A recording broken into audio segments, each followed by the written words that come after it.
Last time, we ended the 6-game streak with a Black Orc loss. Today, we start fresh, game number 1, attempt 4.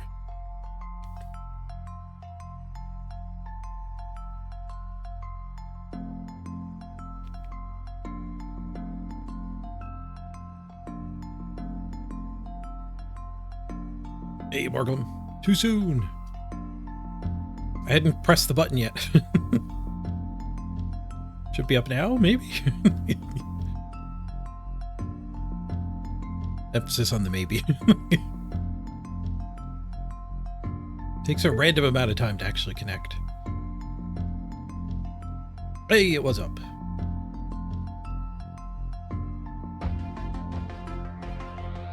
Hey, I'm Dort.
Right. Hello, everybody. All right, we try again.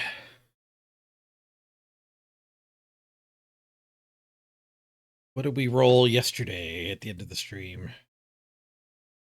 Our first mutation sighting. All right, nothing lit up, but I think we can build this on Underworld. I think the algorithm screwed up. It thinks we can't use the third passing skill. But I don't think anything else needs a secondary. So tier 4 does get a primary and a secondary. So we can stack on the thrower and then give somebody Cloudburster. Cannoneer Safe Pass is actually kind of nice. Extra head Gutter Runner for one turning. A dirty player? It's not the worst. It's not the best. But let's see if we can actually get into an arena with this set.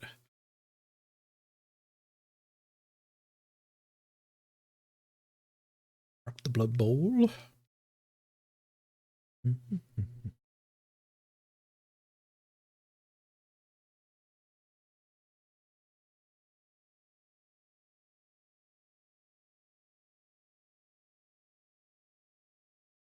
Up, up, up, up, up.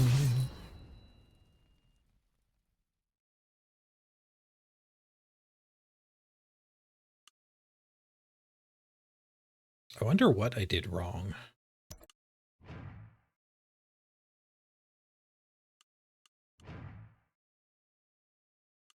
I'm tempted to go debug the code, but it might just be I gave Underworld the wrong like table.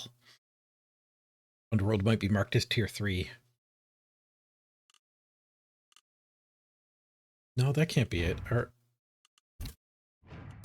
Are Underworld actually tier 4? Yes.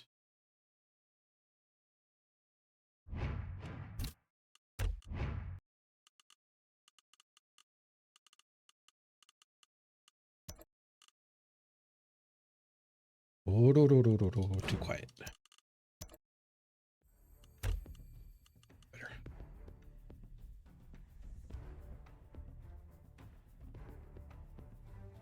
4.01.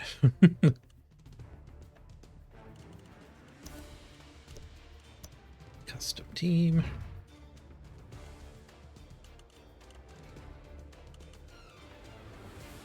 Roger or Troll?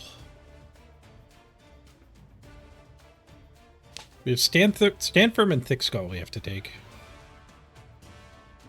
On our 2 strength dudes.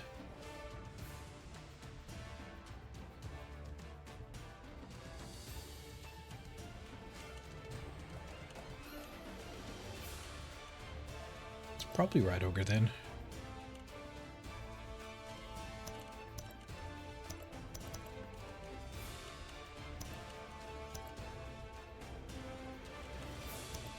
Rat Ogre's a lot more expensive though. It is a lot better though. Probably going to be worth. All right, tier 4 is 1170.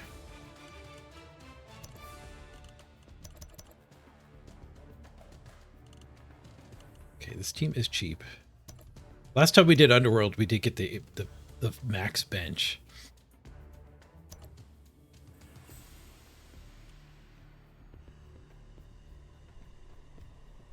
This lets me field no Snotlings at first. Couple Snotlings on the bench.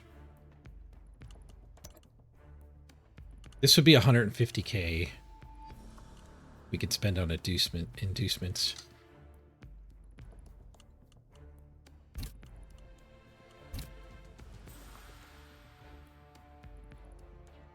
Bugman and a bribe? 2-player bench. Both Snotlings. So Snotlings would actually block our Bugman.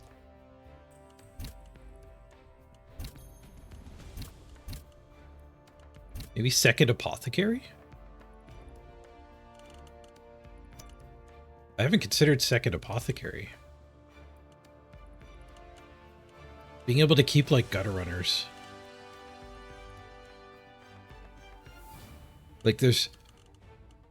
The players on this team are kind of important.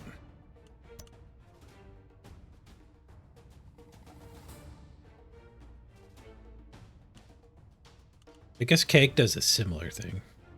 That's 160. We get a cheerleader. Oop.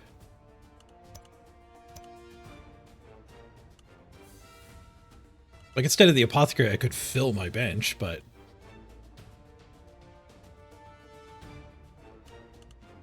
Like I'd rather have my gutter runner get saved than have 4 Snotlings. Think. Okay, let's see if we can actually beat the system here. Get this to fit. So the safe pair of hands or the extra head can go on the gutter runner. The safe pair of hands isn't as good without sidestep. Safe pair of hands Snotling? Yeah. An extra head gutter runner. Extra head Goblin is intriguing too. Get 2+ cage dive. And then we could have this safe pair of hands gutter runner. No, I'm going to run the ball on the thrower. So extra head, cutter runner. For one turning. Stand firm or thick skull.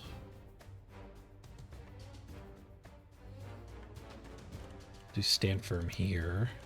Good with tail, good with ending up on the sideline because of frenzy surfing somebody. Top Deck summons the tip link. Thank you for your consideration, Top Deck.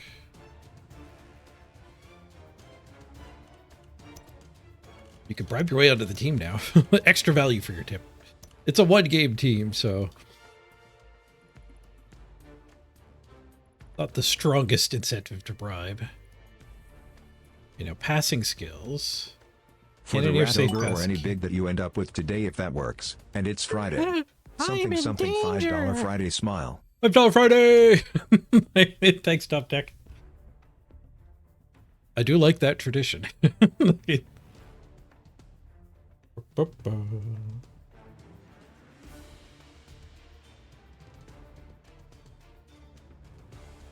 Getting my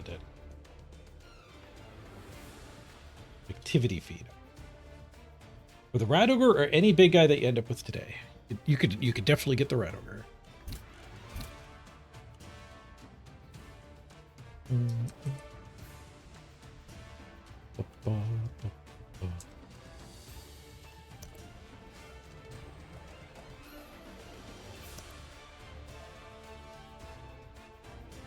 Hey, Spodaboat.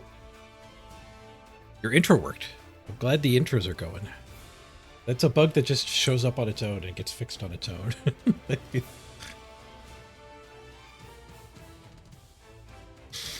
Okay, thrower. Gets to use our stack. Has to use our stack. So Cannoneer safe pass, and then Cloudburster, we have to use this secondary somewhere else.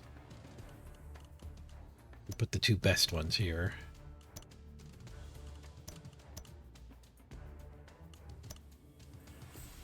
$5 Friday. Skadoosh. Fucking skadoosh! Thank you for the $5 tip as well. Do you want on the team? You can call a player. We're in the bribery phase of naming. We'll open it up to everybody, fastest fingers. Once all of the skills are picked, I will open it up. Cannoneer. I guess we'll wait on Cannoneer, or Cloudburster, I mean, because it's just going to go wherever it fits. Safe pair of hands. Snotling. You might get 3-dyed, but we get to choose where the ball goes.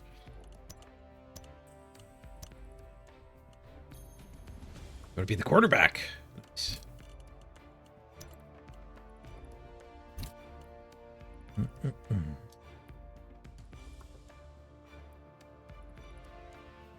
$5 Friday. It spread. Top Tech did it too.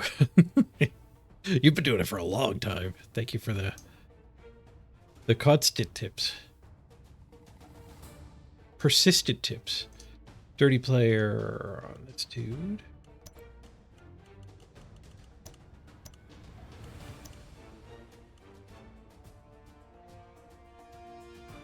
Shadowing. It's also an align rat. There's limited spots for generals on this team.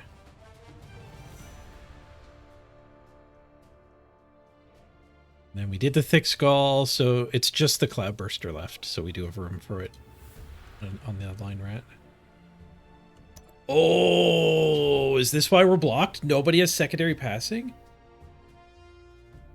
Oh, I didn't realize that. I think that's true. The troll does, but he needs to be a strength skill.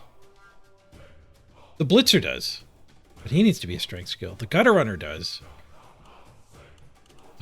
Okay, well, I mean, that works. Our gutter runner is our...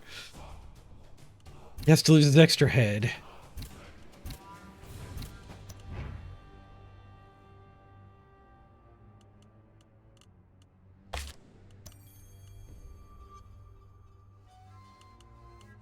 But that's probably where the bug is. I probably didn't realize the gutter runner had it when I went through. I marked this as limited passing access.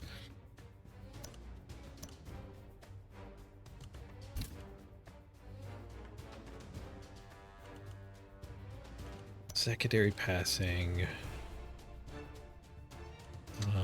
Which one was it? Cloudburster. Anyone intercepts his pass, we get to make them reroll it.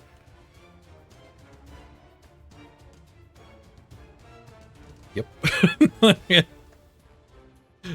And that means the extra head goes on a goblin.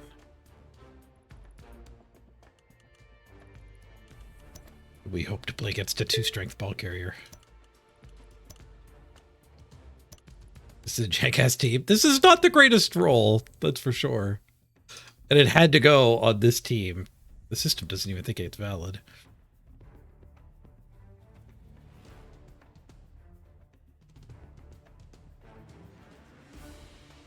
We made it work.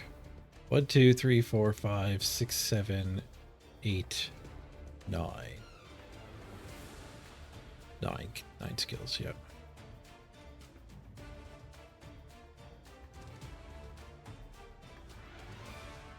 Air pain, sturdy player shadowing. Safe pass cannoneer. Oh. It's got some things going for it. Okay, if you want on the team, now's your chance. Just call the player you would like to be. Got a runner or any for Spodabo.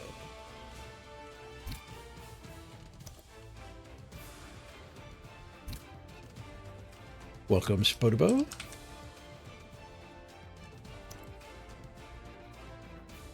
Clan rat number 2 for Doc. Ooh, shadowing. They're never going to lose you, Doc Hill Power.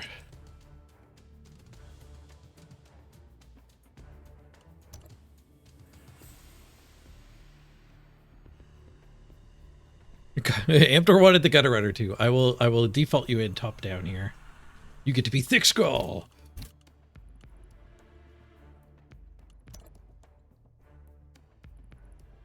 Rudy wants the ogre. The ogre is gone. You could be the dirty player. Anyone else wants on the team? Let me know. You have until we finish the cosmetics, basically. You're blind? It's fine. Easy to miss that. That one went during the bribing phase. So very easy to have missed. Okay. We do have a legendary here. Shoulder legendary?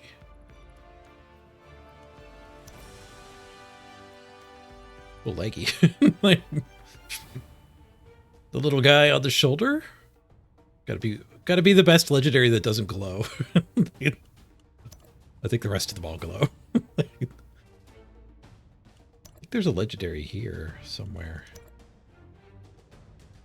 Is.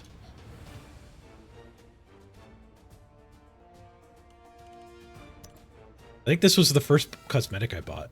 Was this better dagger for gutter runners? Way back at the start.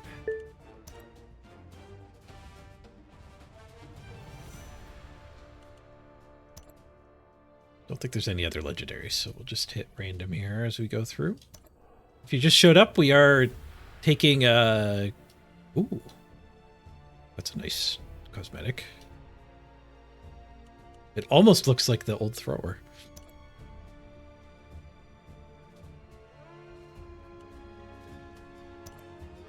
Yeah, if you want on the team, you can still claim a spot.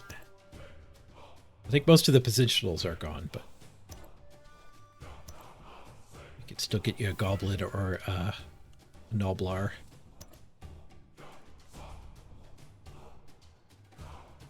Oh, could these goblins use the legendary?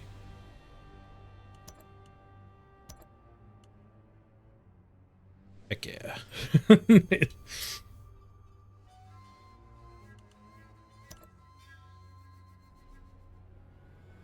Okay. Team customizations.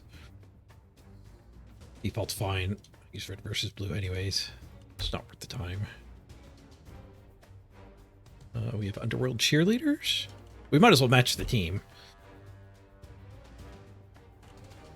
We're not going to match the team with the pitch, though. There are very few good pitches, and Underworld is one of the worst. But I like this pitch a lot more than the default one.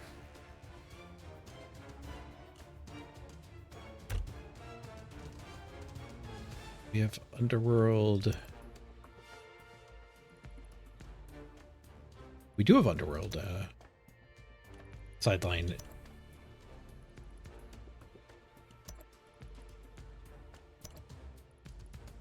I've skipped this making most of the teams this run. I did it this time for some reason.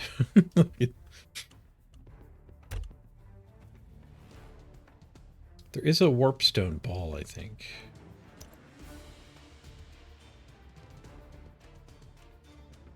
I guess Underworld were added, weren't they? Were Underworld the first team they added? People to the website so they can figure out what the hell's going on.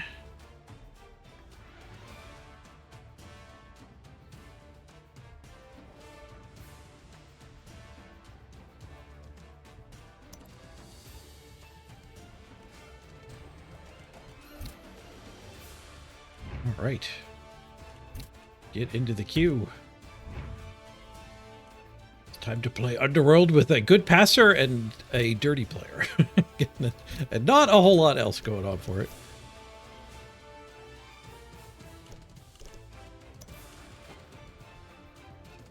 Oh, the black. I can click the Blackorcs because they lost. The teams that lose, I can re-add. We lost with Flings and Blorks. Blackorcs are going to need a good skill set to carry them. I was not impressed with yesterday's game with them. I think I've got a little addicted to Mighty Blow everywhere.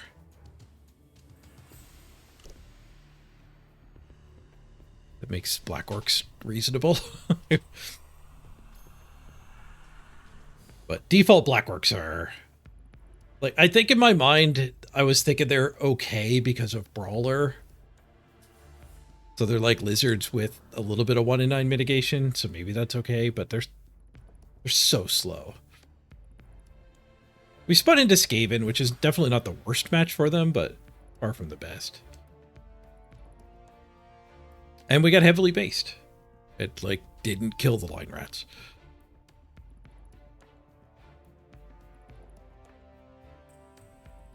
I think they still had full power at halftime. All 11 players. By the end of the game, we had a removal advantage. It was too late.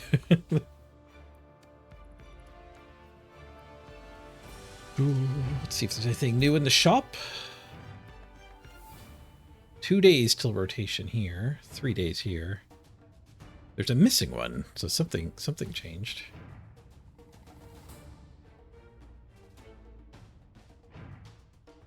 Oh.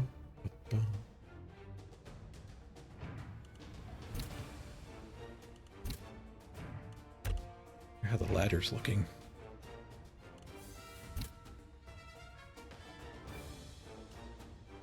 I can't believe we still haven't rolled to the next season yet. I wonder what the holdup is. Now I know why they didn't announce a date. Because whatever date they were planning, they didn't hit. Maybe they want the next season to match when the demo comes out. The demo is supposed to be after summer. I don't know when summer officially ends. We're getting near the end of August. 100 win Amazon team on top. 1.8 million team value. That is a beefy Zon team. Jeez, look at all the stat ups. No strength up. Everything else. Oh, is that the natural one-turner? It is. They nerfed that by capping movement at 9. But then the hit and run player can actually pull it off with 9 movement. Hit and run giving you 1 extra. Officially fall begins September 22nd. I bet you they're winning a lot with this player. How many touchdowns on them?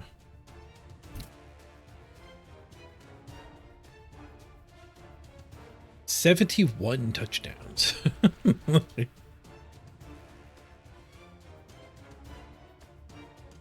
Wonder how many games it took to build this player.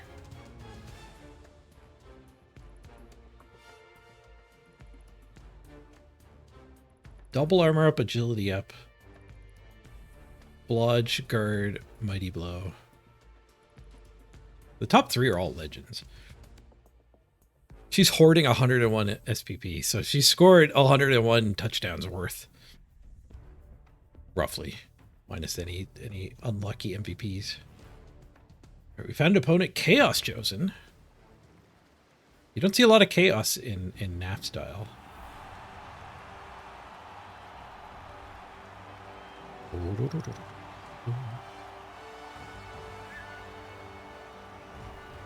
Go up the minnow.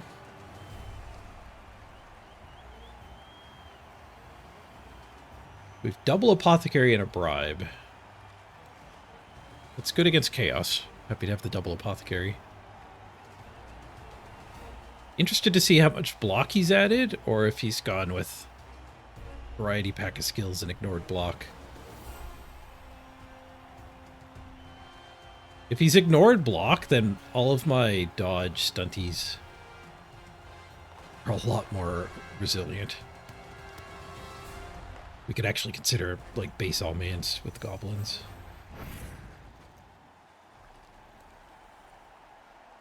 Three block, I think I'm seeing.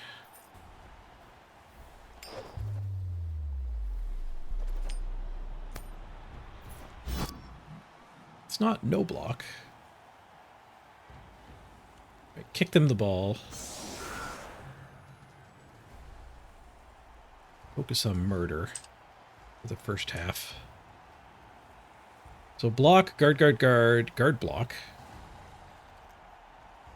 A block goat, a sneaky goat, guard goat, and a block extra arms goat. So if there are 4 block, there's a 1-player bench. In a very large amount of guard instead of a large amount of block. That is probably good for us.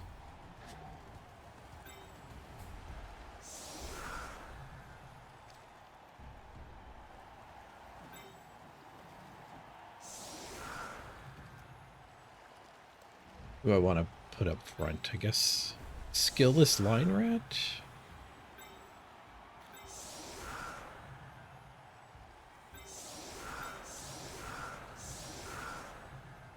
I don't think I want the safe pair of hands up front.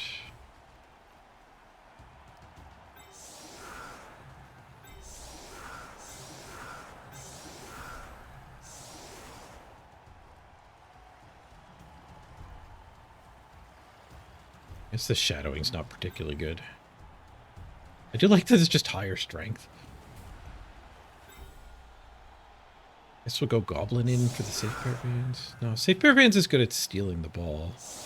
We want him on the field. He's just so likely to die. Oh, I could actually hide the cannoneer.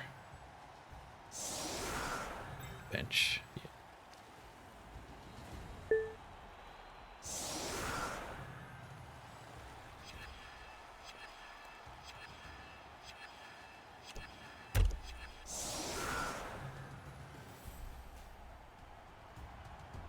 Hey, Natalius. Game 1, yep. Black Orcs ended our streak at 6 wins. Couldn't get win number 7. I was a little tired. It was, I think, the longest stream yet since I started streaming every day again. The Gutter Runner has Cloudburster. So the Gutter Runner is the only player with passing access. So I get 2 of my passing skills went here using my stack. And the gutter runner had to take the other passing skill. But it's a blank. The worst part of that blank is I had to take the extra heads off of the gutter runner. Extra goblin's not the worst.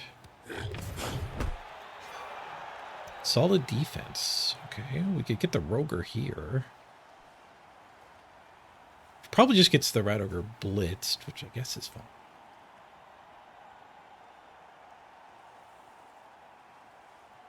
It's like both of them so we can actually move forward here.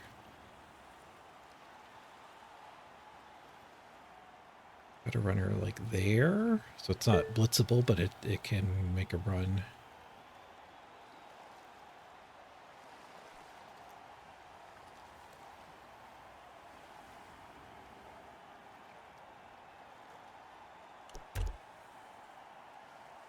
That guy there.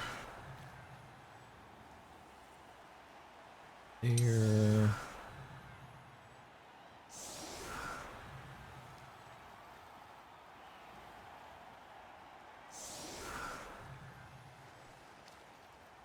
Guess they could technically surf. Double go for it and they'd have to hit. I'm fine leaving that. Frenzy trap? No, that's not a frenzy trap.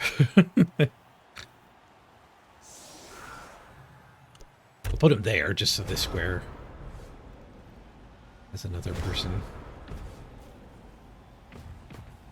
And he's the extra head, so he'll be able to dodge off the follow-ups fairly easy.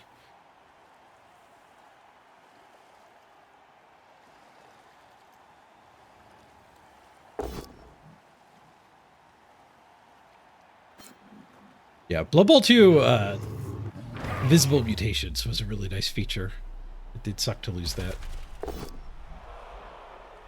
That's fine, we have a bench. The apothecaries are for the rats, basically.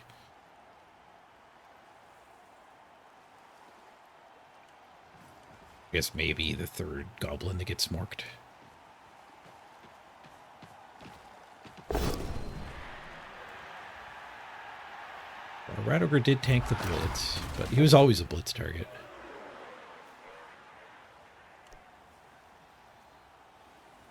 Our solid defense just gained us a little bit of field position here, not a lot.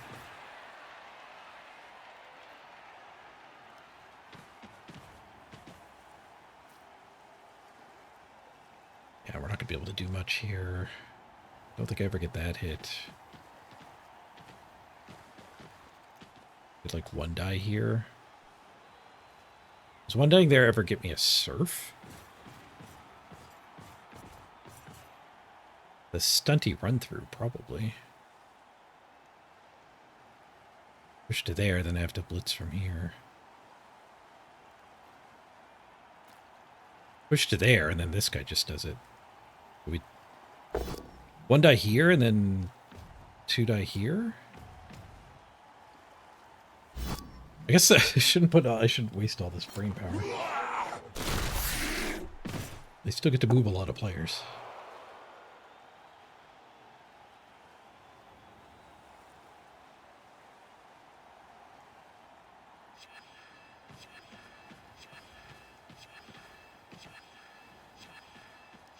Make that hit. They ignored the snotling. Strange. Okay, they did block the... kind of block the surf. We could still one die here. And then do the stunty dodge. 1, 2, 3, 4, 5, 6. So it's not even a go for it. And it's the extra head can do it. It'll be 2 strength against... 4 strength against 5. So it'd be red dice surf. No, follow up here takes him, so it'd be a 1 die surf. 1 die surf is best guy. His skill stack.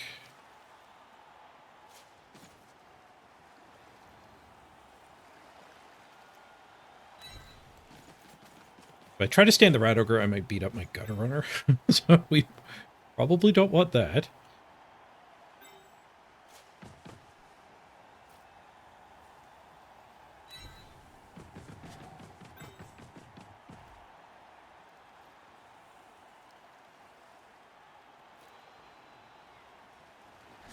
Got her first.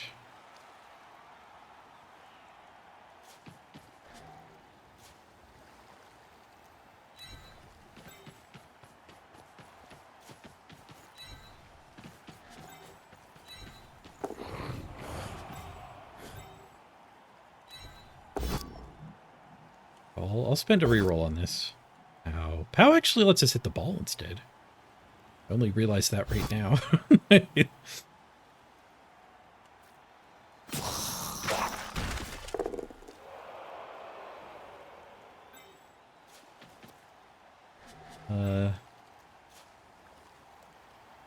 I guess this is worth trying until we pop the dodge skill.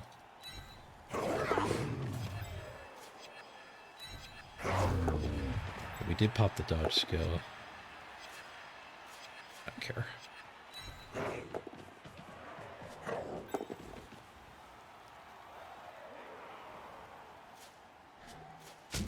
It's a worse direction, but I don't want to do the other go for it.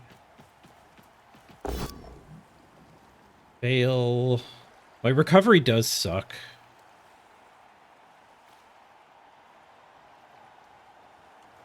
And this team does have a really good one turn, so I think we eat the fail.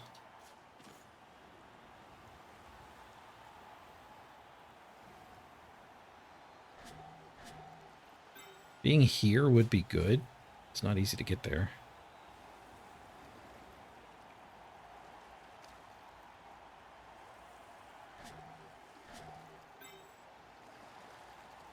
I'm just going to go back here.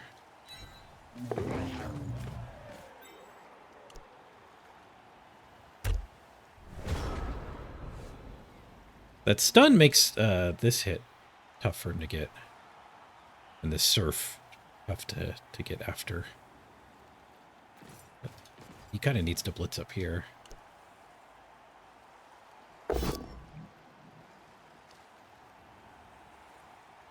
I think I go tie this up.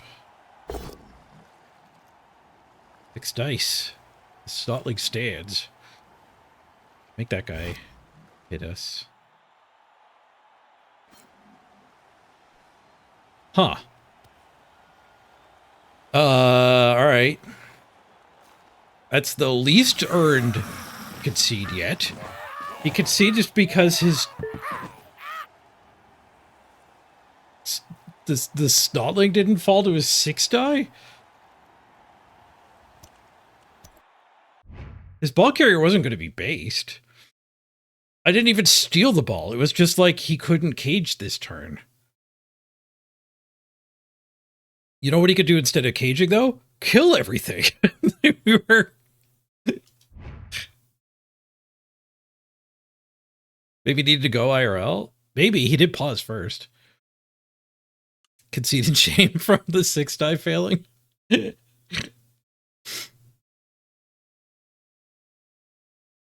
the initial pause does maybe he's like maybe somebody got home and he's like, oh, I better go say hi, and he's like, okay, I'm not gonna make this guy wait.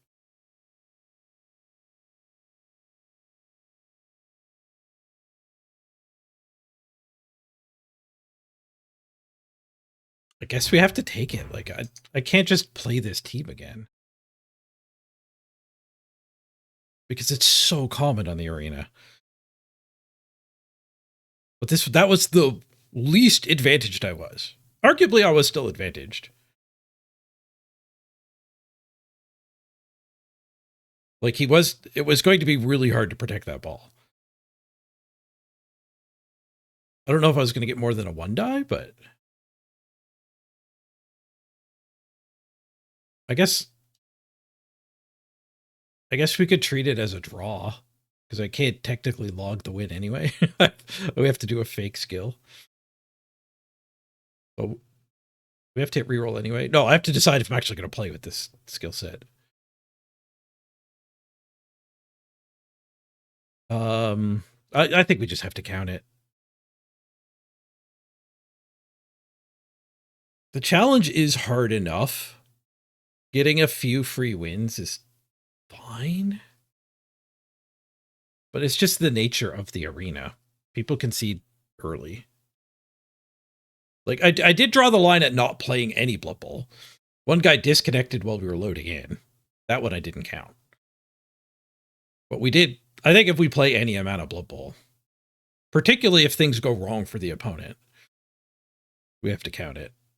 Like, if somebody ever concedes to us in a winning position where nothing went wrong, like somebody actually showed up they had to go talk to.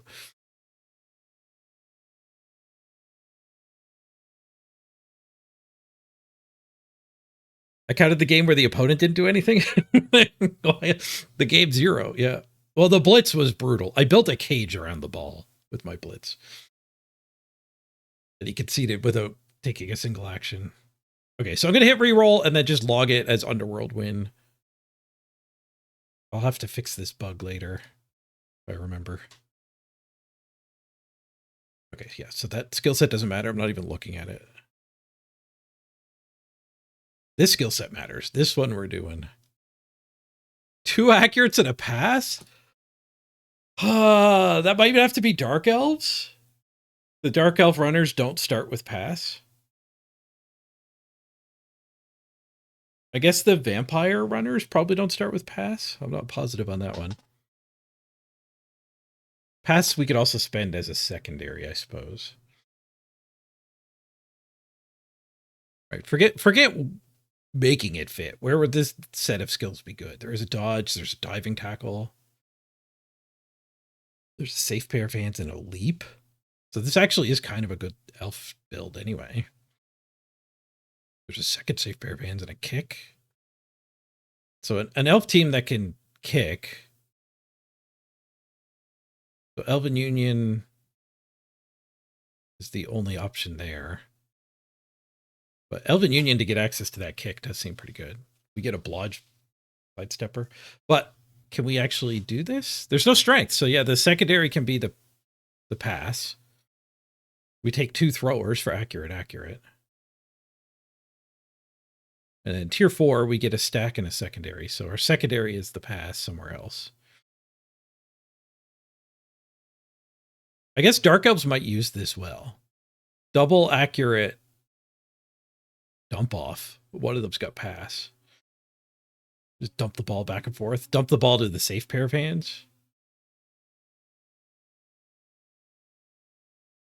Dark Elves do start with a bunch of block. So the fact that these are all ball passing skills. Not all of them. Leap, dodge, diving tackle are pretty damn good too.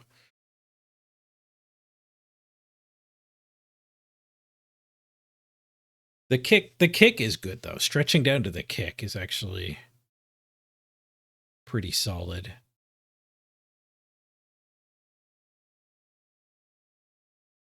This is not a human. The human catchers don't want leap and diving tackle. The vampires really want pro. It's either Dark Elves, so the dump off makes the double accurate kind of relevant. I guess there's no point in making that kind of relevant. Like just getting the kick is better. So let's union it up.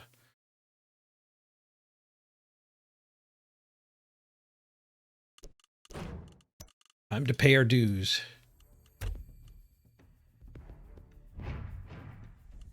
Ourselves a union team. I was thinking this might be a 1-game stream, but certainly not that 1 game. Yesterday was the longest stream yet, I think. It feels like it was. How's the union? There. And then I went and mowed my entire lawn, which I normally break up into 2 days.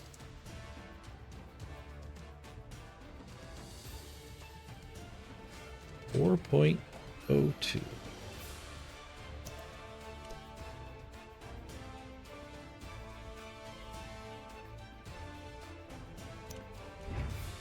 Which is to say, I basically didn't sit back down at my computer after the stream yesterday.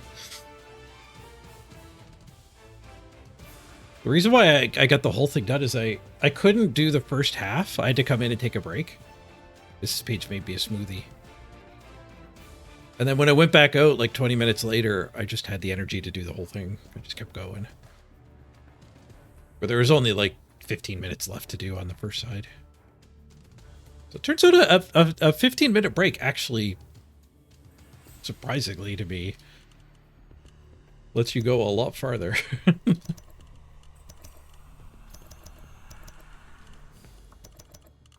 Elves are expensive. You get 1170. This base build is 1080.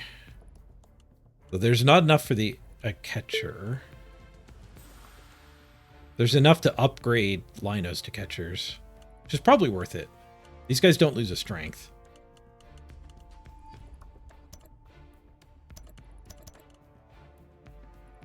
So we can go no bench, or we can go 2 catcher. And actually have a bench.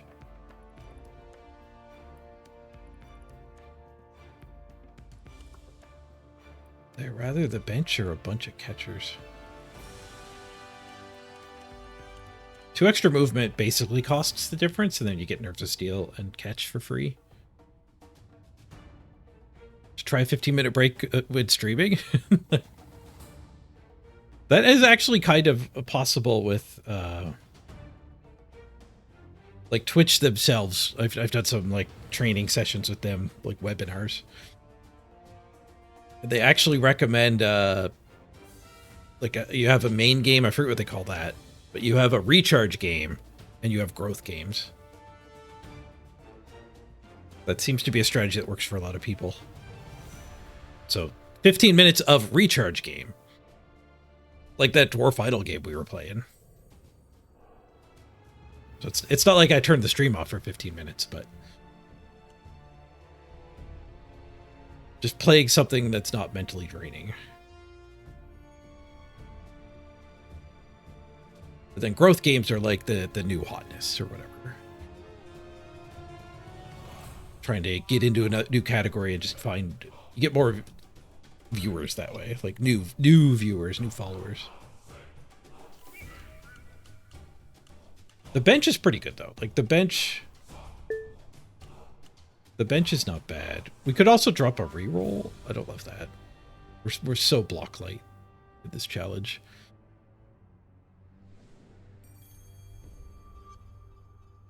Normal jobs you're required to take breaks. Why would it be any different for me? Just the nature of the beast. If you do just go away for 20 minutes, you lose 20% of your viewers. They might come back.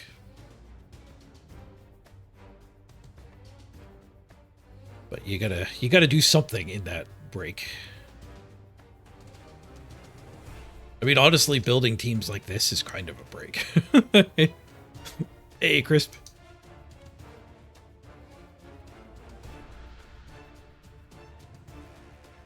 Found him.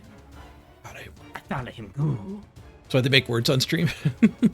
Words on stream, marbles.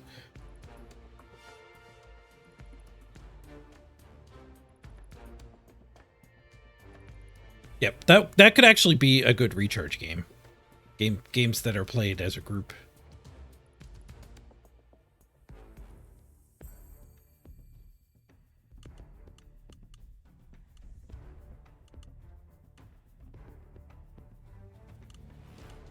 I think the bench is probably correct. This is a low armor team.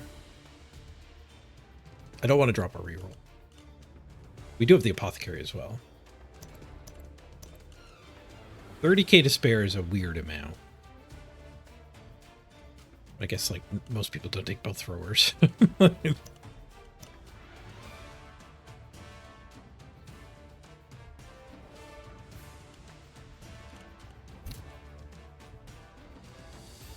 Okay, let's put some skills down. Double accurate and pass. Those are all fixed.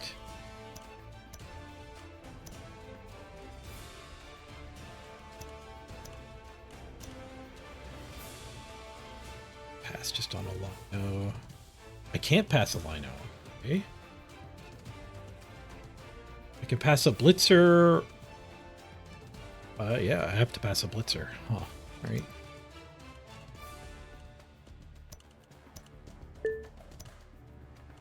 Passing secondary is way more restrictive than I thought. Did we lose a run from yesterday? We did. We won the first game today. A fairly quick concede.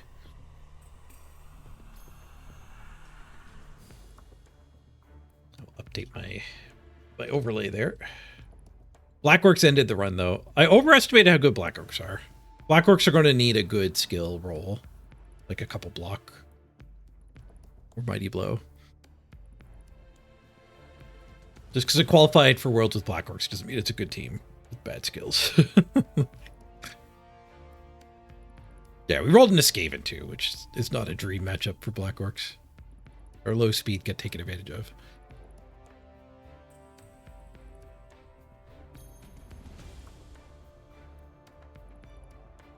Totally different vibe, but some of those IRL ladies, the hot tub streamers, disappear for 15-30 minutes and don't lose any viewers. I suspect there's a lot of money laundering in that space. So those are all bots anyway. I realized too, I've been watching that that guy that baits scammers a little bit. And this Indian scammer was so desperate to get this $1,500 worth of Google Play cards off of him that he taunted him for like 3 or 4 hours, kept him on the line. And it made me think, like, what do they do with Google Play cards? Like, how do you spend that in India? And then the answer is money laundering through crappy mobile apps. So a lot of these like horrible mobile games that are just clones of bullshit but get advertised heavily and like pushed up in the Google store because they're getting used a lot. They're probably just these scamming agencies commission this game and then you spend your Google Play money on in-game bullshit, which probably ranks you up in the Google algorithm. But then you just get cash from Google back. So you launder your Google Play gift cards into cash through a really shitty app.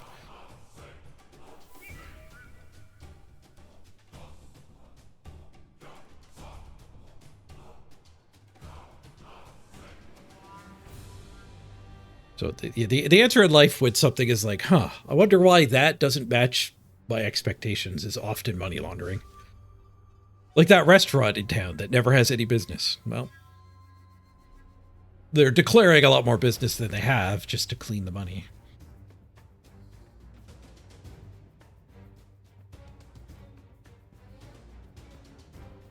Right, pass there wasn't exactly what we want. But it is what it is, I guess. So do we want bludge step or sidestep diving tackle? We do get a stack. So why not both?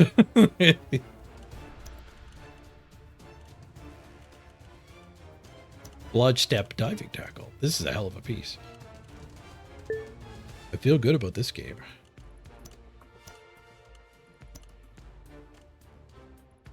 There's a Chinese restaurant not from you that you don't even know how to enter. They don't want you to enter.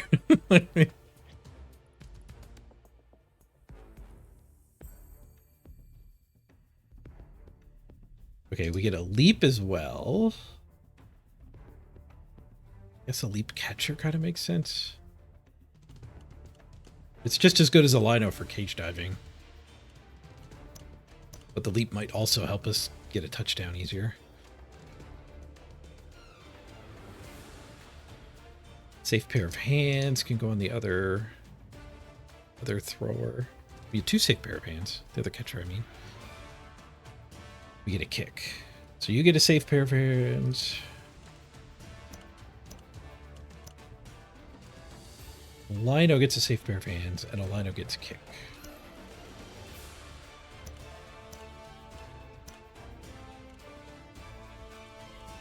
I feel good about this set. This feels like one of the better elf builds we've had. This guy in particular. Bludge step diving tackle is just going to win us a game, I think. And then double accurate thrower could be worse. Oops, I put block. I'll get block, we get kick.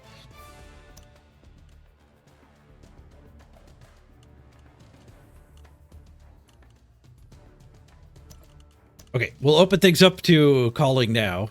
Nurglesrot tried to call early. Tried to time the latency, I think. You didn't count on me misclicking my kick into a block.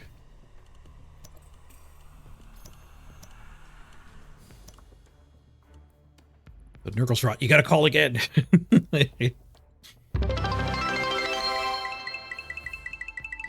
45 bits!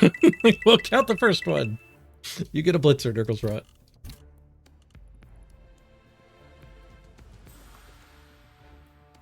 A little bit of bribery to go along with our money laundering discussion. And then Truden said thrower. Thank you for being our quarterback.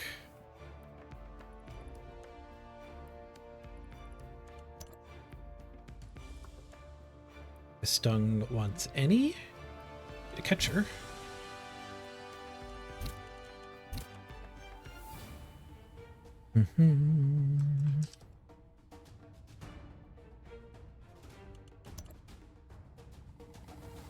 Amdor wants the other blitzer. You got it.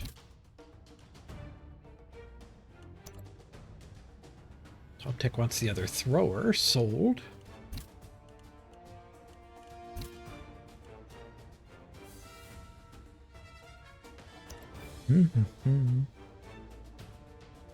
Toast happy with anybody. You get the leap. Unstable leap.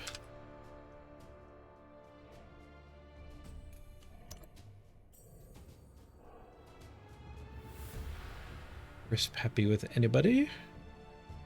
Safe pair of hands, Lino.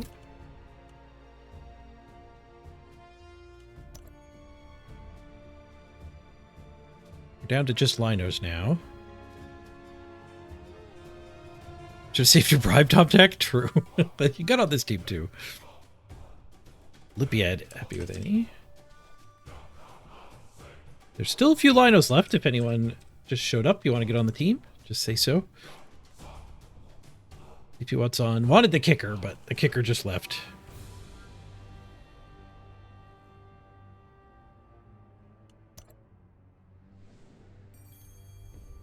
Jester, you want to be an elf? Welcome.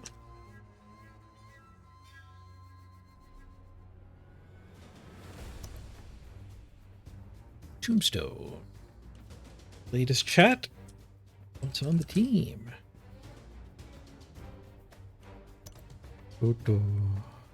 No kick for you. There's one spot left if anyone wants it. Let's go hit random cosmetics.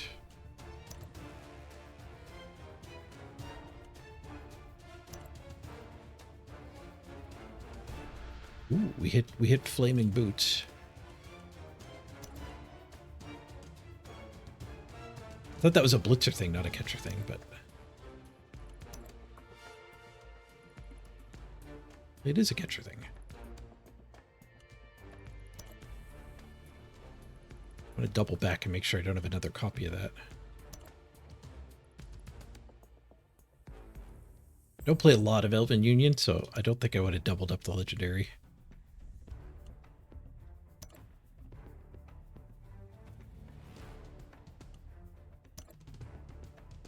One outrage over Blood Bowl 3 I very much disagreed with was the cosmetics being individual. I think that was fine.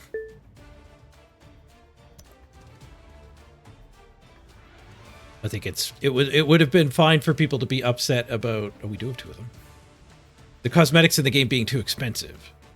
But I never saw that from anybody. It was always focused on, I can't believe, like, if you unlock a pair of boots, you can't put it on all 6 of your Linos.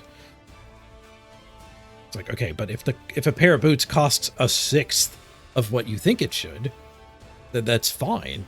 And in fact, it would give them the tool to give out boots for free more often.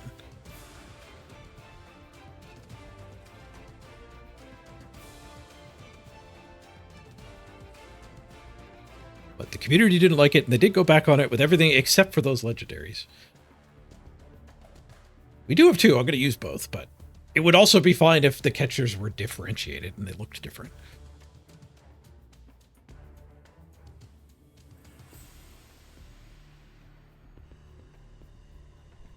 The same head slash face for every player gets you. These are different.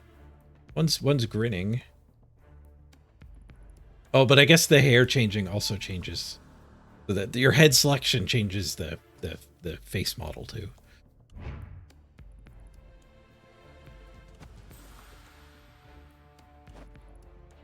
Okay. Oh, we didn't do the team customizations. Be stuck on the human pitch. Don't think I have the... Oh, I do have the Elven Union cheerleader.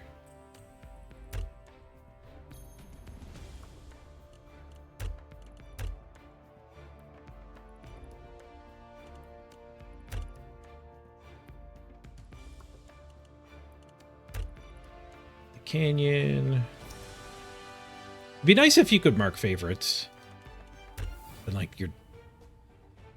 The favorites would show up first on these pages that I've begun to fill up. But also they would, they could just be the default pick.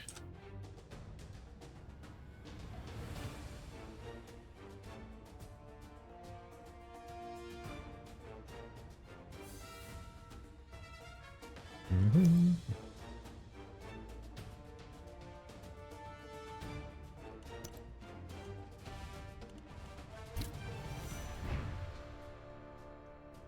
People complained about Blood Bowl 3? No way! There were a lot of very valid things to complain about.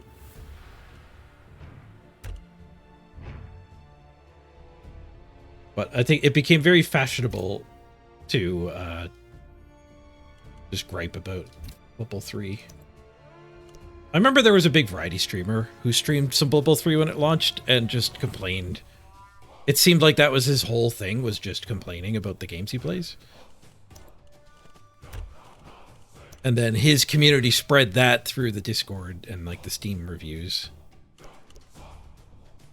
And it was a bunch of complaints that like Blood Bowl players wouldn't have. Variety gamers complaints like the ball isn't in the right square. It's like, okay, yeah, that is dumb, but completely didn't matter to me. I didn't mind. All right, let's do a quick ad break here before we queue up. I can run to the bathroom. And that means nobody will have to watch an ad for the next hour. So thank you for your patience. And we will be back before you know it.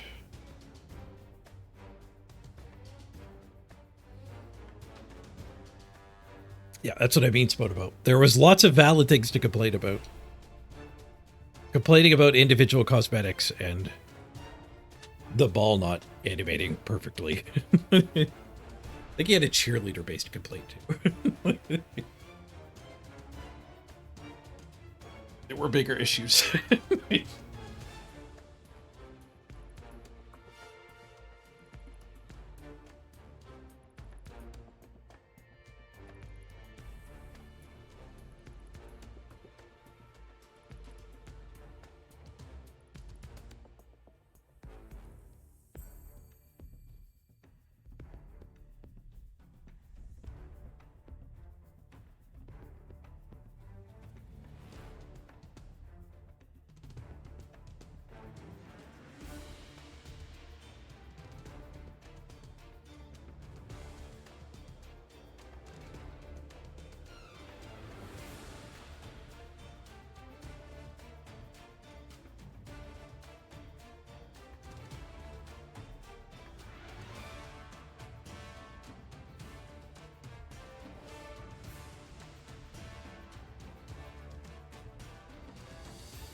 right back.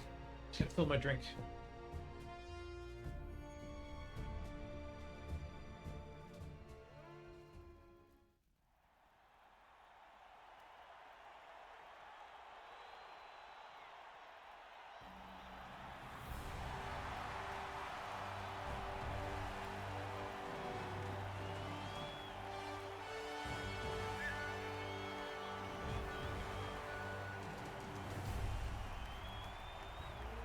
Right, perfect timing. Back to a game.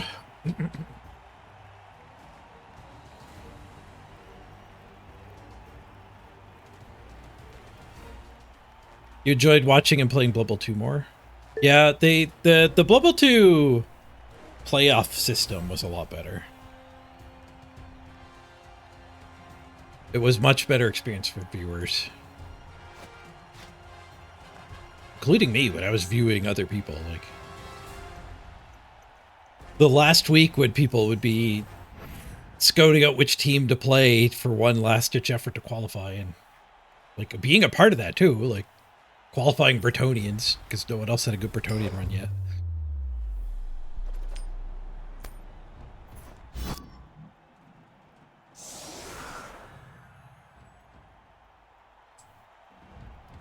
Vampires. Ooh, okay. Mighty Blow heavy vamps. Mighty Blow, block, block. Mighty Blow, claw for the Vargeist. We go with the claw. Block and Cannoneer. No stack. No secondary.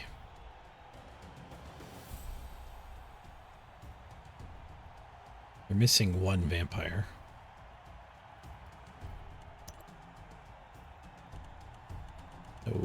No inducements. Okay, so we do have kick. Set up lopsided.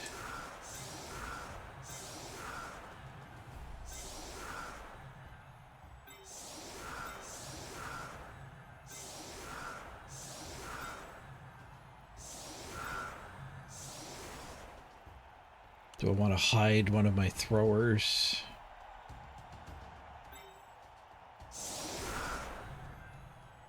It's probably hidden enough.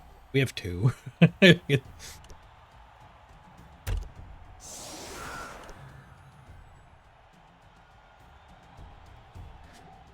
Kicking the ball to vampires is always good. We keep getting the opponent's pitch. And most people don't bother selecting anything.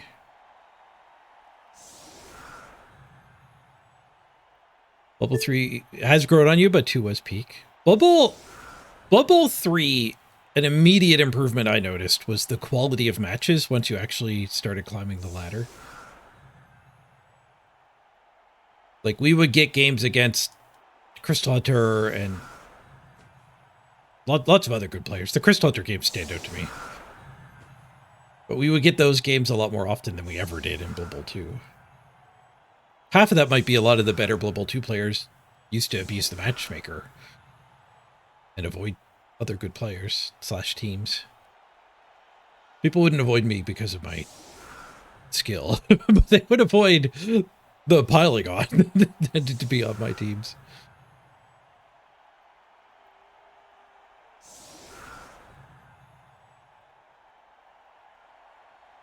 But that was one of the big problems with Blood Bowl 2 is, like, I think Crucifer used to do that a lot. That's a big way of how he used to dominate the ladder, was purposely waiting for the other scary teams that existed to be in a game. Because you could tell who's online and you could tell who was in a game. If you scouted well enough, you could just never play against a team better than yours. Okay, a blitz. We went with the deep kick. So we don't get under the ball. We sure get near it. We probably just blitz this guy.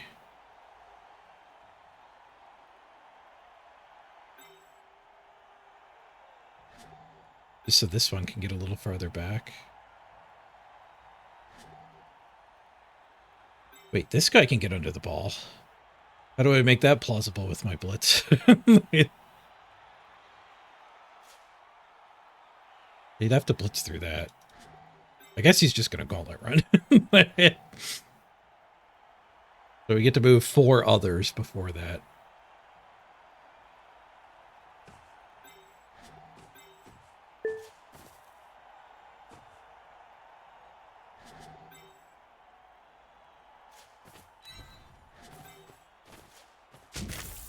Oh, it is annoying that we're up against the hypnotized team, but we have this amazing guy. They get to turn all those skills off.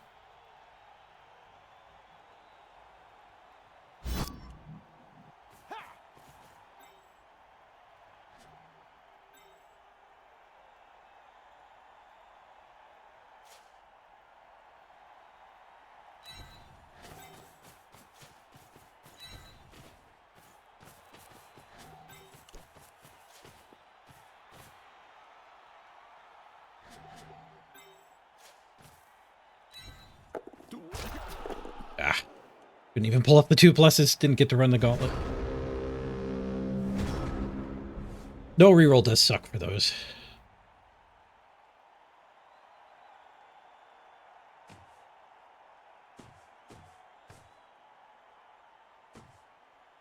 When Bulbo 2 launched, the players wouldn't teleport when you're moving them around to set up your initial setup. So you had to wait for the tree to actually walk from the default spot all the way to where you want them. Oof.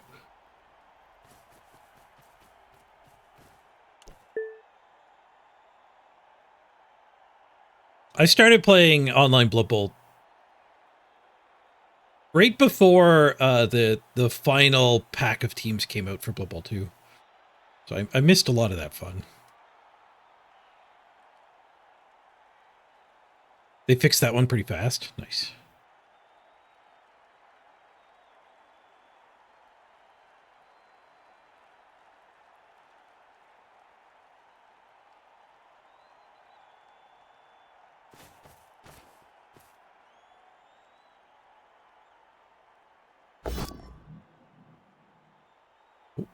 They're munching on a thrall already.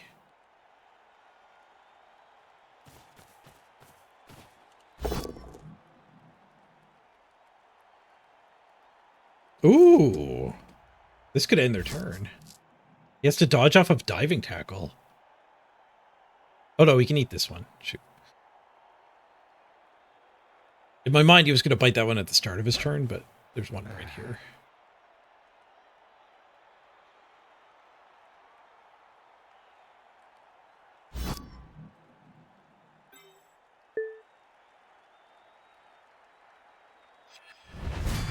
What's top of my list of wanted things in the new Blood Bowl? Better matchmaking, less concedes. Better matchmaking in the sense of not having to wait, I think. I think that was the biggest issue in the last real season.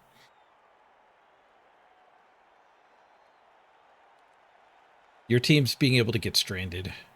The KO to Thrall, nice. That's a giant bench, though. But we're playing a lot of Blood Bowl without that Thrall. Yeah, you should never have to wait 20 minutes for a game. The game should eventually throw up its hands and just give you a match, no matter how lopsided it might be. Fast pass play, interesting. This is not wide open. This is a pass into potato.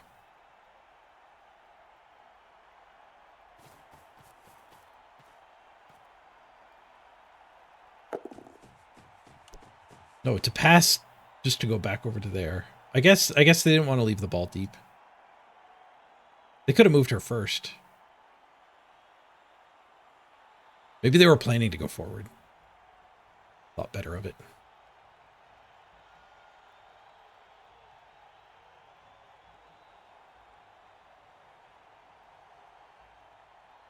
They're not going to get this cage built, though.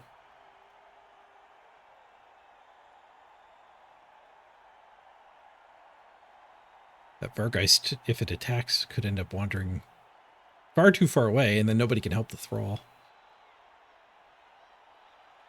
Go to rerolls. Did they only have 2? 2 reroll vamps. One on a Bloodlust and then one on the pickup. They did kind of need to reroll the pickup. They didn't need to reroll the Bloodlust, though. Unlucky it failed. Although that one didn't fail. It was a different Bloodlust they didn't reroll. There's the first failed one.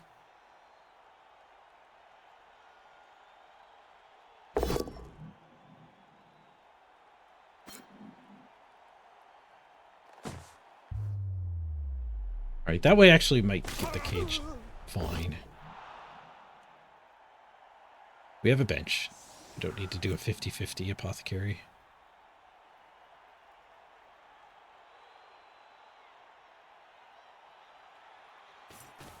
Yep, double corner.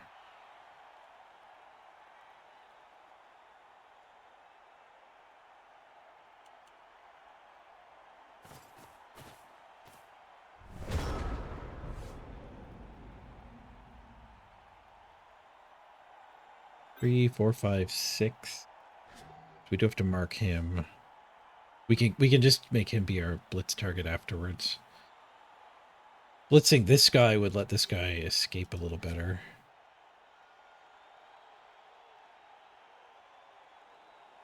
Put those 2 here and here. Just there. That works without blitzing. These 3 in here. That guy there, that guy blitzes. Seems fine. We're kind of letting them waltz through here, but I think I can catch up with them just fine.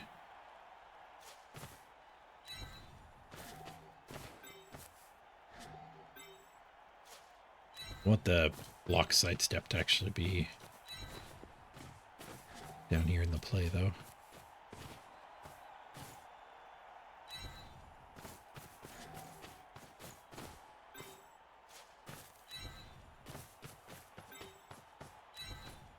Okay, first.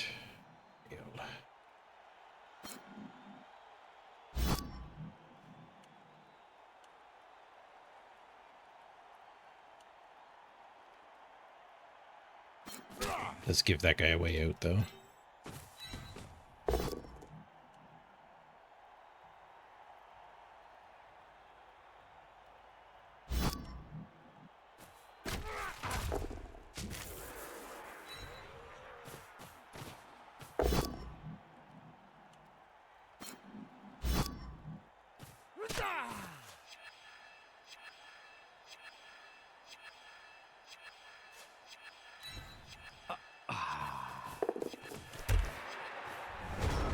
I was tempted to mark that thrall, but I don't think it would be...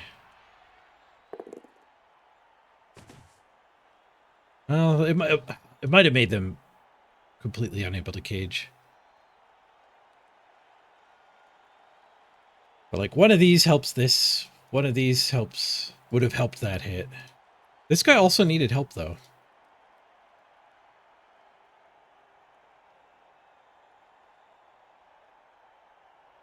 Two reroll vamps, giant bench.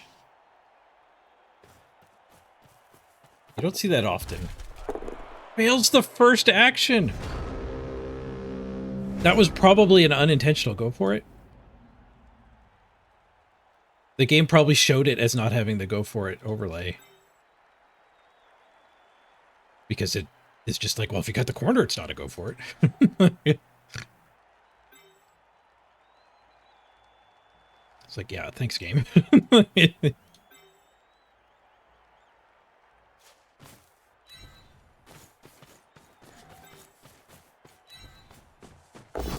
Straight for the ball.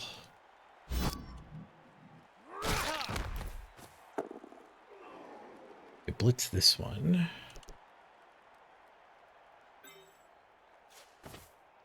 Can't get over there to help. Too slow. The catcher can.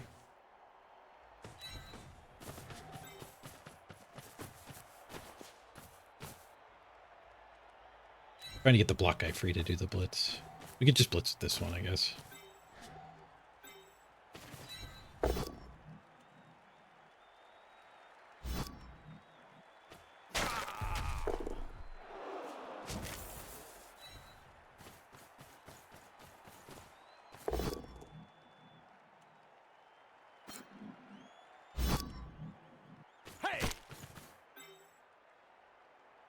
stay on her.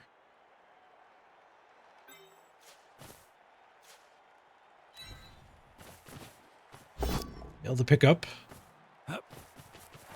Succeed the reroll.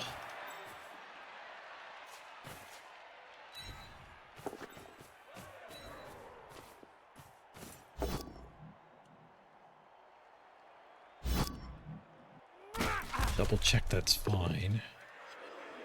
Yep, she can't reach.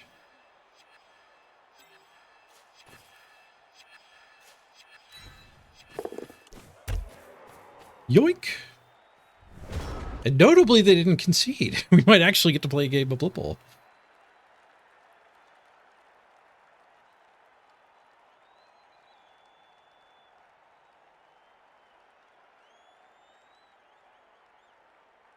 Vampires are good at stealing the ball, so going down a touchdown isn't necessarily a game over. Find some skulls. Did roll a dodge first, so that turn wasn't too unlikely to fail, but they failed on the 1 in 36. Well, the ball is still perfectly safe, so might as well just swing at some stuff.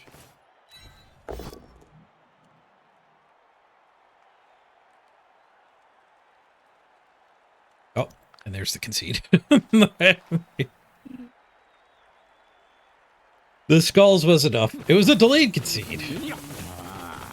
They stewed in their misery for a while. Much point in looking at the results. Completed a quest, though.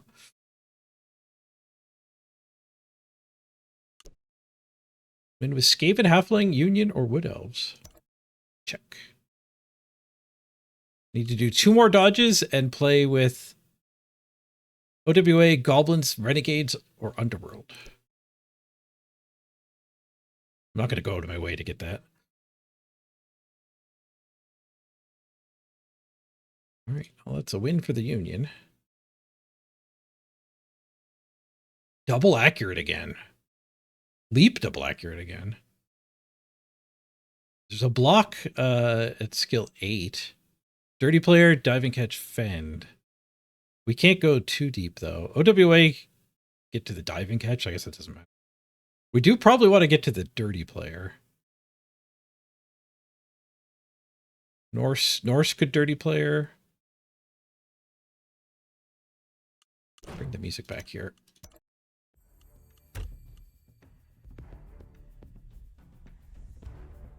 OWA, obviously could dirty player.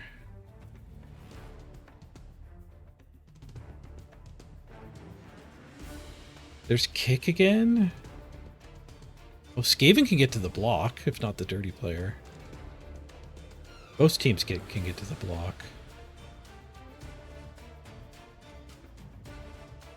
I could human this. Do humans get a secondary? I don't think they do. No, they do get a stack.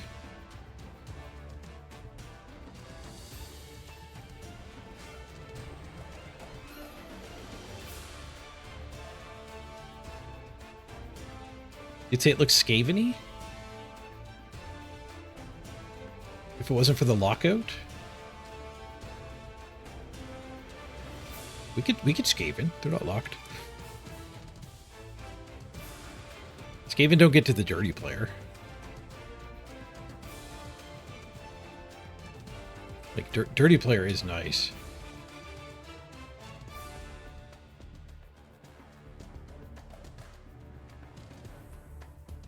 Norse, Skaven, OWA.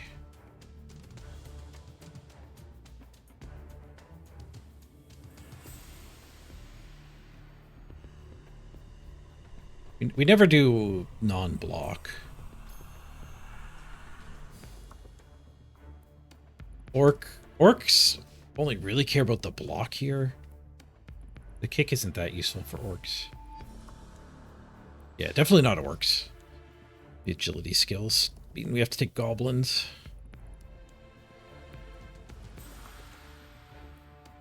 Humans, we'd have to take both throwers again. I guess that's true of anything to get rid of both accurates.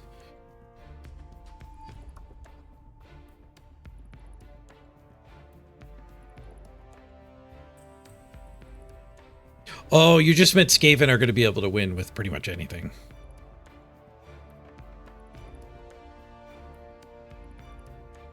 If they had the dirty player, I might be more inclined to Skaven.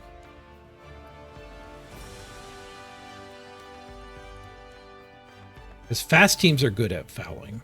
You can catch back up after doing a big gang foul.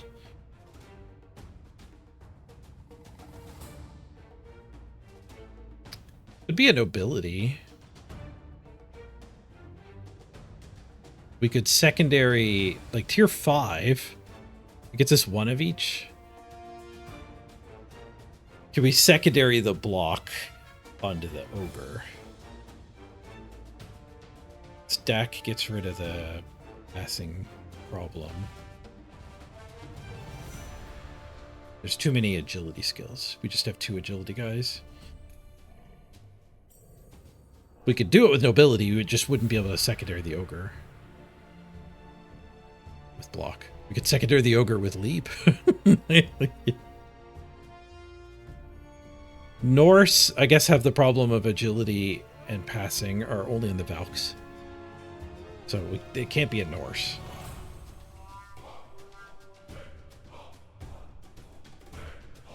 So I think it's OWA or nobility if we actually want block.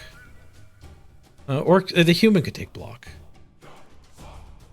OWA if we actually want dirty player.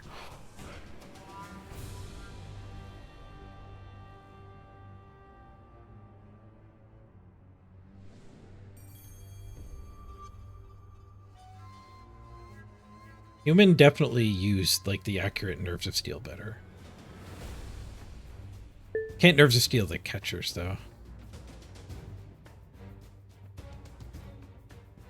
OWA could spend their secondary Nerves of Stealing somebody that's going to receive the ball instead of the thrower.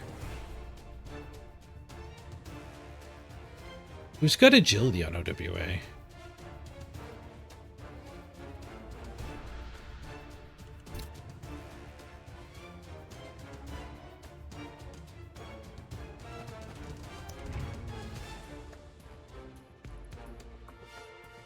There's 1 human catcher and halflings.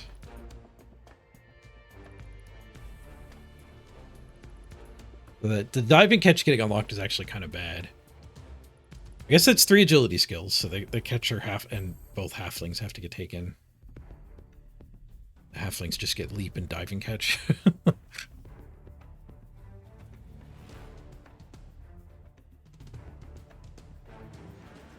So having to double halfling is not great. Might be nobility then.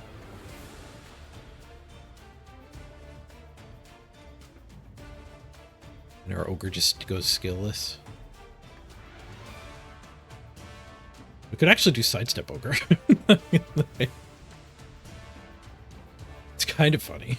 I kind of want to do that. Nobility has a trash passer, but I guess accurate fixes that. It makes the 3 square pass a 2+. And I think he's got running pass. But importantly, we get a dirty player Lino. Okay, let's try nobility.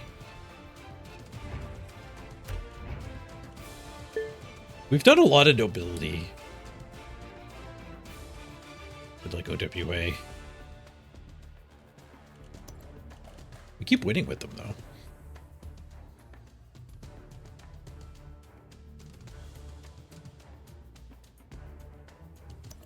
.03.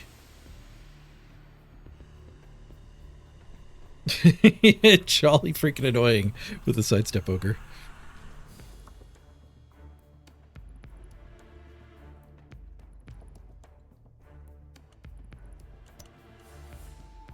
Max teams already. Jeez.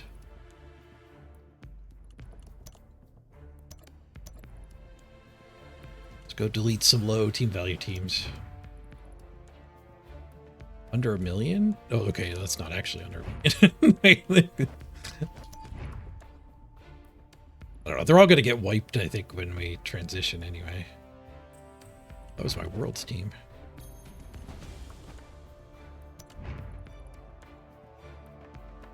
Alright, well, they're all gonna get wiped. I have to delete something.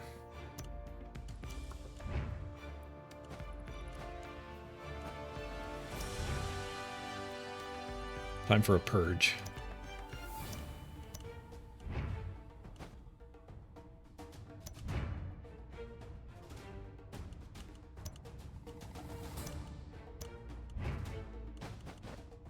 The odds of me wanting to go back and actually look at what I used to have is kind of low anyway.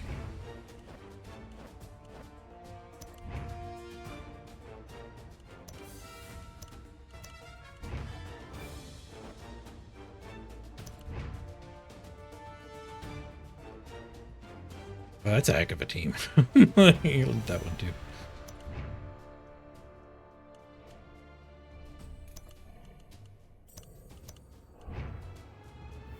Good enough for now. I hate how it tells you after you've taken the time to type in.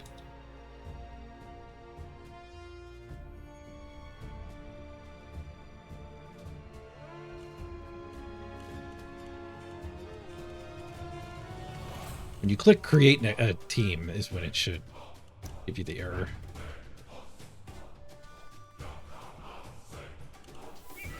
Okay, nobility tier 5, 1180.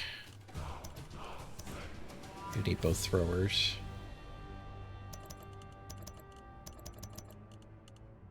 I think I remember going 3 bodyguards for some reason.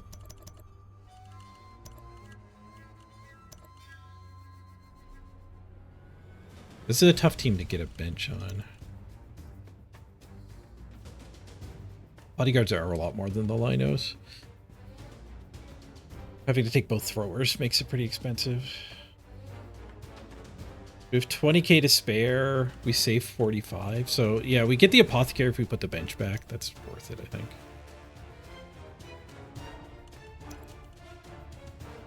We could get the bench by putting the bodyguard, but downgrading a bodyguard.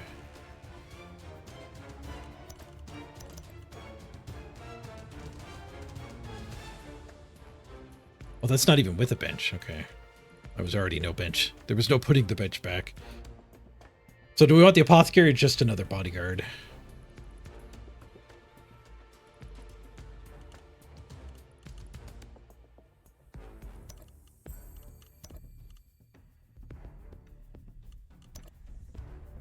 I guess we get bench and apothecary by ditching the bodyguard. Hey, you're... Oh, there's a cards tournament you're watching. Nice. You've been playing cards ever since I introduced you to it? Sweet.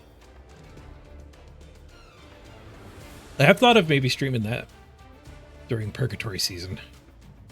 We lose momentum with this challenge.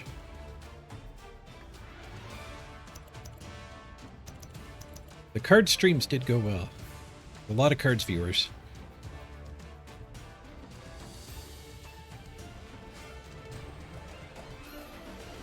So if we put a bodyguard back, we get both the apothecary and a Lino. Boy, given the concede rate, just being strong on your initial 11 actually feels correct. Because you can just get the win by getting the momentum. People just leave.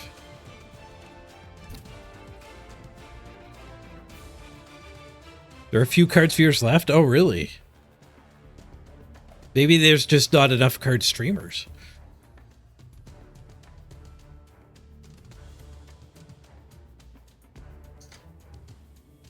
Or maybe the game is in a lull of its own.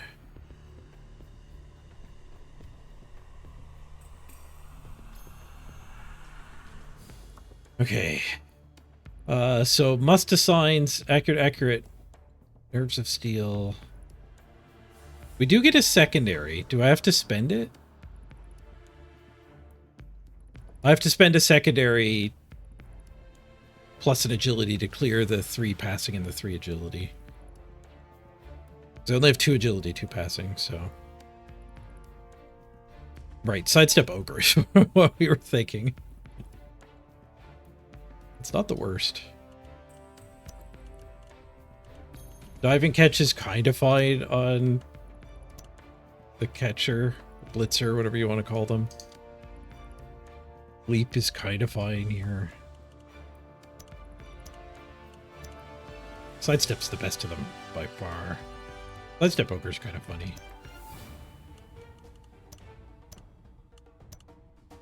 Sidestep arguably better than stand firm on a big guy.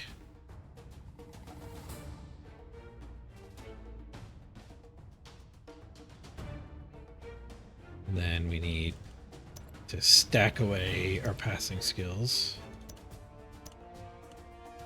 It's an accurate and a nerves of steel. Which does let us 2+ the ball away if we're based. And then 2+ catch on the diving catch guy. Accurate here too, just in case we lose the first guy, we still have accurate. We do get a kick. A kick, a thick skull, a block, and a dirty player.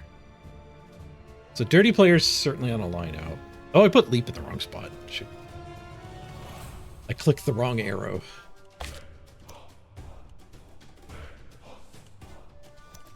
There's only 2 linos. One of them certainly does not get leap.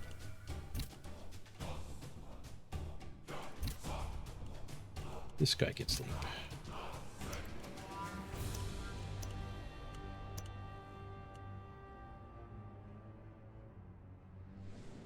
Definitely a dirty player lino.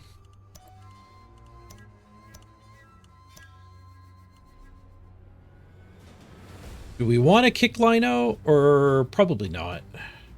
Thick skull certainly on a bodyguard. Only option.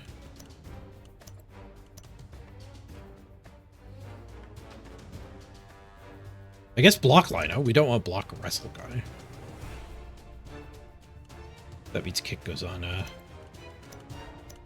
wrestler.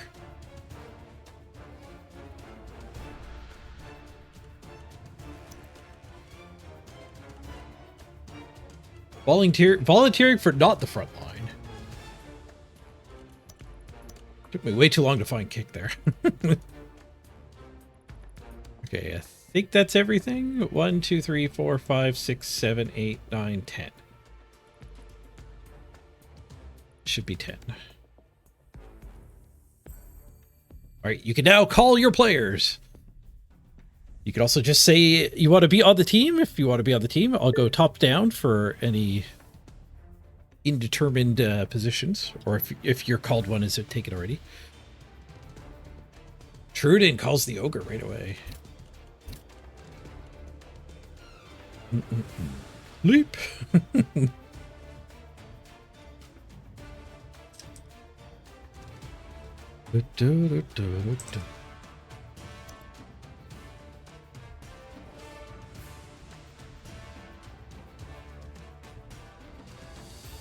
Leap Blitzer for Amdor.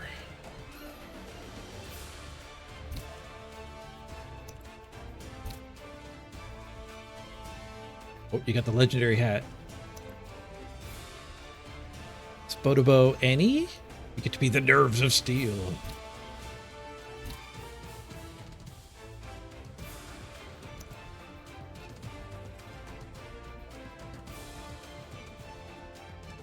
Mimnock Annie. Get to be our backup quarterback. Rot wants a blitzer. Get the diving catch blitzer.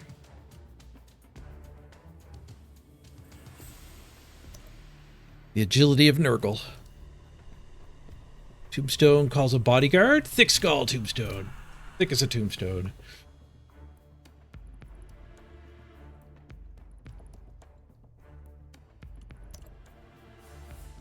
Yuri's happy with any. It gives you dirty player.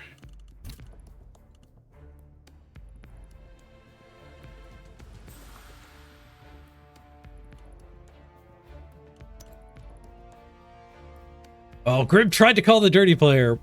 I'm gonna have to give you block. Sorry. You get the best skill in the game.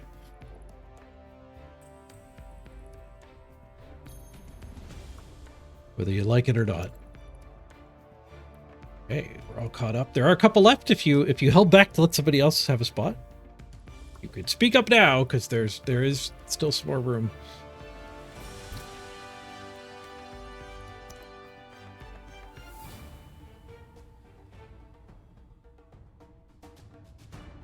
Jam some randoms.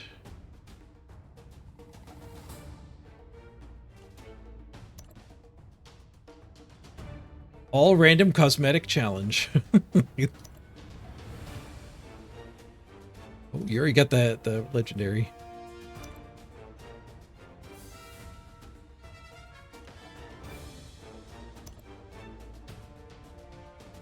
Remember to random Amdor.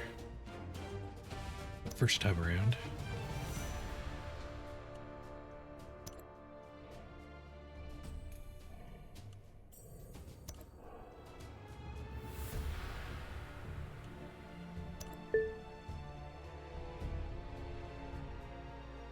Okay.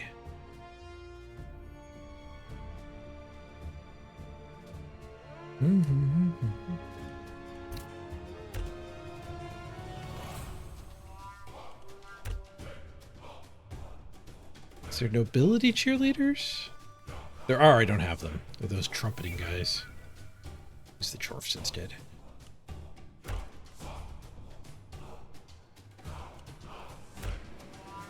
I don't know if this build even got cheerleaders or not. I'll play on the nobility stone. Not quite as good as the OWA, but it's fitting.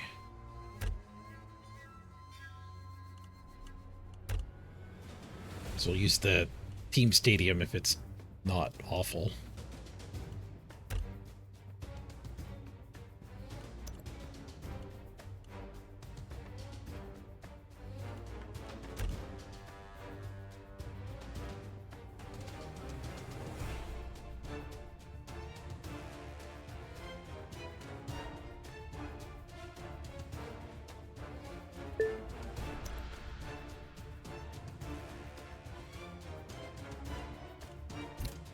So many pretty balls. They came in a pack, I think. I spent cosmetics on a pack. Or spent gems on a pack. I get my gems for free, though. They always give me a bunch every season. Well, not this season. I don't think they gave us any. Maybe they did. Maybe that's why I got 4 grand. I don't remember stockpiling that much.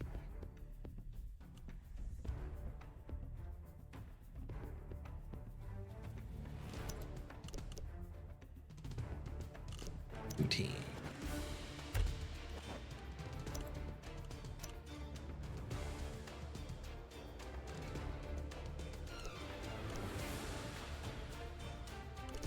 All right.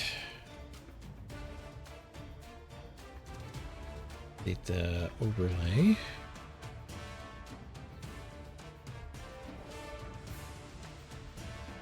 Be nice if it automatically updated, but there's no back end to this. Everything is done on your local storage.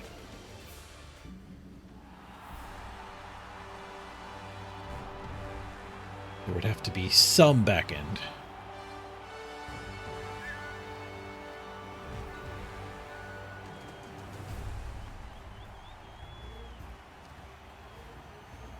You don't have any cheerleaders, but you do get cheerleaders on your sideline all the time now. I forgot about that.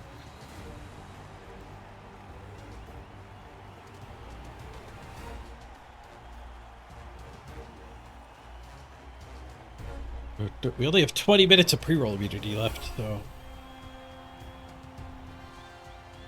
unfortunately, get some ads in the middle of the game. Dwarfs! Nope. OWA. Some dwarfs. And some humans.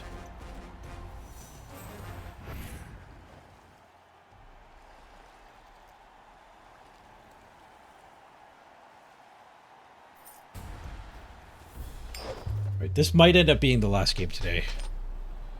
Even on an early concede. Hopefully our opponent doesn't test how early I'm willing to play another game. I am starting to get hungry a little bit here. Is this a receiving team or a booting team? I do have the dirty player. That makes me want to receive.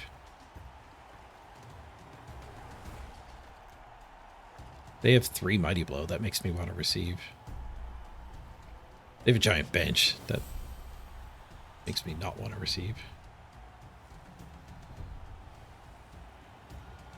They have an insane bench. 1, 2. Oh, they don't have a 3. They don't have an 8. They don't have a 12. It's a 2-player bench.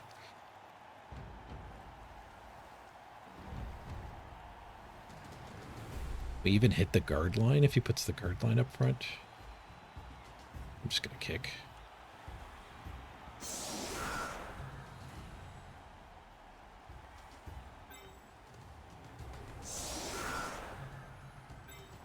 My habit of kicking the ball might actually be raising my concession rate.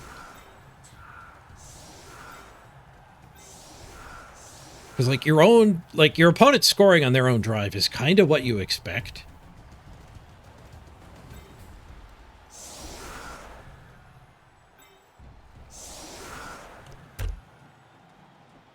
But having your ball stolen away from you is what makes people concede.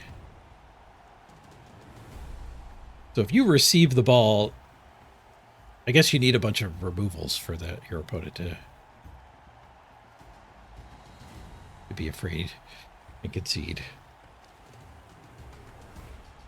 With random skills, we're not likely to get a bunch of removals.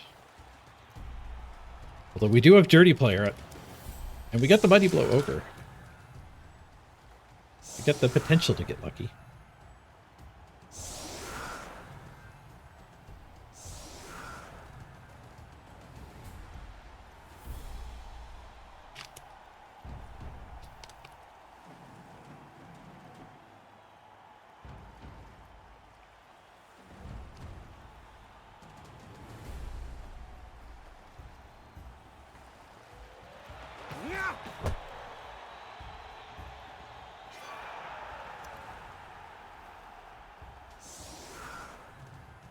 Deep-ish kick, but his receiver is right there. His quarterback's right there.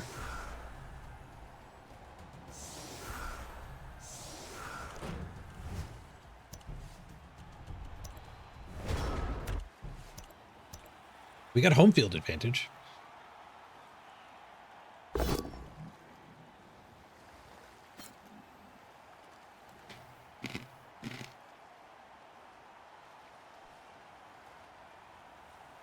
Oh, that's me.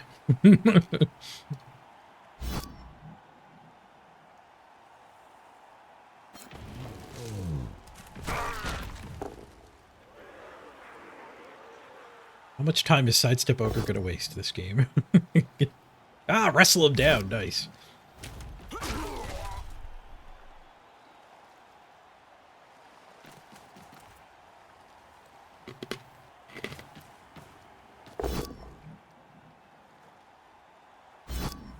Goes for the kicker. Oh, bad stand for him. I missed the Dirty Player.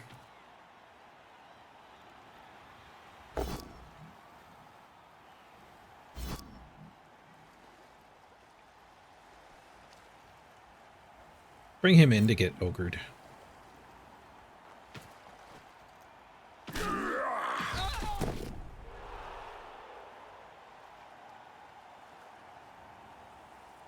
One stun, 3 fail to break armors. So far, so good. We're still getting stepped on. Atticus here is going to invite variants to the party. You never know what variants will do, though. He's got an extra +1 because I derped on the stand firm.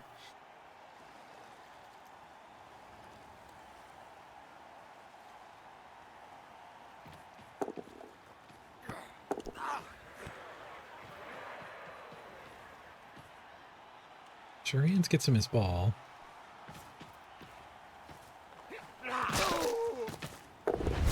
KO and not caught. Damn you, variants. 4+3+1 die on the ball. 4+ off of armbar, though. Can't do that.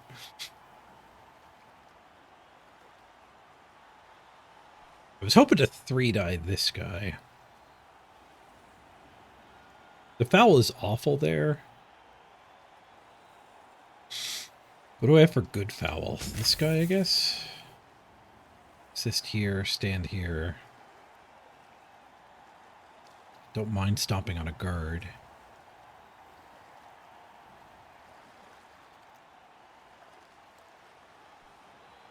Three assists, I'd have to put my dirty player here.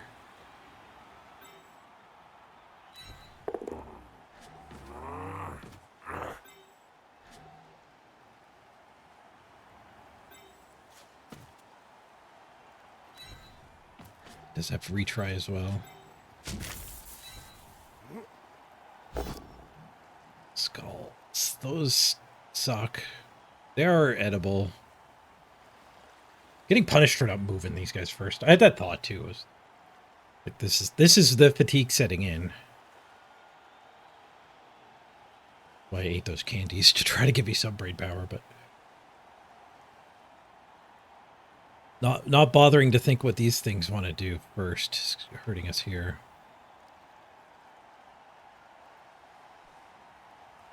I did just say momentum's really important in Concede Bowl. Rerolls are kind of important too.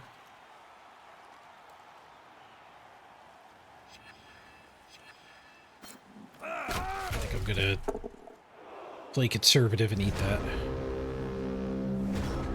It was gonna be, what, a 3 assist foul? At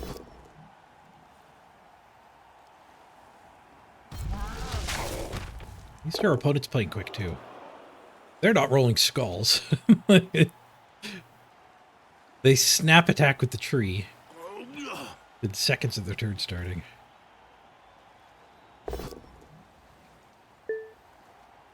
Hey, fun flame. Oh, we lose our block guy. We have no apothecary on this build. Yeah,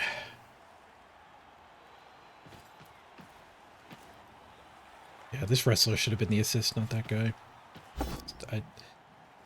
Not planning the full turnout hurts us big time there. Did he slaughter our armor? Yeah, he would have badly hurt this guy too. Maybe this guy's better than a Lino anyway. At least we tanked the Mighty Blow Blitz.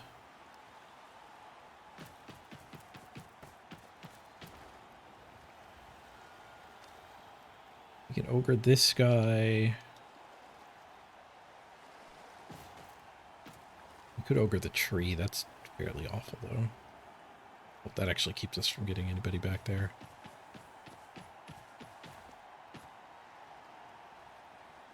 We could just blitz for field position now. 1 assist foul.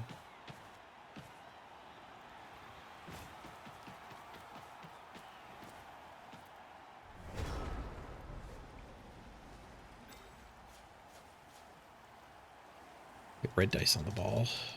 Oh, I could blitz his dirty player. That's pretty strong.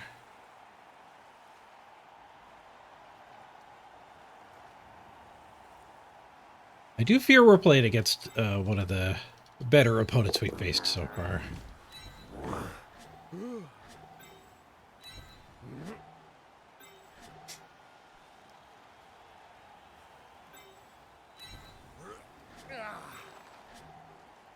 Cheeky little stomp on the stomper, I suppose.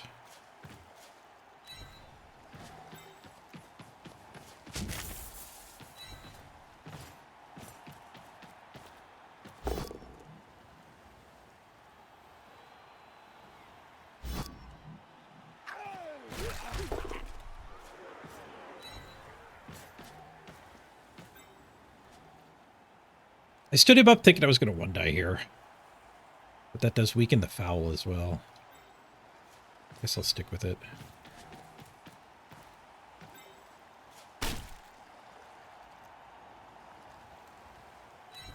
Our guard advantage is going to get us lobbing like this. Death! Oh! We get caught? Not even caught! 9-9! Those match, but you can't get a double on a 9. Oh, hold your applause, though. It's got the apothecary. Thinking about it. He's holding the apothecary back. He wants to get out there. The healing chop is ready. Just say the word. Healing chop attempt. Concussion. He takes the death. Oh, we take the 1 die and fail it. Eating this is a mighty blow hit. Guess that guy's... No, he has that one to blitz with. This is such a bad reroll, though. Just have to eat it.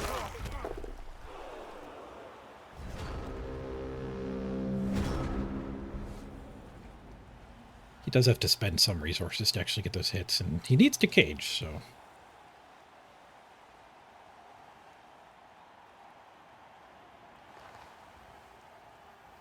Maybe this is fine. I feel a lot better getting that removal, though. We're only down 1 player now. Take this square.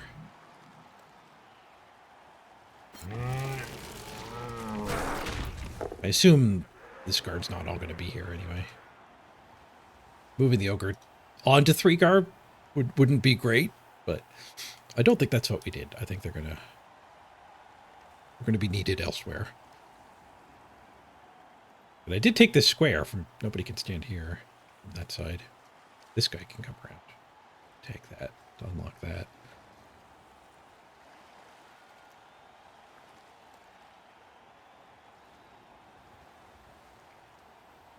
Troll Slayer here is a frenzy trap.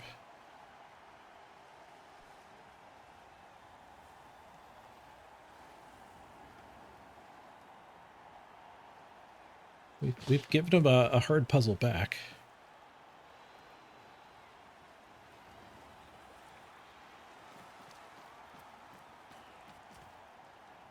Good spot for that guard. Goes for both of these hits instead of Mighty Blow on my better player. Let's get all the pows he needs.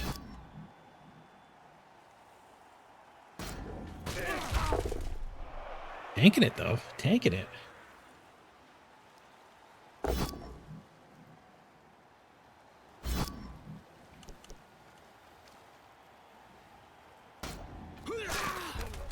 Move the ball yet. Wonder where it's hitting.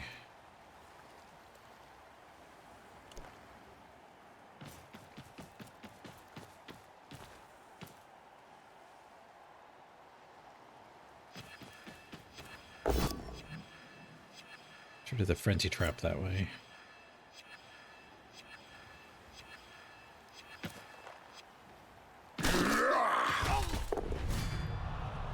He gets another removal. 6, 7, 8 of us left. 8v10.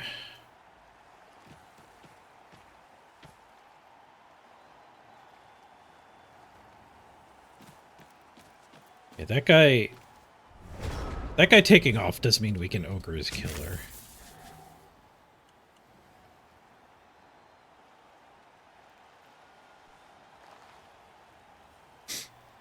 We could blitz here. We can't. There's a guard on him.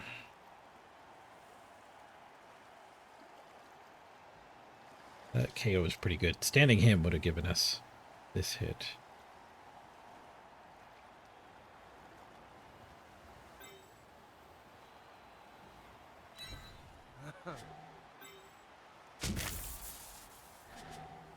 Does seem like it's probably the play. Gets the ogre off of the tree. So we 1 die here. Could dodge this guy with a 2 die.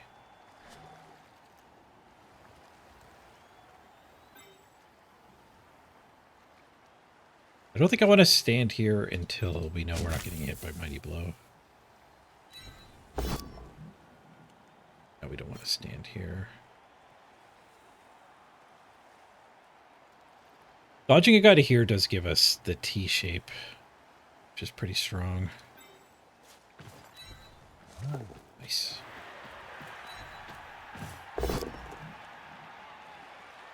I can either get the guard out and just stand, or I could push that guy to there.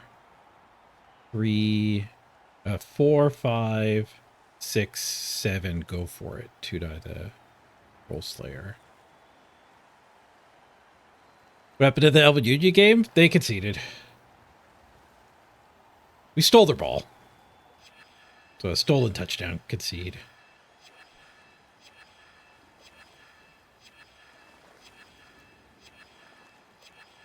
I think I just one-die the Troll Slayer. If it wasn't a go for it, I think I'd be up for it.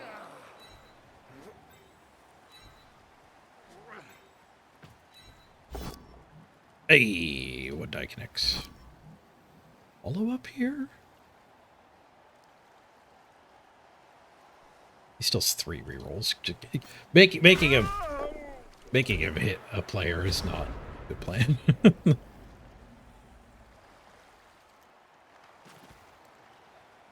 I guess, like, making this guy swing, like, it is a loner. The loner 3+ on the dwarves make them a lot worse than they should be.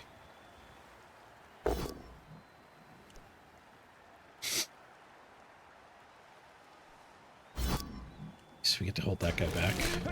The tree couldn't wrestle there because it might never stand up.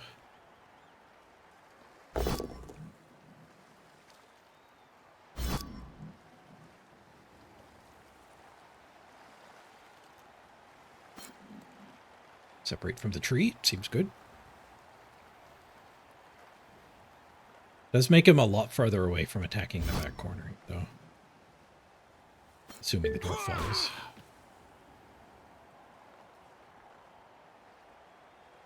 True did. You missed your chance to get on this team. Womp womp.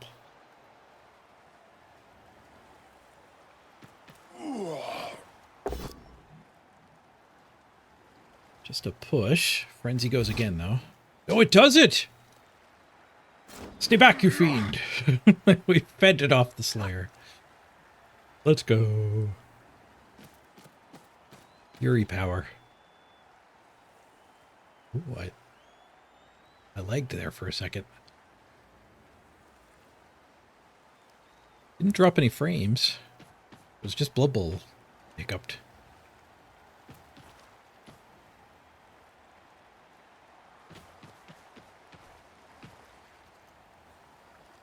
Gonna keep stalling. What did I pow with his killer? Bro. We're a backup quarterback. Second string. Loose player here. Double guard on this line, though.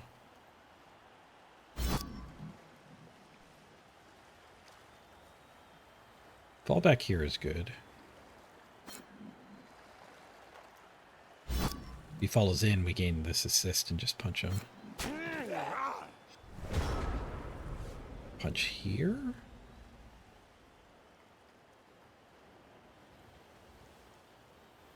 I'm thinking we want to ogre again.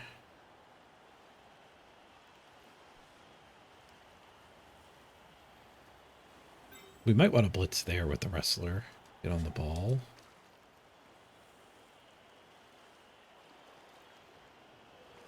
Ogre v Killer is pretty tempting. Oh, do we just get this hit? We could hit here. Oh, there's a guard on it.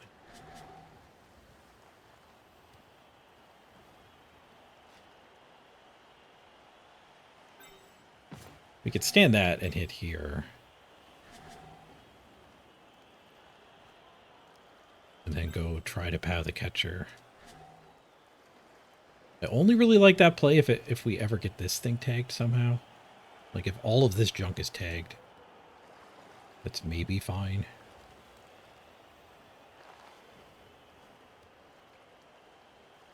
The ogre hit does let us hit here and get both of these loose.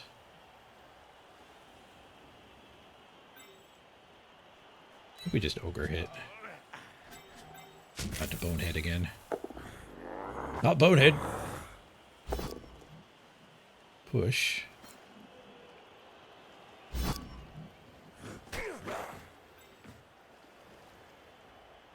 Ever get that hit? No.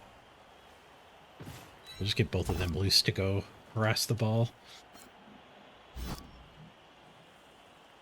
This guy off a guard, so that guy can't hit us too easily.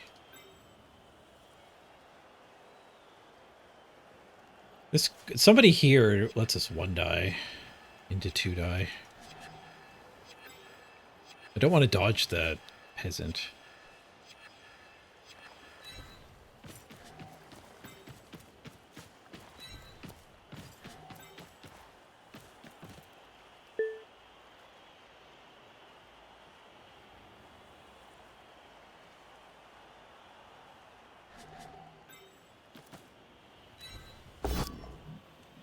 Boosh.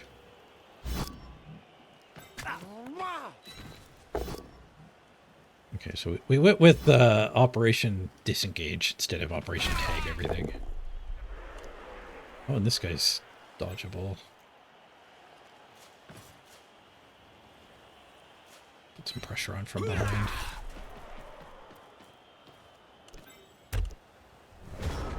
Forces them to waste a player caging. BB Dot with a big raid! Welcome! We're on attempt number 4 of the ARAT challenge now. Trying to win 1 time with every team on the arena. Using a randomly generated set of skills. That's why we have such a strange build for nobility here. We're up to 2 wins already today. 2 accurates and a Nerves of Steel. You never know when you need a backup accurate. What if the first one dies? We got second string quarterback.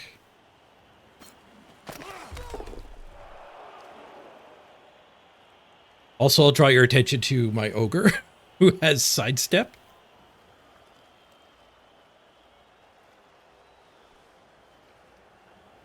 The devastating use of the secondary.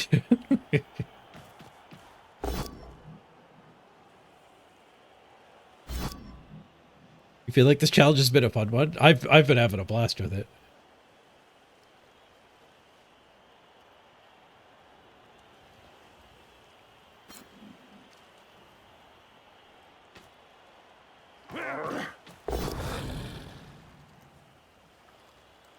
Decision time. He did get another push, so I think we keep the catcher tied up, otherwise he gets sideline cage. I guess with the catcher tied up, yeah, this guy can't even get down to help. The only assist he could get would be the thrower itself, and I'm stand firm, so he can't. He's just going to have to score. Or do go for it. Go for it and a dodge. Like, the ball isn't even safe if he gets that hit.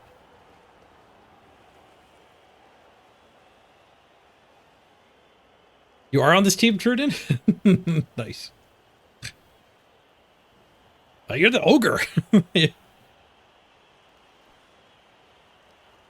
You must have called the ogre and then went AFK. Or alt-tabbed or whatever.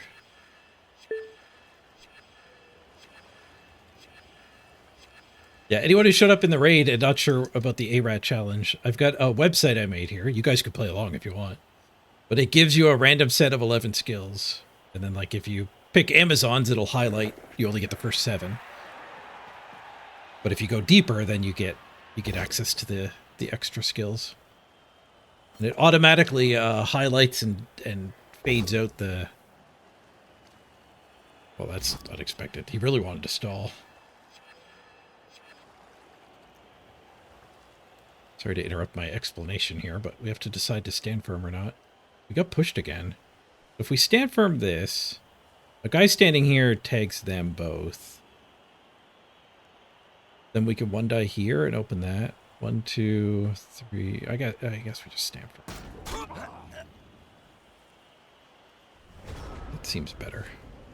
Wasn't enough to scare him in, so okay, 1 die here. Oh, that guy has to be the one to tag the catcher though, so.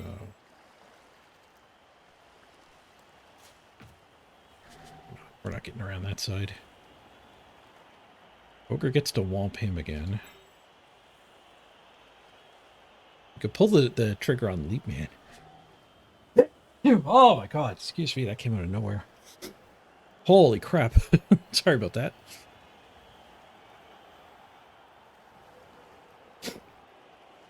We could use the blitz to get the dirty player loose to just try to murder something. And he surfs? Let's this chain him to there. Can't surf that. If we tag that, we could just hit here and get onto the ball carrier. That still leaves the blitz free as well, so we could blitz the Troll Slayer anyway, just because it's a good target, and then go the other direction.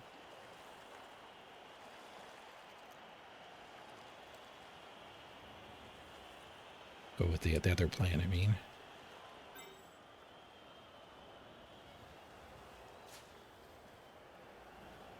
Oh, I don't have enough players for that, though. Sure I do. I guess I could just blitz him into the open. We don't need to tag him if I push him away.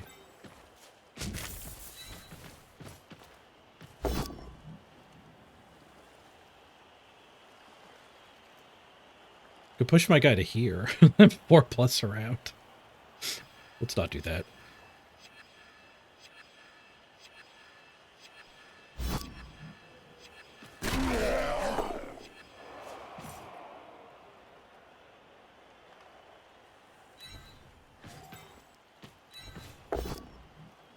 Nice, got the POW.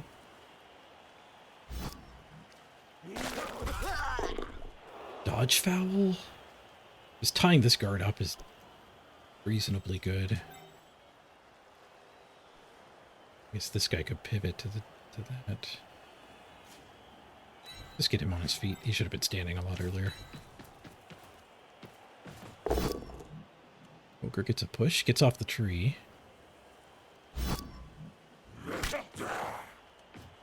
We have one die, we have a dodge, and we have probably keep that tied up.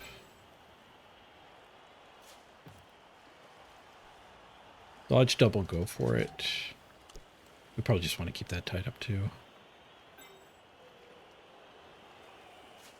Dodge double, go for it to get a negative assist here.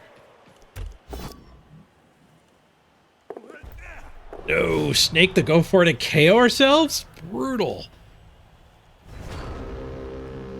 I guess I should have just left the Troll Slayer the ability to hit us.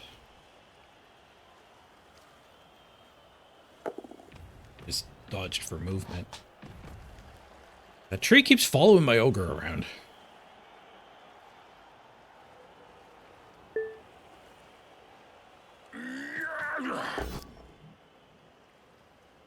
Witness protection page. Was I blurry again after my sneeze?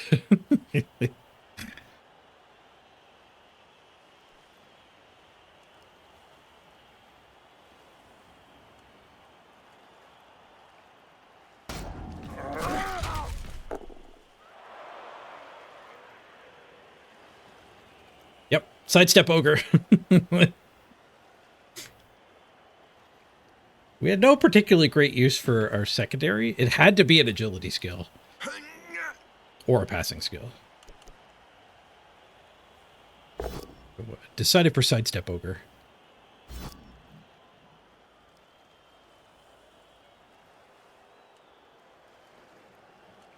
I have to stand for that. Or it gives him another 2 die. Stun's not bad. 4 removals and no bench is rough.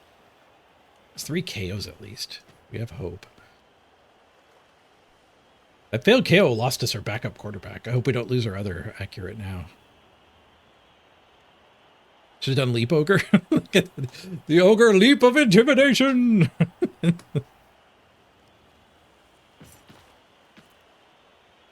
leap skill could make it a 5+ leap instead of a 6+ leap.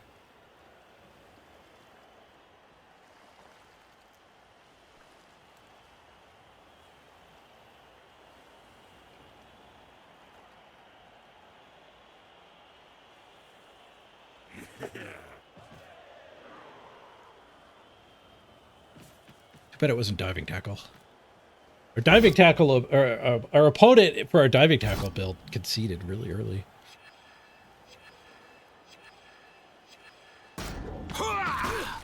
It's another armor break. He's just breaking armor everywhere. He does have 3 mighty blow. That last one though.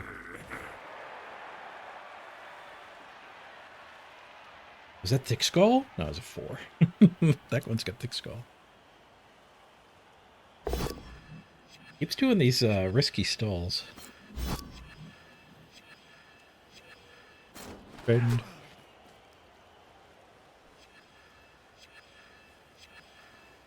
We do have leap here.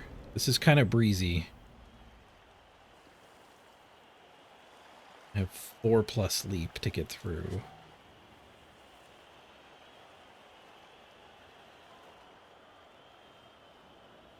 We are certainly running out of time. Everybody ran away from the ogre. I do need to dodge the ogre this turn. You could blitz something and just go for a foul. My fowler's loose.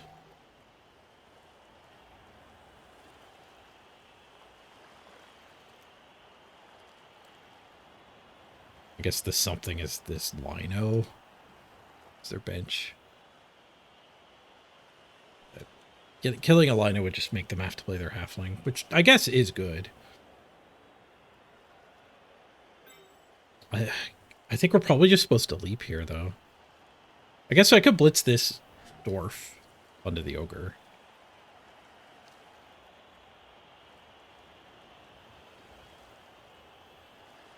And maybe make a play next turn.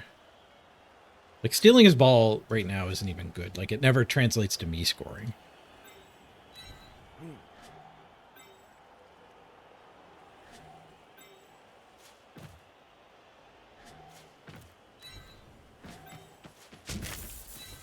Shouldn't have offended there. If he followed up at this, just would have been easier.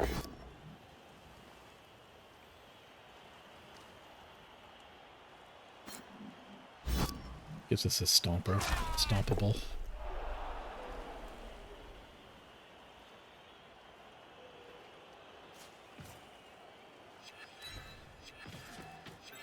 I guess the problem with this is next turn's probably we don't get a leap.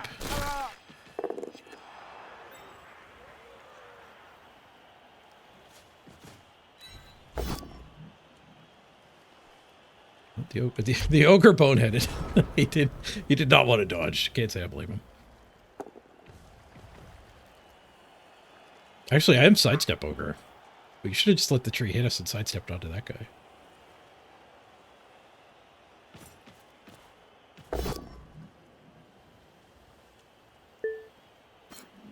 That play did expose the dirty player to his killer.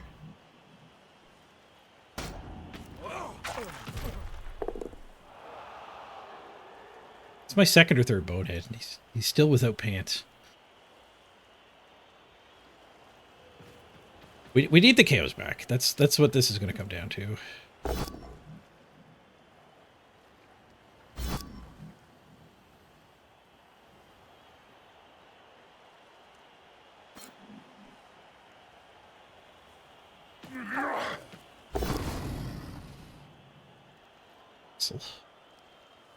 Two rerolls. He might reroll. Skulls?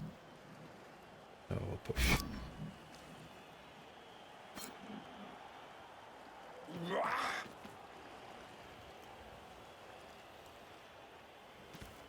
Getting a lot of control over his frenzy there. But he's just got such a big player advantage.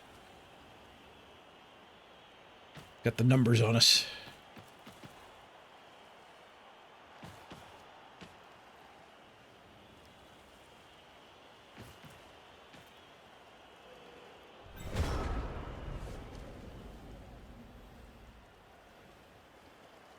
As expected, we don't really have a leap this time. I guess we have red die.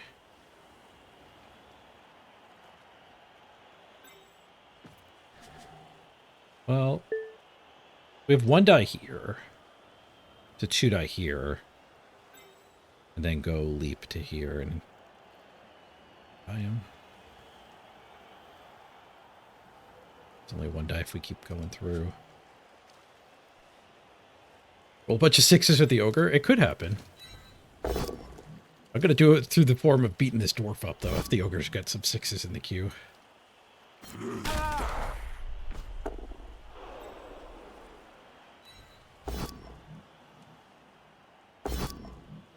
1 in 9.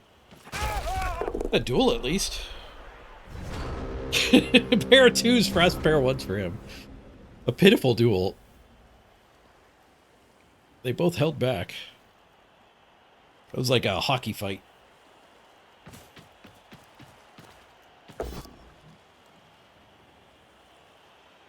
Rolling some dice, but blood skulls are pretty rare. Oh, they could surf us. Surfing would need to swing with the block. 181 is a lot less rare. That's my one turn on this team. Sidestep ogre. My one turn is worse without a sidestep blitzer. 7 moves. One turn would need everybody. He just took the POW. He's not thinking about surfing.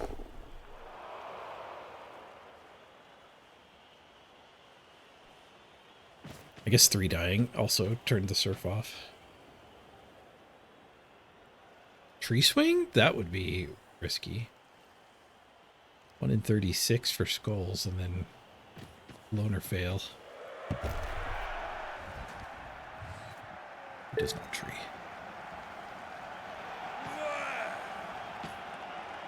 Who needs to step to the side when you can jump?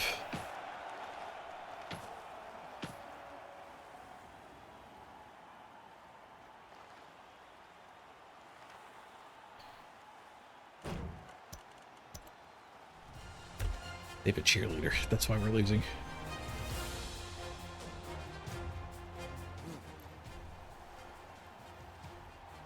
Only 1 KO. So there won't be a 1 turn. This is a murder turn.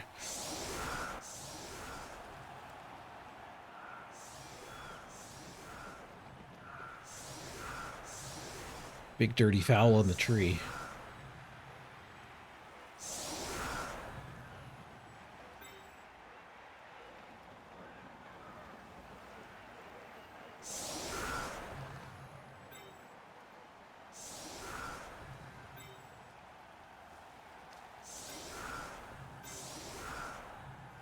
We might pick up an extra turn, I guess that could happen.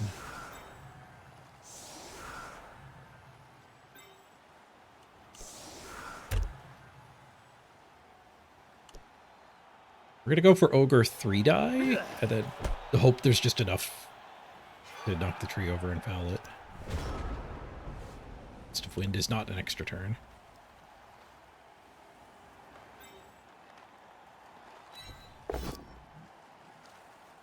Wrestle hurts our tree murder count.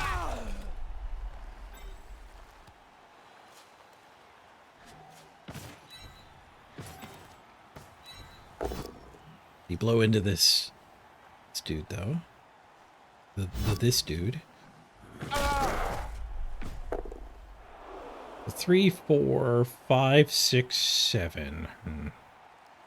Oh, this guy can help. Fast Farm doesn't do anything anyway.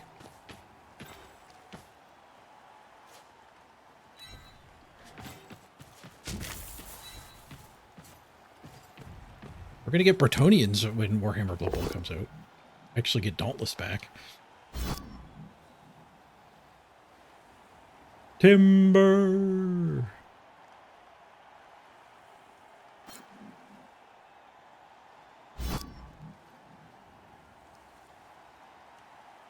Guess we could sidestep.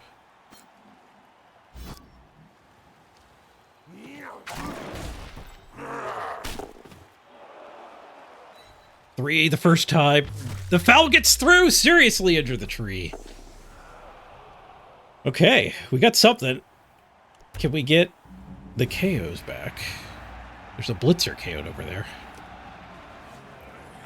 Both KOs back. Okay, we're up to 10 players. They're at 11, but they have to run their halfling instead of a tree. It's kind of 10v10.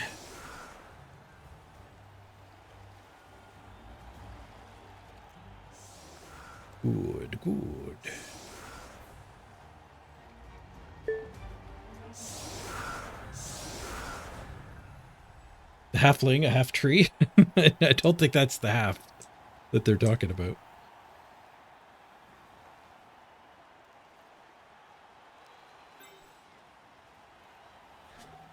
I think we'll do ogre blitz.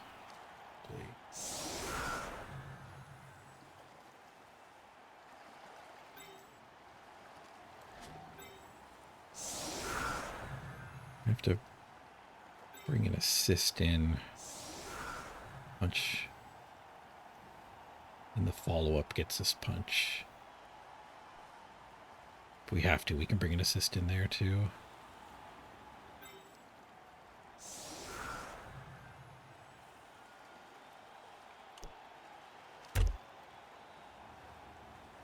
Definitely setting up aggressive. Short kick and a blitz would wreck us.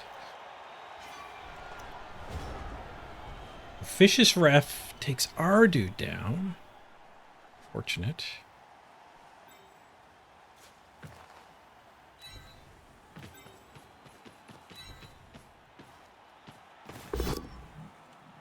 Nice. 1 POW.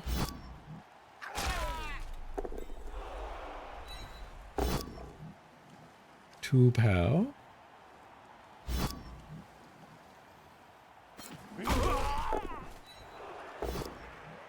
Push.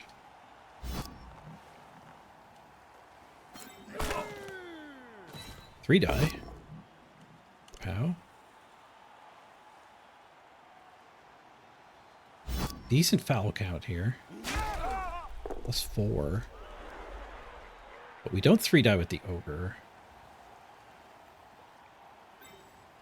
I have a right to just wrestle him.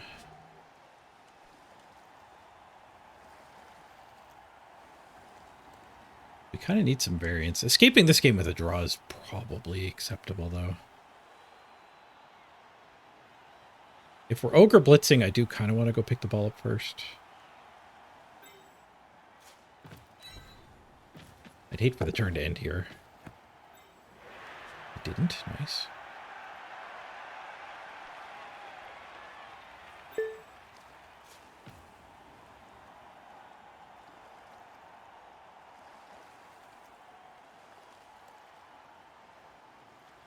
I think we just keep it deep. I don't want the ogre to bonehead and then have him be able to mark the ball.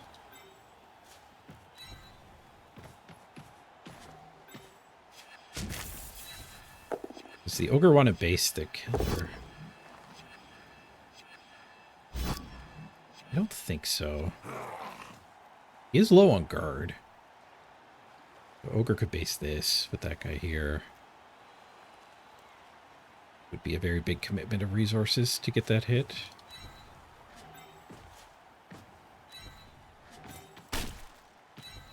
Stompy, stompy. Oh, the foul keeps delivering. Nice. All 3 of our removals, I think, were fouls. 30 players, pretty good.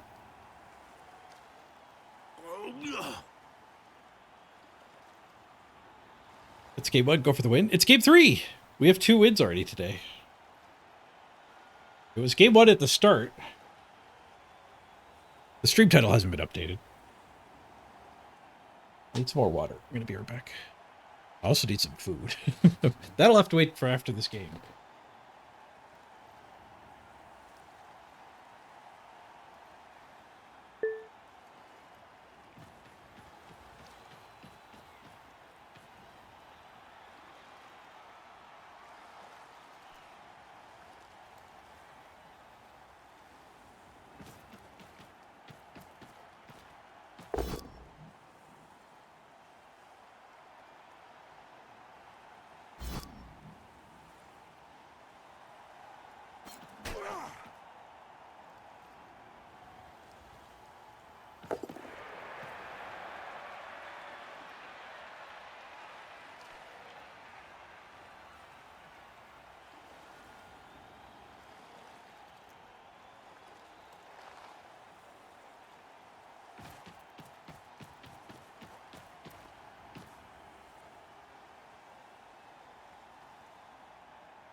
All right, what did I miss? Appling presented itself forward. It's a pretty good target. Ogre assist here. Punch gets us 1 assist of 2.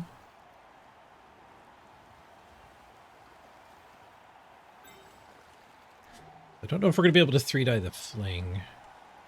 We could keep the ball deep. We'd have to do a pass next turn.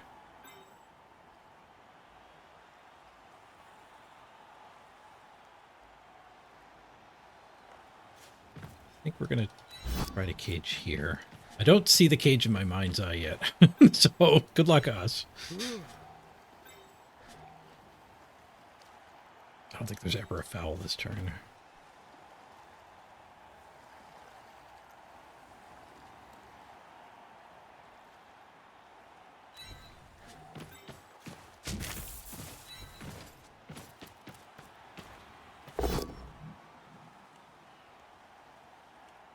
Halfling's in the cage. Never mind. Halfling is in the KO box.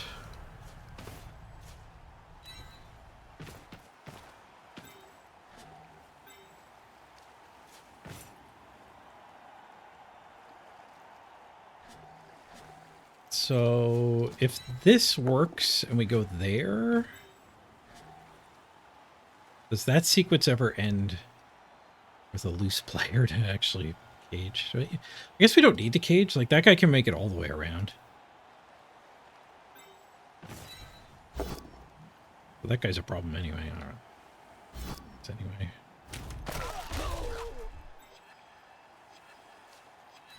So we need a dodge. I'm gonna dodge them all. So we start with this one. Is leap better than dodge here? It is, isn't it? No, no. Dodge into the open's always better.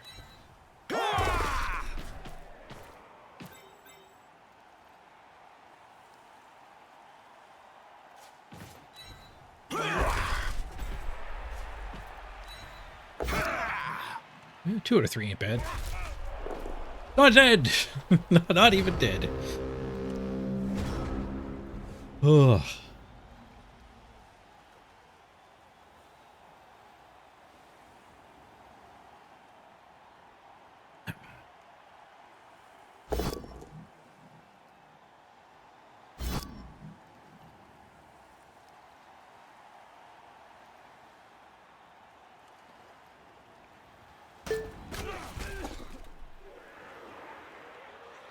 Tanked it. The sidestep ogre, a thing of pure beauty. Armbar got us there? Armbar got us. +1 to the armor roll.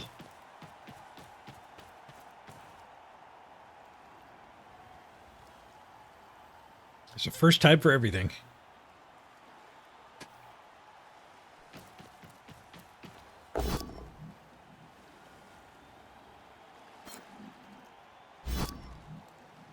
Take out their catcher or their human blitzer, they struggle to score. Speaking from experience. Alright, Fend keeps him from marking the ball with that guy, so that's good for us. Our cheeky little skill selection. Cha-ching.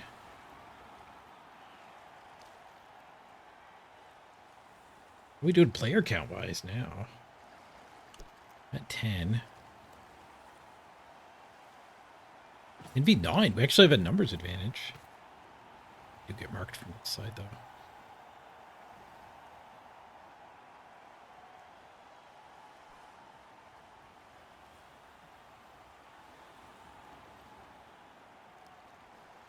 Be able to blitz that. There's a second one coming in, too. That might be a bigger problem. Ooh, and a third one. He could really cram in there. In which case I'd probably just have to dodge away. Or Nerves of Steel accurate 2+ it away. Even better.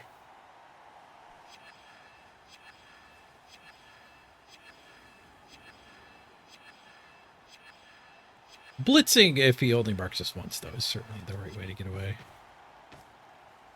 Free punch. Surprised you didn't give the ogre a free punch, because it cuts this guy's movement. Have to stand him before ogre punching, or else risk him staying down. In the event of an ogre derp. That guy's in prison now.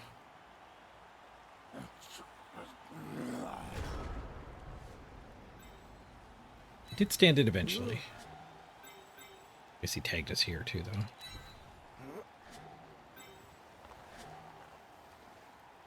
I think we're looking towards a potato here.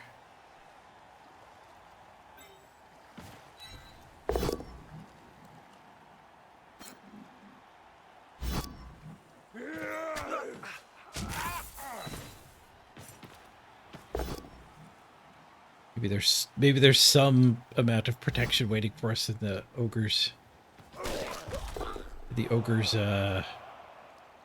area here.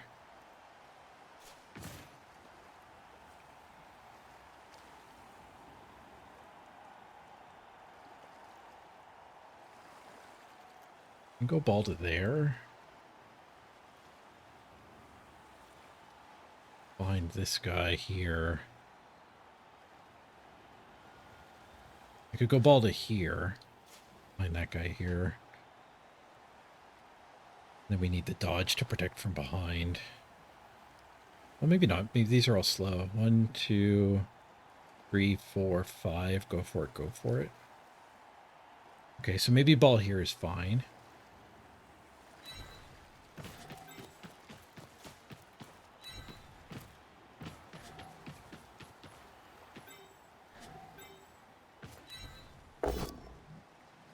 Ogre rolls skulls and eats the reroll.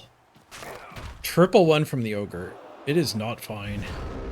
I needed to just not activate the ogre there, I think, but come on, you gotta hit him. You didn't gotta hit him. The ogre just not activating. Fine, now it's way too easy to hit this guy. Or is it?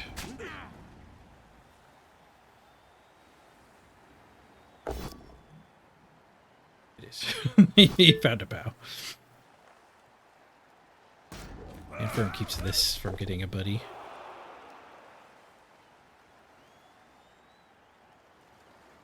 Big guys are really good at losing at games.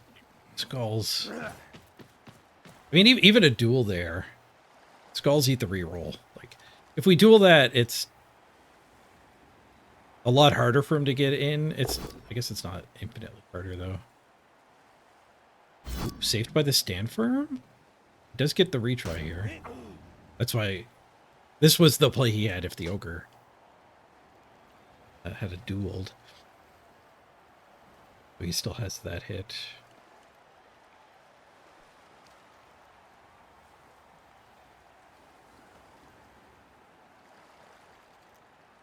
Guy in from above.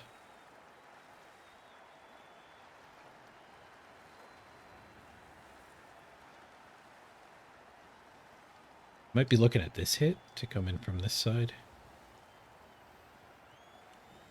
The turn ending before this guy got to fail his dodge did tie this dwarf up. Skulls for the opponent. He doesn't have loner. he gets some bows on his reroll. Oh, wait. Do nothing. Block the way in. Oh, but open the other way in. Shoot, now that Troll Slayer gets to hit me.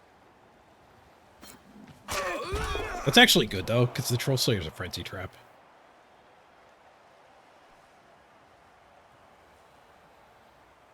I'll tell myself that's probably not true. Just let this guy come in.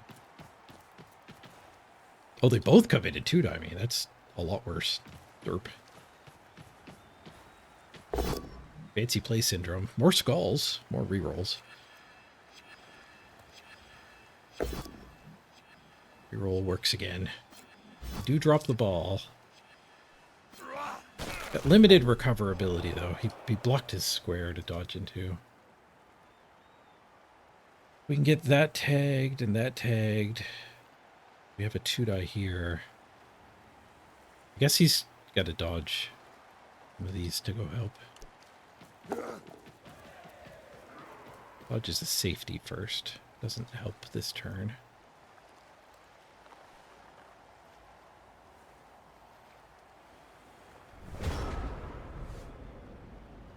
That the gate got this guy loose. He didn't even dodge that one.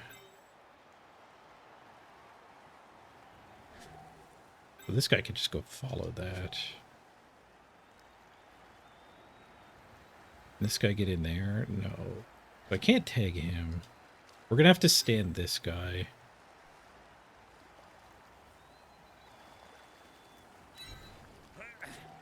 Pick the ball up on the noble.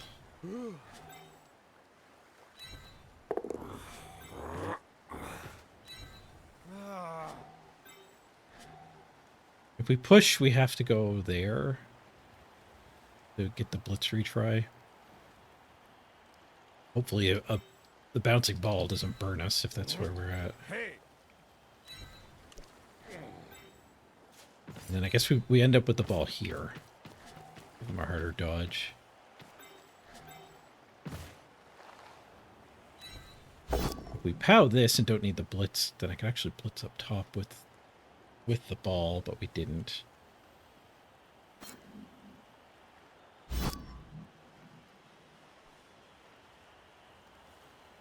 I don't need this guy to follow up. I guess following up makes this square never get jiggled to. Well, the ball doesn't end there, I mean. Tackle zone. We need the ball to not come here or here. Staying behind keeps me on there, which is nice.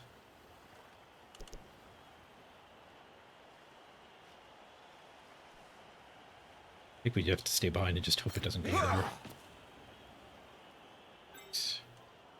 That's the best scatter by far.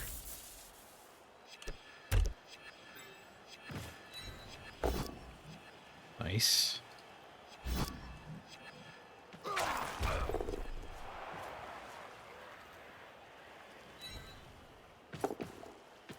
And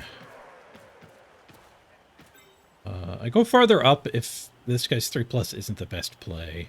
So if this hit opens stuff up, or if this... No, those are both stand firm hits, so we stop here. Don't care about him anymore. And to help.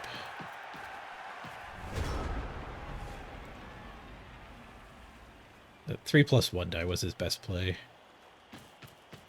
Ugh, we're scrambling here. We are up a player. He starts taking smacks. The catcher. I guess I did care a little bit about that guy. It enabled that hit.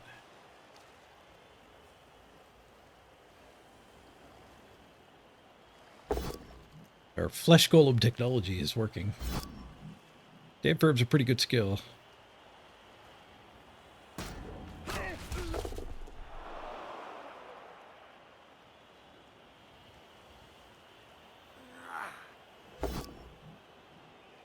Also gave him that hit, but that's his blitz.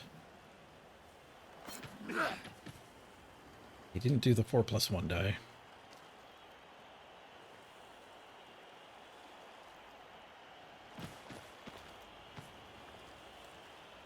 Probably feeling the effects of the one player advantage here a little bit. Happen to throw 1 die hits and stuff. 1 die into 1 die. Often those frenzy hits get better. There's some cheeky surfs here.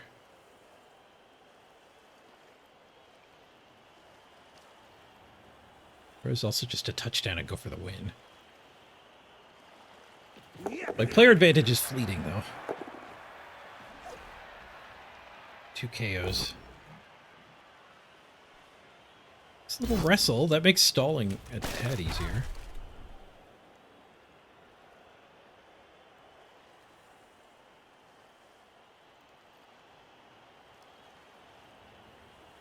Getting that hit's tough because of the cards, though. For the surf. It's here now.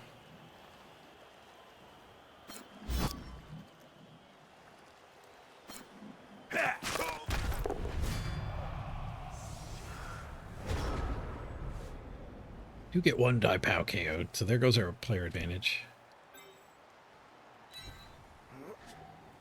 Ogre Blitz? Score if we get the removal? I don't know. I feel outclassed here. This guy's good. This guy is really good. His positioning is way above average.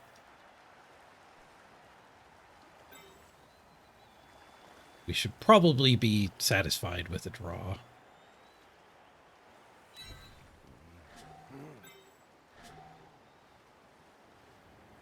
Die here gets us one die there. What's the stall look like? Blitz this there, stand here, ogre over here to stop the dodge.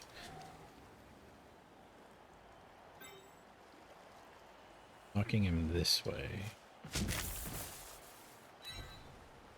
This is my hunger. I'm rolling dice here without having the full plan.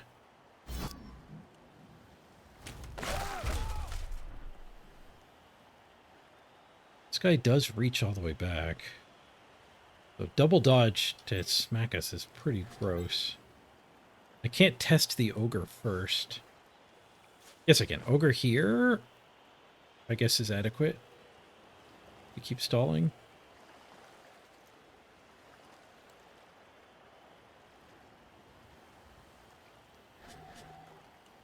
I guess a bad thing about the stalling is, like, this surf is waiting.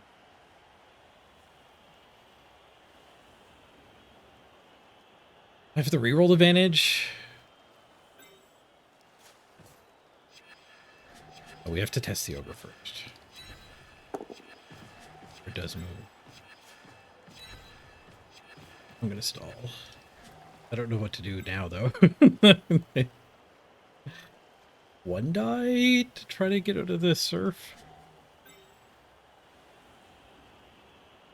There's one die here, two die here. Foul something or two die here. Sure, let's do that. I have to eat this if I want the reroll advantage, but we get surfed. So eating this is planning to score next turn and have 2 to steal. Don't like that plan. Don't like that plan at all.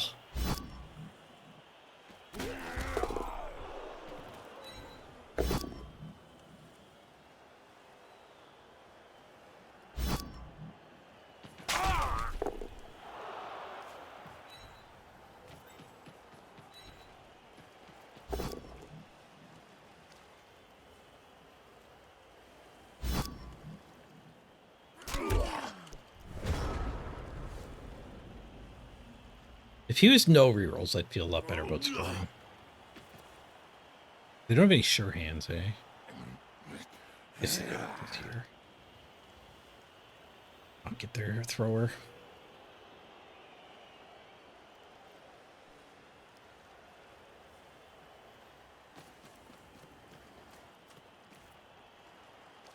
Guess they'll just blitz here and mark us.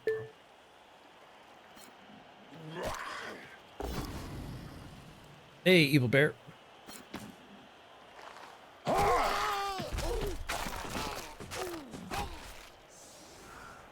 Following, return to the surf. Oh, I did see a surf with not following.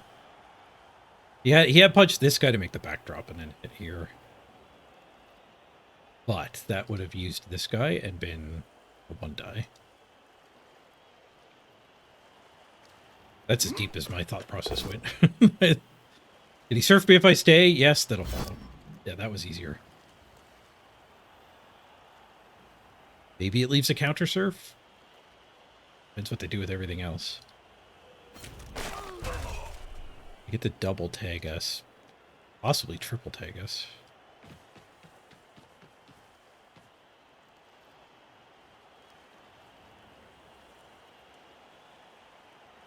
Let's hit. But all of this hits this blitz.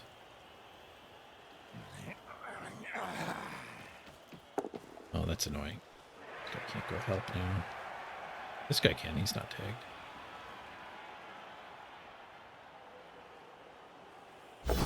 So this guy here, punch that, blitz that, swing with ball here. When he tried to dodge that guy. Punching. Yeah, because he just needs to stop us. He doesn't need removals.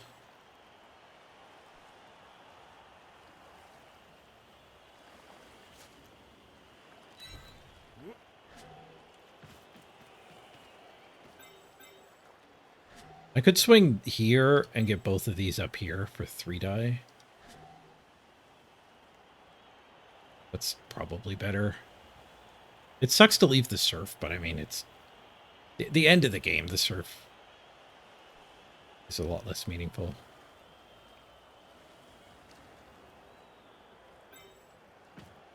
But this guy's 1 in 9's a lot better than the ogres.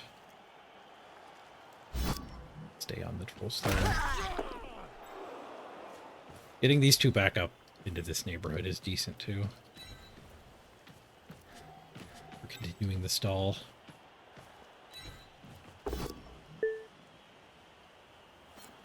The goal here is to have it so it's like just the catcher that can come for us.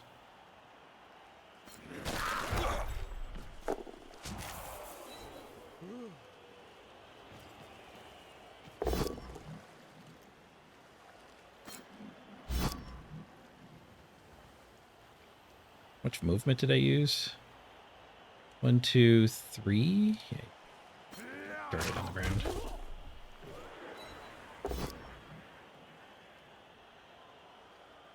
Just eat that. It does open up the possibility for the ball to go out of bounds.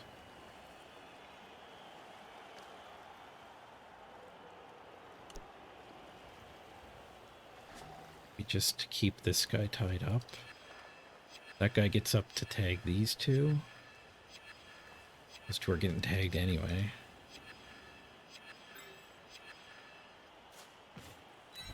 Don't reroll. Oh.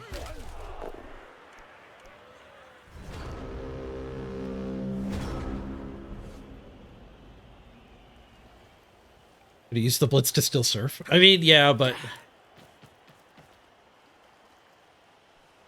I don't think the surf is worth risking the ogre 2 die. And like, yeah, having these two both back up here is valuable too. Valuable in the sense that like they can dodge and help, I guess. Not the most valuable, but dodge and score on turn 16 could actually be the way we win this.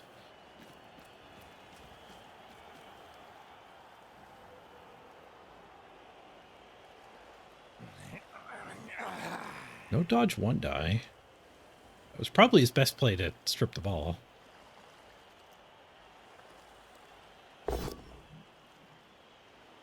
Bonk.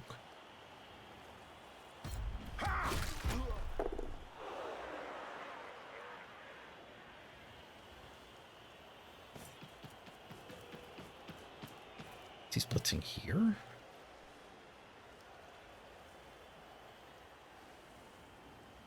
Guy's not fast enough to go for the ball. Still removal oriented. Right? I've pivoted to field position oriented.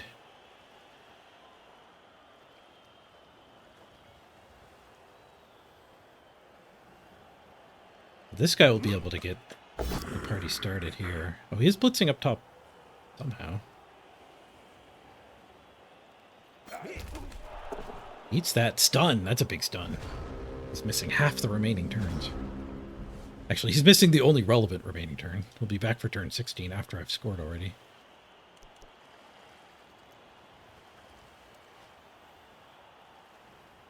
Okay, so we do have this guy to here. I don't think he's going to do anything better than that. Which gets us this hit. Only after that hit, so probably not. Gets us this. Not particularly. So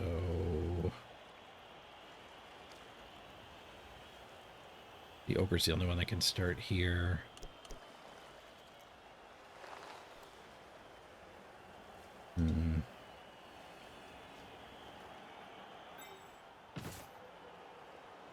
This is technically surfable. I don't know who would do the blitz, though. The ogre would have to dodge. Well, ogre here, this guy here, and then dodge this guy to surf. There's no way that's right, but cool that it exists. Scoring now is probably fine. It gives us the out of winning on a blitz kickoff event. Gives them 2 turns. Where's their human catcher? Do they just not have one? I guess they just don't have one.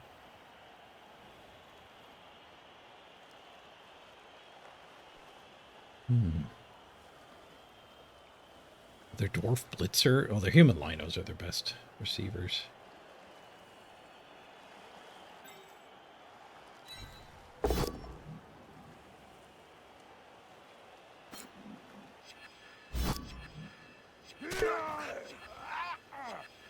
Do we just jam? Oh, there's the human catcher there. Derp.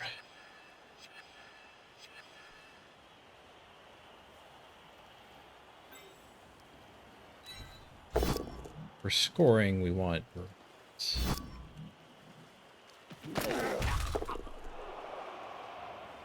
If we're stalling, how do we stall? Blitz this. Stand here. Punch him to there. Follow up.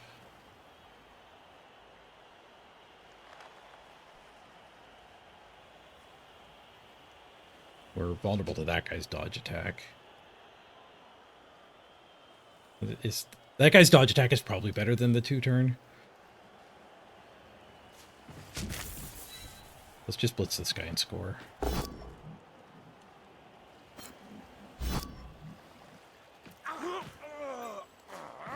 It does give us the... It gets us the chance to win. We need a blitz or a riot, though. Or timeout, whatever it's called. The extra turn or extra turn just for me in a blitz. It's not a very good out to still win. But I think the 2-die here is better than... Or the 2-turn is better than leaving him the dodge attack. Or like me trying the 1-die to get rid of the guy that could dodge and hit me.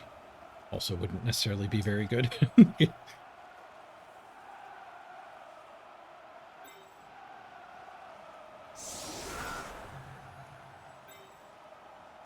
Do I care about the ogre being tagged on the line?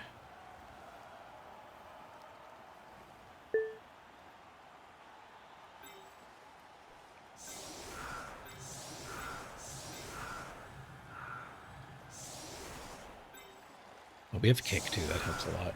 If I set up this passively, it's better for stopping him. It does make the blitz invalid. 13, 14, 15, 16, 17. I guess I could go to the 16 line, and technically we can still score. Oh, this guy could technically score from here. Stand for a moment.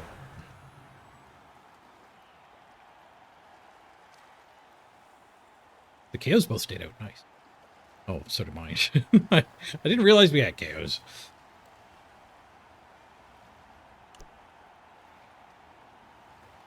So from his side, 12, 11, 10, 9, 8. So this is where he has to stand his 6-move guys. I think this is correct. Means he has to blitz an opening and then use the opening. His receivers through. Oh, he has that guy too. Forgot about that guy. You have a lot of wrestlers. Deal with a solo catcher that's deep. Kick is going to be good. Boot it back here. It's like a 1 in 4. It comes back to the thrower's quadrant. I guess a 50-50 it goes into this side. I would say more than half of the results are beneficial to us, though. It might be better to kick here, because he is a little deeper than middle. So if we kick here... Like 1, 2, 3, pick it up. 4, 5, 6. 6 is... That's still a Short pass. Quick pass, whatever you call it.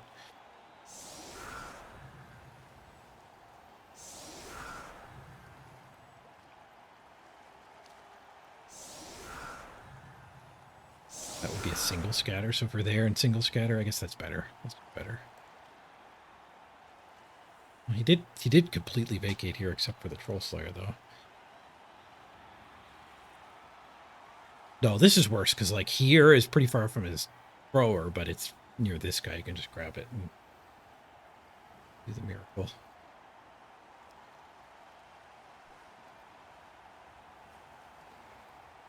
So I guess when we kick it deep, there are really good kicks. When we kick it shallow, he can work with everything.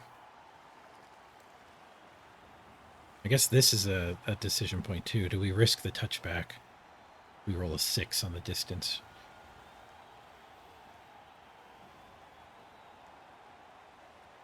I don't think we do. I don't want to get rid of the transfer.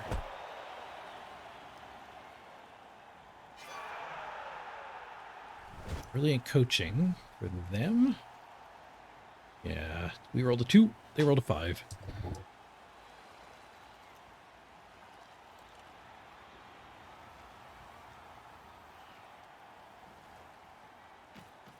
So first priority is a scoring threat.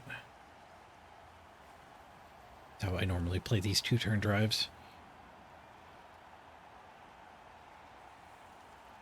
He's blitzing through a stand firm.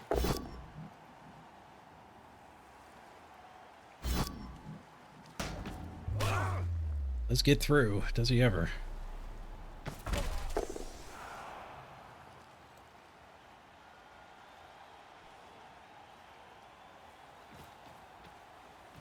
So that guy's a scoring threat without go for it.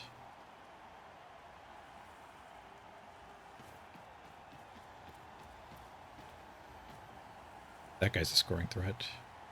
2 go for it.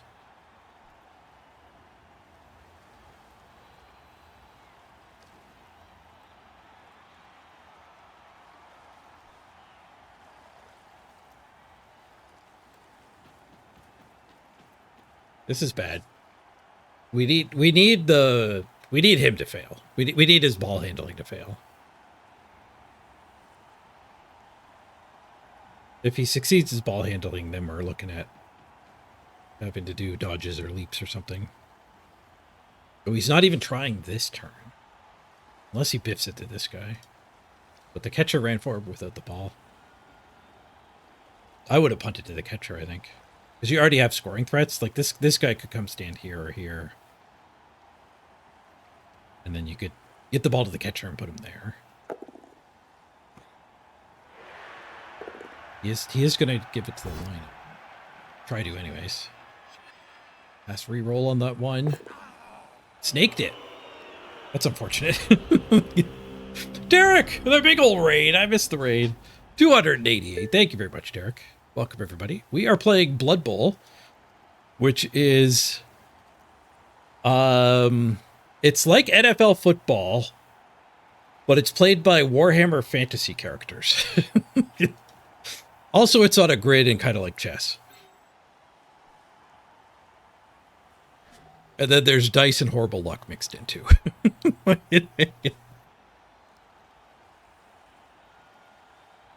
one good thing about Blood Bowl, for people who haven't played it before, is you can enjoy just watching it without knowing what the frick is going on. My opponent has 1 turn left to get the ball all the way from here to the end zone. So it's my job to make that as hard as possible right now. He has a catcher, which is his best receiver here. So I think we want to dodge this guy to attack his catcher, and then hit this guy, and then re-tag that guy. Tag that guy like this. Oh, we could also harass by going directly after the ball. We can get up and technically go harass him that way.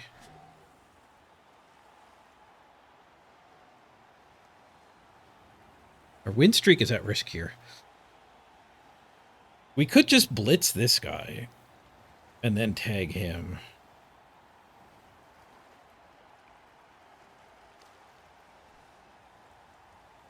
That's less dice, but it's a lot worse payoff.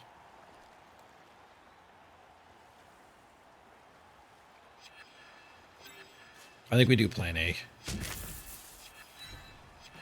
The dodge worked. We got our 3+. The POW did not, but we can retry with this guy.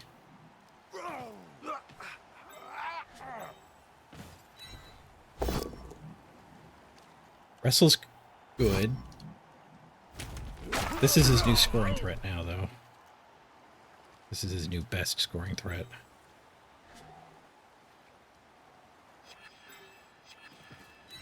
At a time. Push that aside. That does mean we're not going to harass the ball. Both of them. Are you any good? Ah, the stress clock.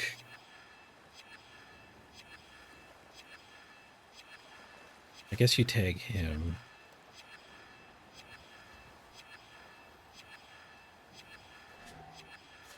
No, he's probably better off up there. So let's dodge this first. And then go get in that guy's way. Failed to go for it. Reroll. No! He tripped. You could get 2 extra movement by rolling a d6. But if you roll a 1, your guy falls over and takes an armor roll. My guy got stunned. He didn't die. But I don't have another turn, so it doesn't particularly matter. Could have 4+ cut the corner and actually tagged him. I figured being here, cutting a movement off might have been good enough, and it's a lot easier to do. That works probably 80-some% of the time, where cutting the corners works like 30% of the time.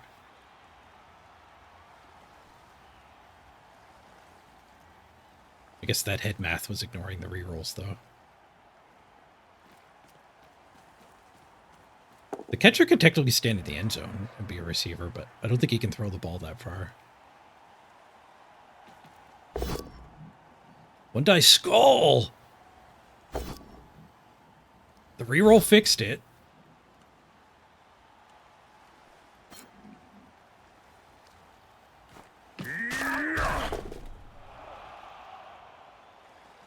Okay, he's going to get this hit too, so this guy is going to be loose.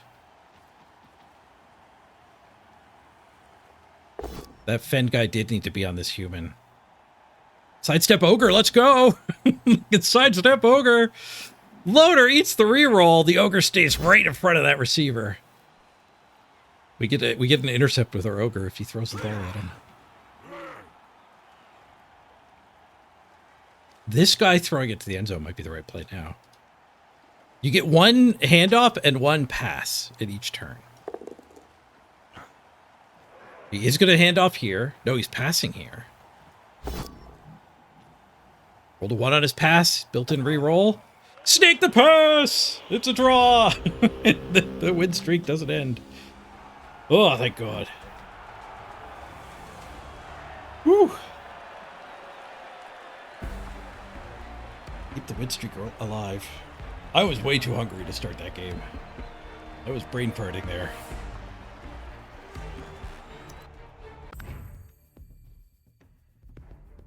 That was not a bad skill set, so the draw does mean we lose the skills. We have to reroll the skills. But it wasn't as good as we can get for random skills. Check out the stats. We got 77% on our dodges. Oh, that's him. We did 80%. Both, I think, are good for non-agility teams. Go for it. I failed 4 go for it and only succeeded 2. Those are 1 in 6 to fail, not 33%.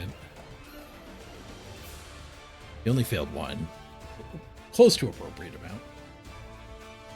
5 yes, 1 no would be correct. The attack dice. I was heavy on both downs. Well, I do not have a lot of block. They were skull heavy. Slightly skull heavy. Oh, I got a quest done. Complete 25 dodges. 5 warp stone in the bank. Okay. Let's roll another set of skills.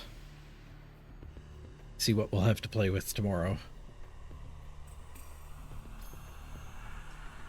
Leap, double accurate, nerves of steel. Yeah, I guess that wasn't a very good set. I mean, block, dirty player, kick are pretty good. Sidestep ogre was a little disappointing.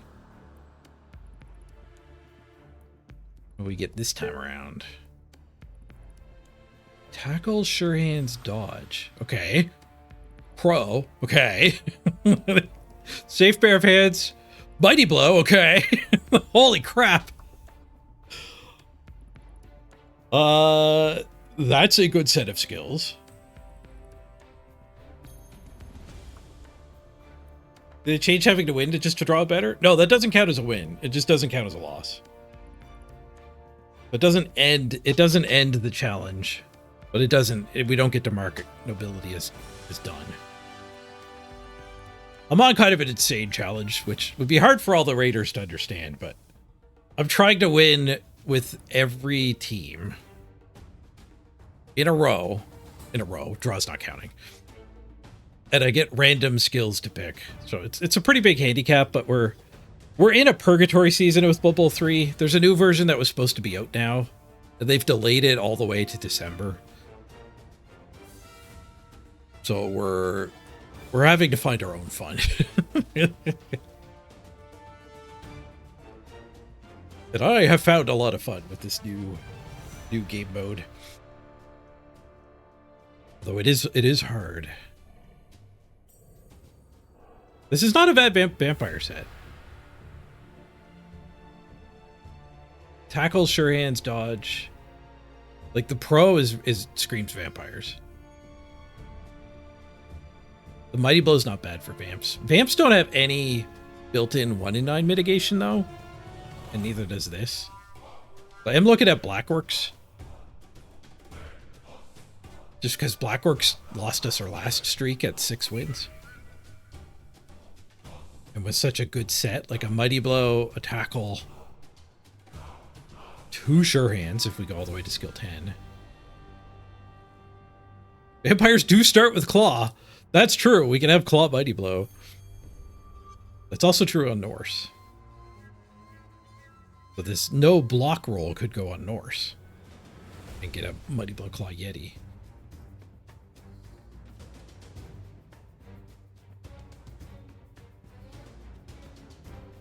We'd have to spend this stack and the secondary to get through the agility and passing skills. 3 of them on the Valk and then the secondary for somewhere else. It's just such a good roll, and Blackworks felt really awful when I used them. They go all the way down to the stand firm too. That's the only way to get to the stand firm, which is another top 3 strength skill. We would have Brawler Troll, Mighty Blow stand firm on Blackworks. Sure hands on a Goblin, sure hands on a Blackwork, just to get rid. We get 2 secondaries, so like we have a sure hands Gobbo. Oh, the 2 secondaries both have to be the passing skills. Oh, that might mean this isn't possible? No, we get 2 stacks too.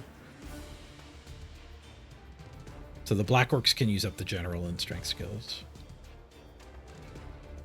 There's only 7 anyway, so that's enough to put 1 on everyone. Oh, the dodge though. The dodge has to be a secondary too. So this can't actually be Blackworks. It needs 3 secondaries. So Blackworks are impossible.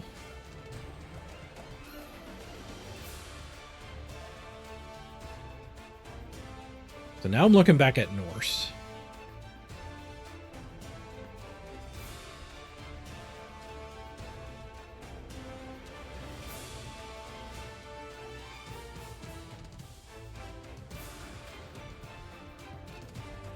Norse doesn't feel like they use it very well, though, because the two Valkyries who are your ball carriers have to use up all the dodge and passing skills, which means the Sure Hands doesn't go there. Now you're just wasting a Sure Hands.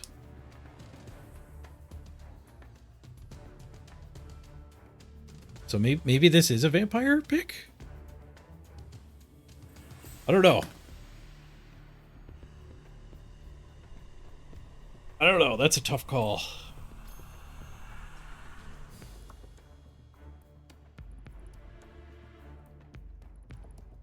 We'll leave that for the start of tomorrow's stream, though. Yeah, I'll sleep on it. We'll think which team to pick here.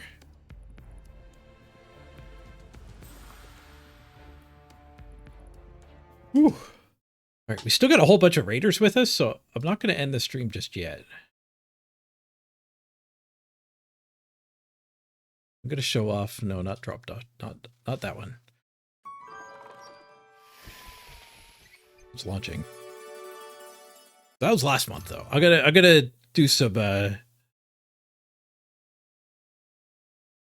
Let's check out Deck Tamer, which is in the Humble Monthly, and I have an affiliate link for them. So if you like the game we're about to check out and you want to buy it, you can get a screaming deal on it through the Humble Monthly.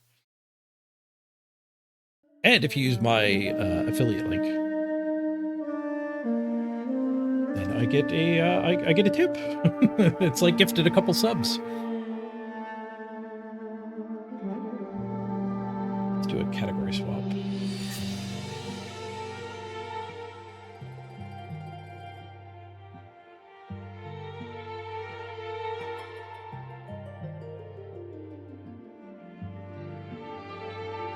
This game, it's a card-based roguelike. I think it's roguelike. It's a card-based game anyway. But Pokemon? In like the monster collecting part?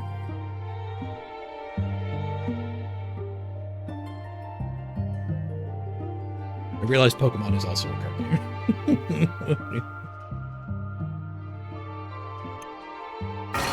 I don't know much about it. I like watched half the trailer. It was like, yep, that's something I want to play.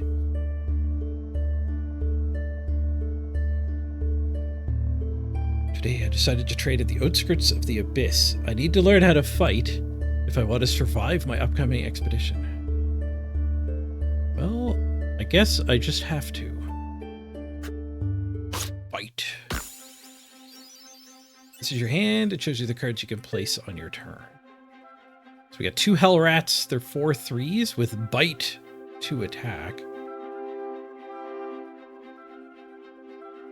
There's a tabletop RPG called Pokathulu.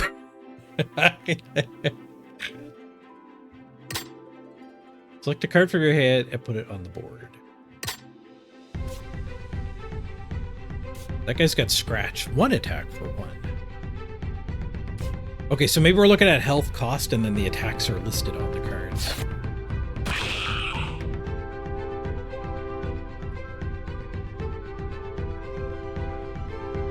You should use Bite by clicking on the move. Move's damage is indicated between the parentheses. Once you've selected your move, you can end your turn.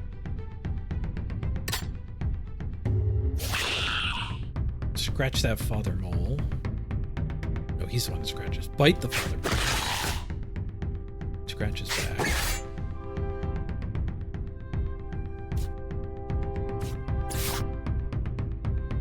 Do I have mana limits? Oh, I might only have one guy out at a time.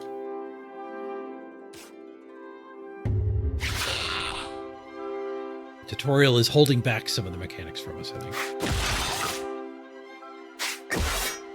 So the battling is kind of like the Pokemon Game Boy games.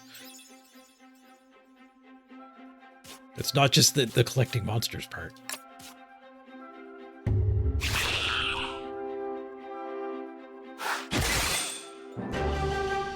It's also RPG attack turns.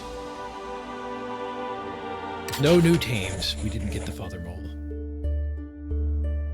Unlike every fool before me who dared to dive into the depths of the unknown, I want to return from the abyss alive. As such, I continue to practice how to fight. The beaver monkey. Oh, we have a new button to click here.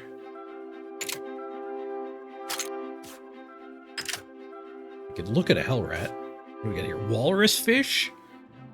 Nice. He could bite or scratch. Scratch hits first. We don't know what the double sword is. This thing also has double sword. It's first. Priority move allows you to hit first within the lane regardless of speed. Oh, okay, so there's going to be lanes. If both creatures have priority, the fastest hit will win. Oh, so maybe the number of swords is like slowing you down.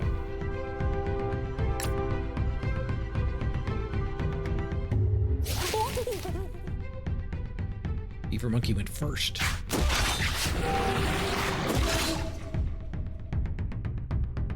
Okay, this is the speed indicator. The green thing, it's not cost.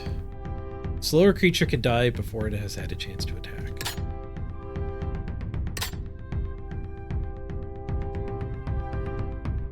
We already read that on our own. I hate that part of tutorials when it's like, okay, if you just like explore the game, you figure it out.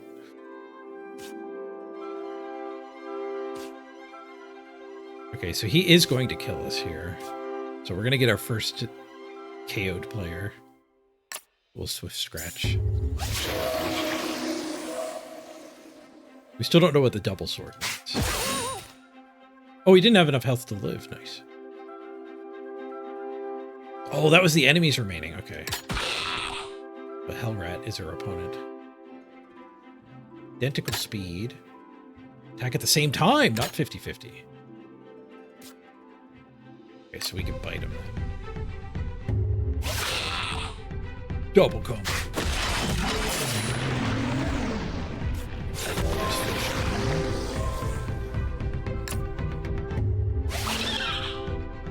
Finish him.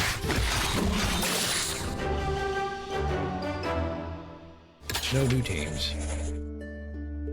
I think I've got the basics down, but I still need to familiarize myself a little bit with these creatures. I'm sure I'll be able to observe more unknown species the deeper I go. For now, I'll stay at the surface for a little bit longer. Here comes another one. I need to fight. Patchy. It's Snorlax with a Pikachu name. Weak bite and regular bite. No talent. That new text. Patchy's got 8 health. There's a lot more health to work through now than the first 2 tutorials. We got 3 brown martyrs. Swift scratch or regular scratch? Be regular when we're not dying. Used weak bite. The enemy will use a different move this time. The move an enemy will use is always highlighted in green. Oh, okay, good. It's like Slay Spire. We actually know what they're up to. So they're not going to kill us again. We can just keep biting. Fight, fight. Companion is about to die. Retreat it using the whistle. You can use it once per turn. Beware, if one of your creatures dies, you lose it forever. Oh, jeez. No, retreated creatures go into your discard pile. Okay, okay, more mechanics are coming in here. Retreat.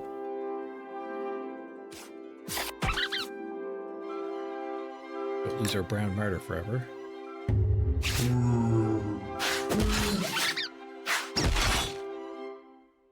This is your draw pile. You draw 1 random creature from it per turn. Okay. Oh, so if our deck is good, like if a creature dies in combat, it actually comes out of our deck forever? Oh. We're constantly going to be cycling what's actually in our deck.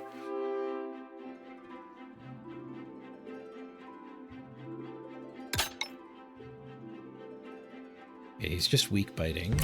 Strong bite.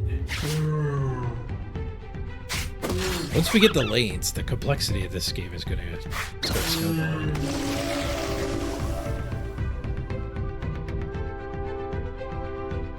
Heal your creature by giving it a berry.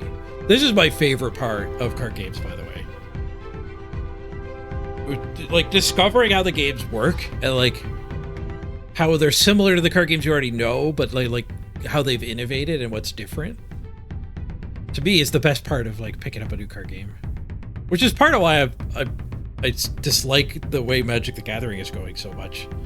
Them snagging all these properties and getting the rights for the card games, but then it's just Magic. There's no new game to discover. And also, it's kind of bullshit to be using a chainsaw. Like, I'll equip my chainsaw to my SpongeBob SquarePants and then play late for work on your Spider-Man.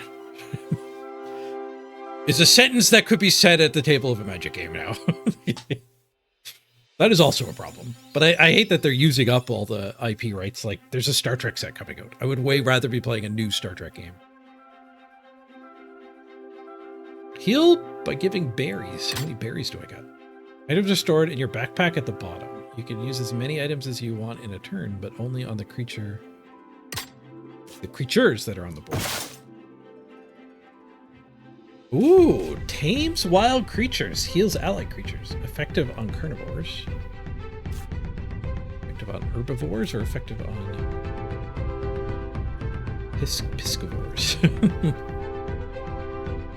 So this guy's all three. The brown martyr's happy to eat any food. I'll do what the tutorial said. Chow down on a berry. This thing only hits for one. That wasn't even a good play. Wait, I can pick you up? You must be able to move lanes or something.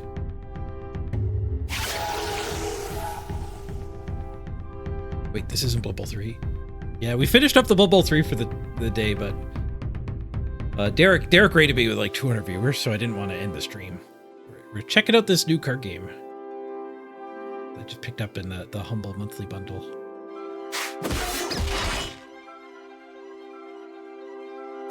You just keep biting this guy.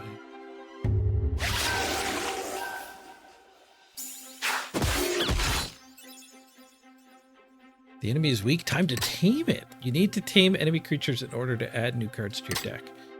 Tame a creature, just give it its favorite food. But the lower a creature's health, the better your chance of taming it.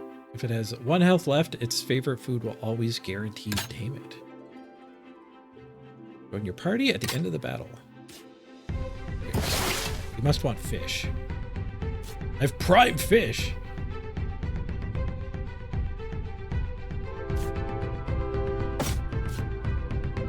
We don't need to waste our prime fish on him. New creature tamed. Name him. Anyone want to be a shiny trail shark?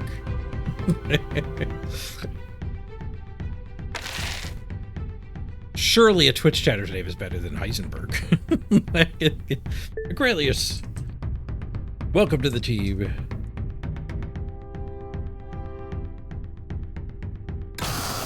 Watch the tutorial reset our deck anyway.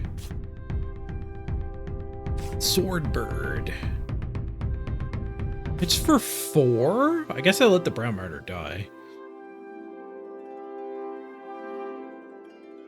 Because, yeah, they're gonna die anyway.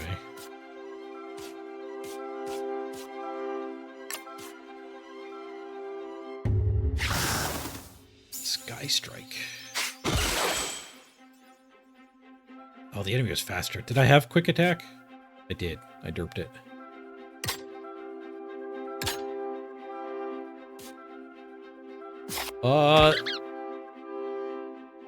I'm no mathologist here, but it's seeming to be like this is an impossible fight.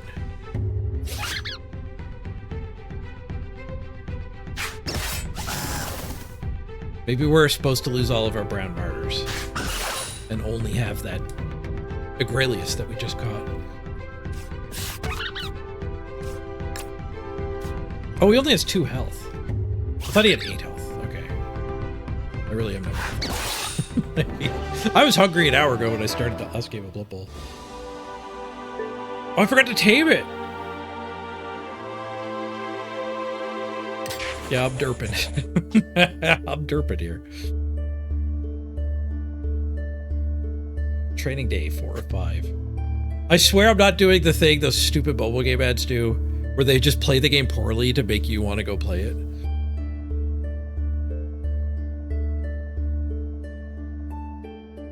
I've been dealing with some fatigue issues, so the brain farts are abundant for me lately, especially when I'm hungry.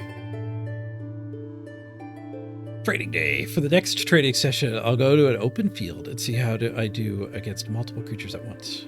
I've heard that the deeper you go in the abyss, the more creatures you have to fight at the same time. Quite anxious about this expedition. In any case, I still have to fight. For this training, you will not keep the cards you tame. Okay. It didn't matter. I forgot to tame that guy. All the training battles are fixed until we get through the training. Just doesn't matter. Okay, so we're all identical, so better find but where. 2 lanes. Each lane is independent, and the turn goes through each lane from left to right. Each creature only attacks the opposing one. As always, speed determines who attacks first. The creature has no target in front of it. It will instead attack the closest creature in another lane. Okay, so it will go diagonal once you start crushing. Okay, weak sting. I don't need to hit first there. I don't need to hit first here because we're not dying.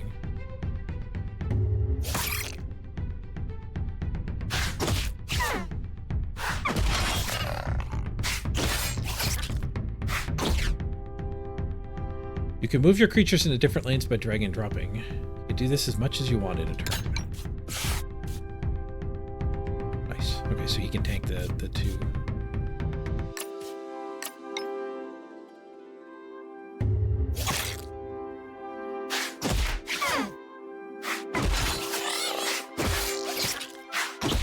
I should be able to Swift Scratch, finish them both off.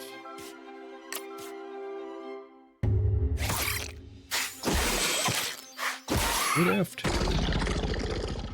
Tuba Bear. Warning! With this move, the enemy will hit creatures in other lanes in addition to its own. Hydro Slap hits all lanes. What do I have in my maps there? Restore 2 health, unsuitable for taming. Okay, so we can heal 1, whistle the other one. And beat the tar out of him.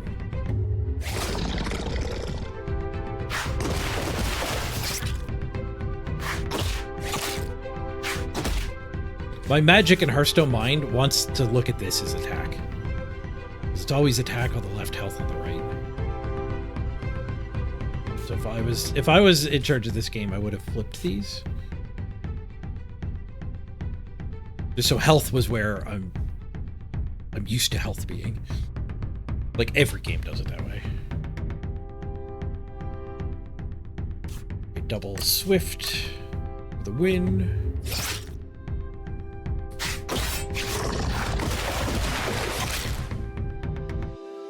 Oh, it's not double Swift. It still does this whole lane. Its first is just to its own lane. Still won. And now to finish my training, I'll learn about what makes these creatures so special. I've never seen the different properties an abyssal creature can have, but now is the time. Swordbird. What? Swords? We still don't know what the number of swords means. Oh, maybe it's just the damage. That might just be redundant information, the brackets. You only have 2 Bowl Evils. The enemies will kill you in 1 hit, and you don't have a priority move to hit them first this time. Use the item in your inventory to inflict weakness and reduce their damage. Parasitic water. Looks like water, but it's a parasitic organism. Reduce attack damage by 1. It inflicts 2 weakness on them.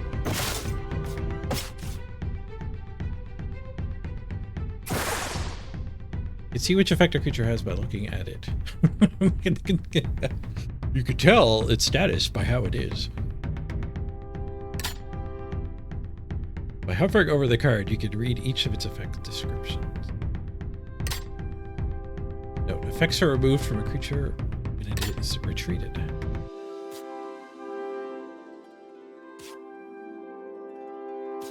Alright, well, all we can do is bash. We only have 2 cards. All we need to do is bash. 4 of them, though. I didn't look. Unwavering. Immune to weakness. Rude. These enemies have a talent, a passive ability, that makes them immune to weakness. This time, use the item from your inventory to give sturdy to your team. They can resist the hit. Take 1 less damage when hit, except for poison.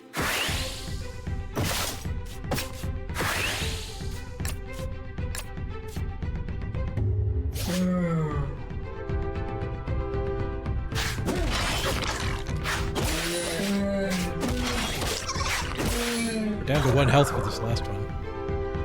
The enemy will inflict poison, which bypasses sturdy. Use a syringe to infuse the talent Venom Cure into your team, making them heal from poison instead of taking damage. Oh.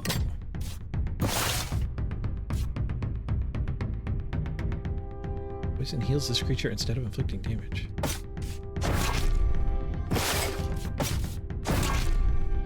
Not just a cure.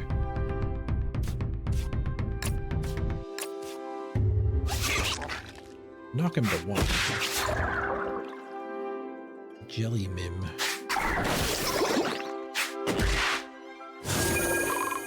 Heal up. Bullweevil's Venom Cure. The poison heals Bullweevil.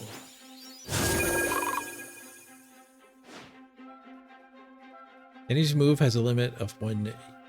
Limited use of 1. Okay, which means it can only be used once per battle. He's just derping.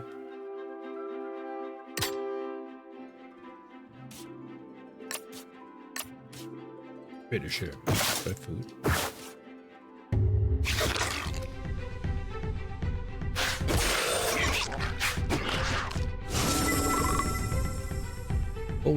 Bullweevil's Venom Cure. Oh yeah, it's just healing.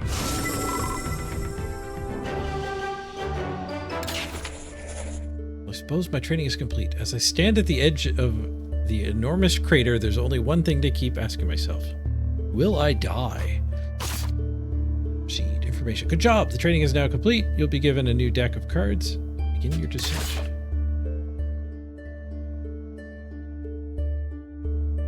Do we get our Agrelius? We don't get our Agrelius.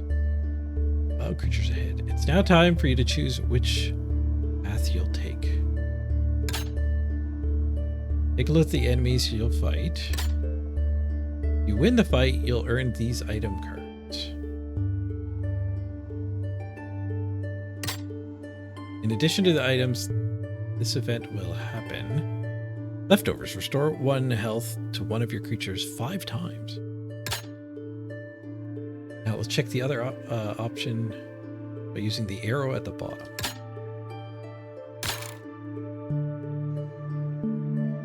As you can see, this encounter has different enemies. There's a lot of text on these cards now that we're done the tutorial. When an ally is placed, regain 1 health. Paradigm shift. Discard your hand and redraw as many cards. Off the ally to the right. When placed, inflict 2 weakness to the opposing enemy. After eating food, any type, gain 1 max health and 1 speed forever. Oh. Latosis. Reward cards. Rest site. Either heal your creatures 1, get a food, or get 2 items. Choose the one you prefer and start the fight.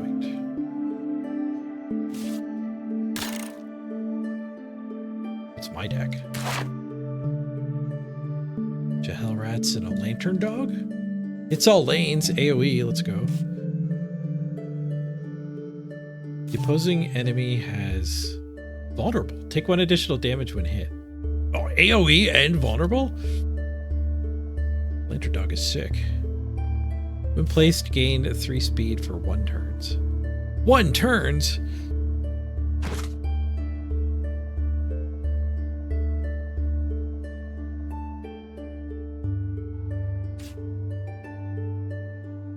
Double its stat changes. Oh, so if anything buffs this, kind of goes to town. Do I have any food to start? Empty syringe. Extract a talent or a move from a tamed creature. Given to another creature.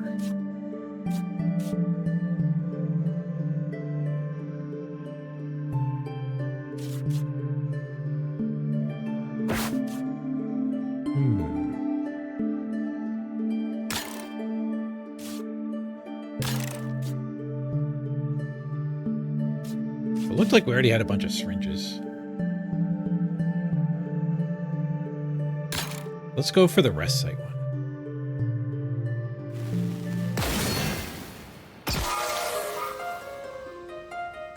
Okay, there's only 2 lanes. I thought there would be more lanes. AoE's not as good as I thought it would be. If you make a mistake, you can always undo your action by using this button. Undoing a failed tame attempt will not refund your food order. Whoosh. I don't really pay attention to the speed, so I plopped my guys down. So they're scratching.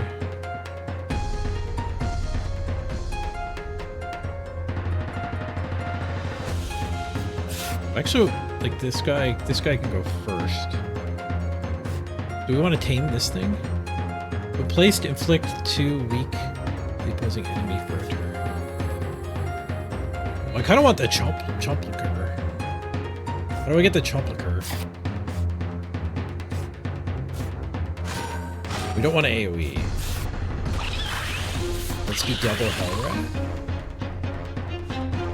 Swift scratch so that doesn't die. And bite so that does die.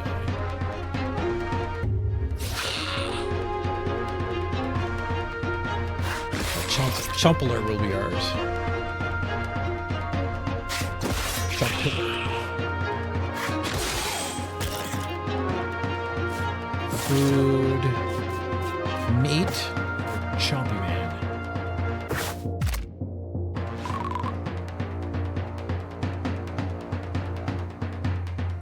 Oh, it buffed him? Do that too? Oh, that counted as eating. Okay, Agrelius, you get to be the chompler. Because we didn't actually get to play with the card I named you on earlier.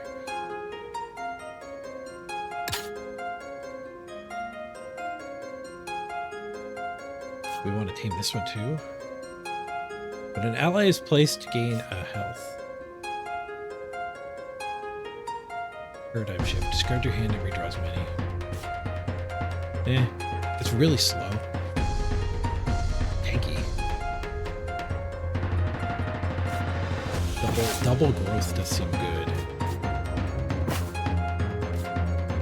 Let's go bite. We drop for 1.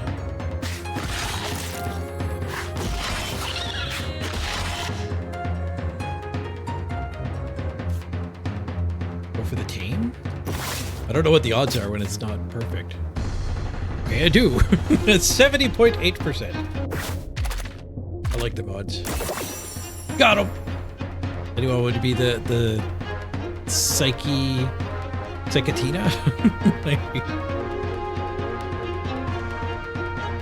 When an ally is placed, gain a health. Bite 2. A paradigm shift. Discard your hand and redraw as many cards. So it does that instead of attacking. It certainly isn't something we need right away.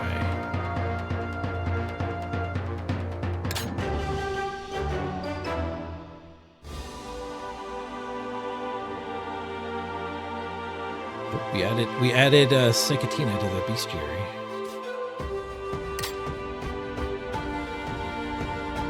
Get another set of food.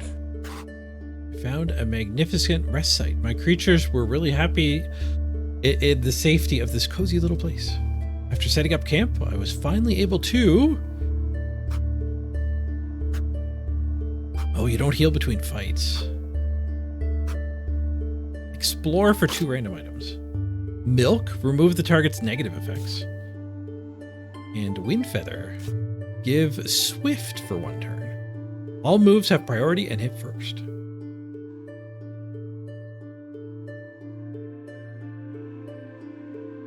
Just like in battle, your items are usable in between fights by accessing the backpack. You can also choose to release some of your creatures by accessing your deck.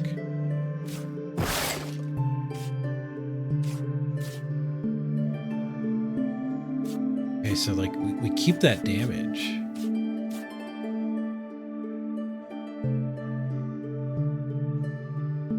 I don't think there's any need to heal them now, though.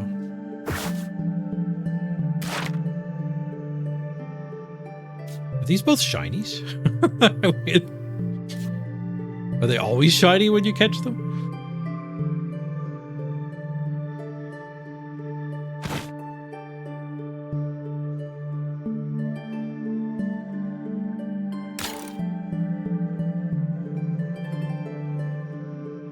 We could go for the deep heal here. Test subject. When placed, gains Swift. Test subject doesn't lose its abilities that get extracted by a syringe. Explosion? 5 damage? I have to tank some 5 damage hits to be able to tame him. Oh, those 2 are shiny. These 2 are not shiny. Sneak kick. On death, restore 2 health to its allies. That's not a very good one to tame. Inflict poison.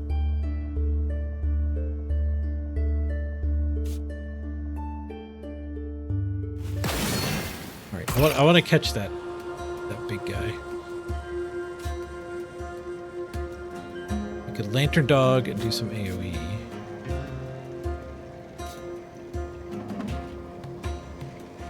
This guy smacks for 4. Adds Chime to your inventory. Usable only if it ate food this turn. Oh.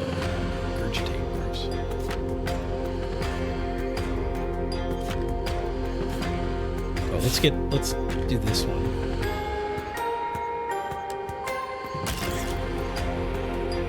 And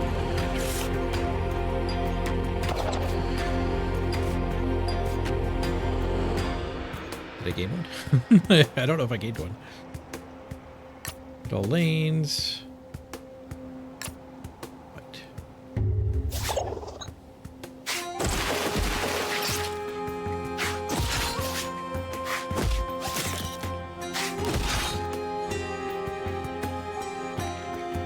Right-click a card to view more details.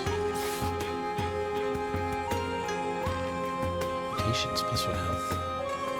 Danger level, minor.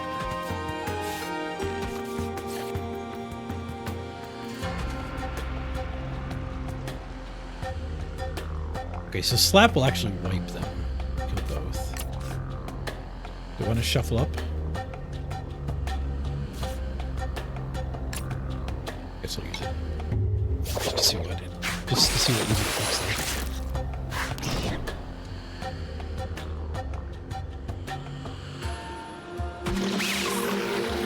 We got basically the same cards.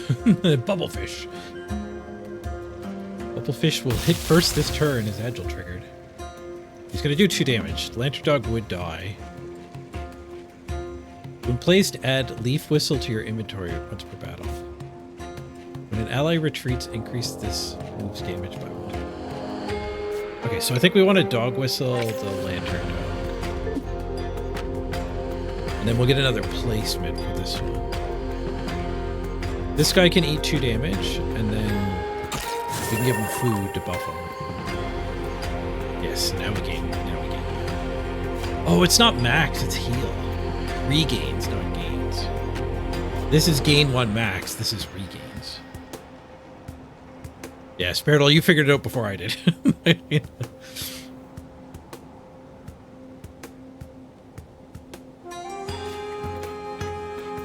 Bite, simultaneous bite. Scratch is all we can do.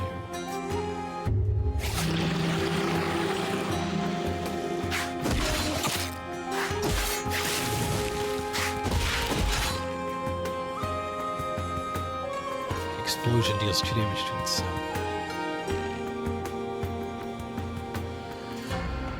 That seems bad in a game mode where you don't actually heal. Okay, this guy needs a treat. Which will double buff and make him faster.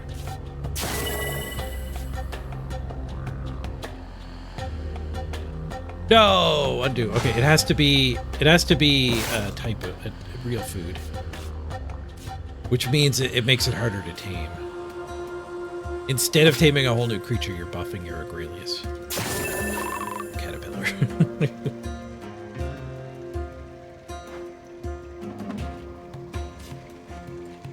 But that does make him faster, and now we can regurgitate. Restore 1 small chance to tame. So that'll kill this guy. Do we want to tame that guy, though? No. We have to leave it alive for too long. I'll tame this guy, though. He's going to drop to 1.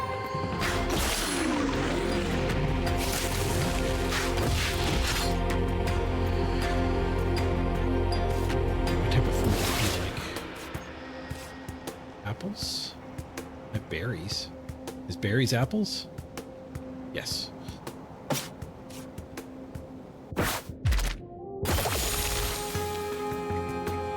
Any takers for a name? What does this even do? When placed, add leaf whistle to your inventory. Once per battle. Okay, that's retreat. You get extra retreat. You get 1 free retreat. When an ally retreats, increase this move's damage by 1. Permanently? Per battle. No takers? We'll leave him the regular name. At least that way we can learn the names of the Pokemon.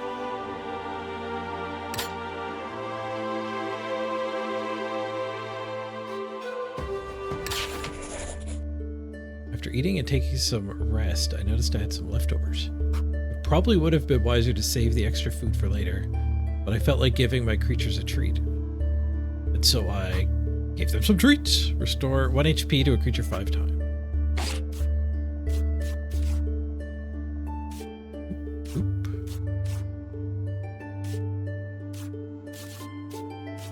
I thought I had more damage on my team than that. I guess they auto heal?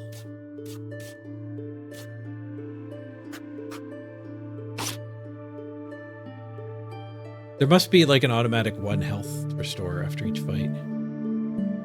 If you don't like either of the 2 encounters offered to you, you can generate new ones using this button. Be careful though, as you can only do it once per encounter.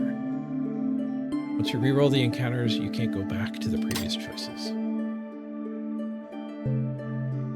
Plant of Youth. Fully heal a creature and remove its curses. Merino Bee. Full heal. That full heal might be good with my towering size. Oh, another Hydro Slap? We could go for a Hydro combo. He's an herbivore, though. I don't know if I have any berries. No, I used up all my berries. I can't recruit him.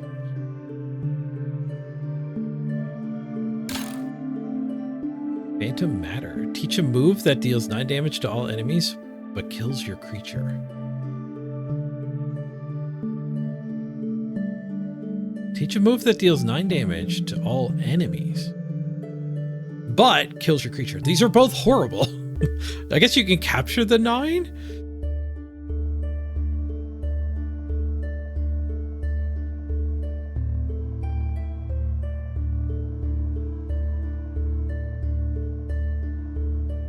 Oh no, you use it on one of your guys.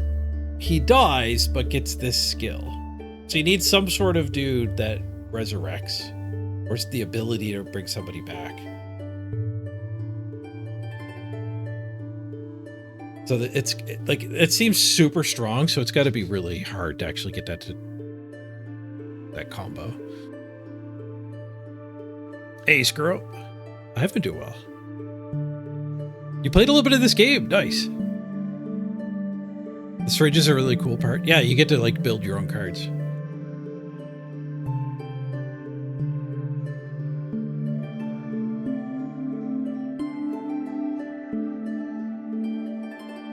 Oh, if you take the talent from the snail thing, when an ally is placed, gain 1. So I could suck that off of him. Add it to the vine thing. When placed, adds leaf whistle to your inventory once per battle.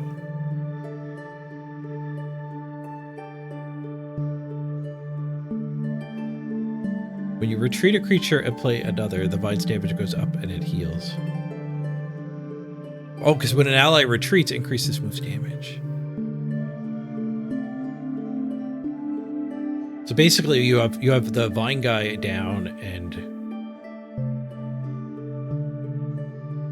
just constantly be bouncing the other guy every turn. And you can do that extra because you get the leaf whistle too.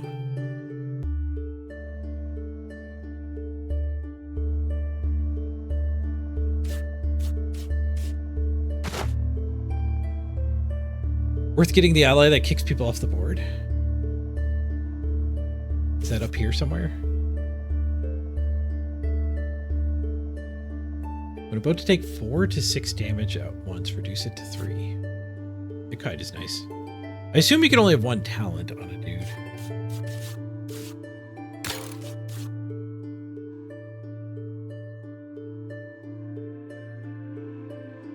After using a status move, gains wall, reduce the next damage received to 1. Encouragement, give 4 attack to the ally to its right. This turn only. That guy's kind of sick.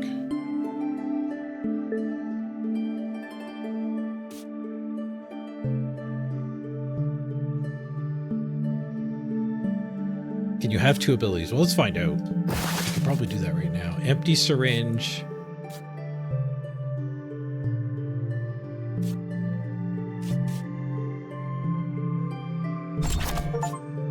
Slurp. Now I'm stuck with kind of a crappy guy.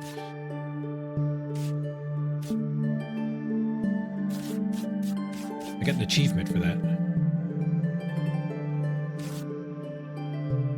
I might leave the leaf lose the leaf whistle.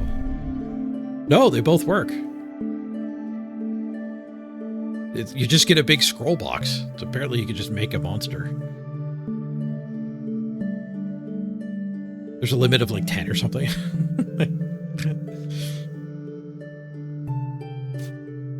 Yep.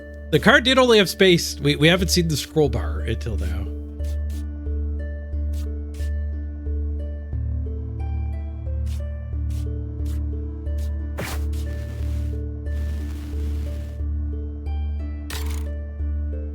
Okay, I kind of want to see what this does. I don't think it'll do anything.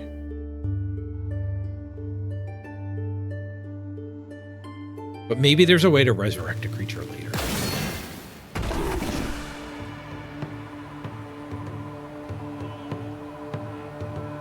When about to take 4 to 6 damage at once, reduce it to 3. Blue, inflict poison. Oh, we got a 3rd lane. Poison and weakness to the target. Snooze to heal up. We'll use it twice. Snowplow, inflict 2 slow. 2 creatures adjacent to the target.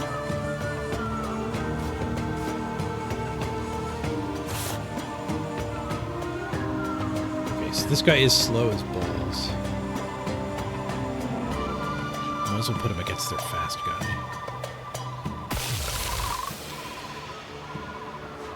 We got a retreat whistle.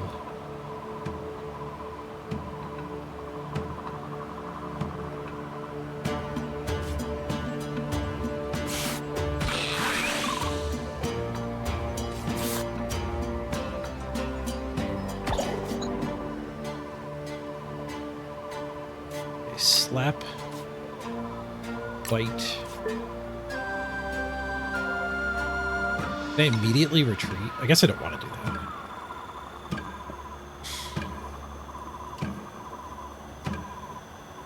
Oh, the effects on the card mean something. It's not just being shiny. Like this guy being triple star or whatever. He's better than the average Polo.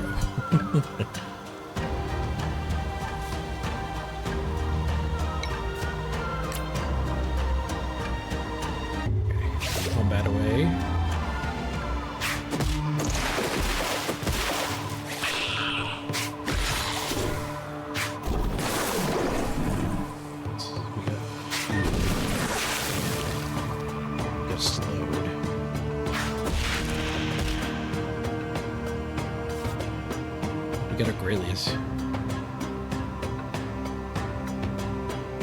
So you're punching and killing us.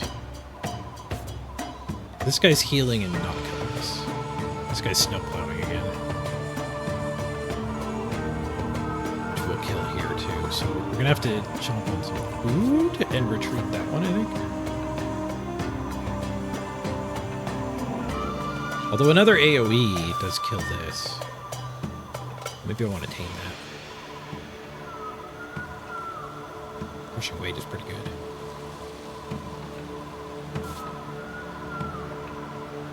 Okay, yeah, so let's retreat you. Get a Grayleys down. Buff. Oh, that gets up to 3 damage now. So we're not gonna be able to tame it. Hoisted by my own petard.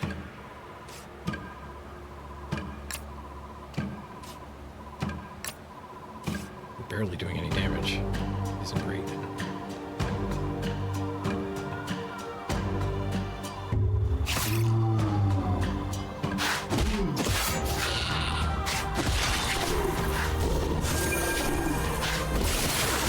Wait, I died? No! No! I just... Was he crushing? I thought he was snow plowing again. Oh, I thought Snowplow did 2 for some reason. Oh. Derped it. Derped it kind of bad. Well, at least we can tame that one.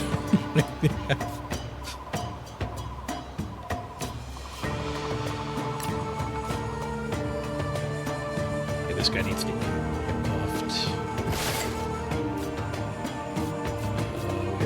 Lots of fish.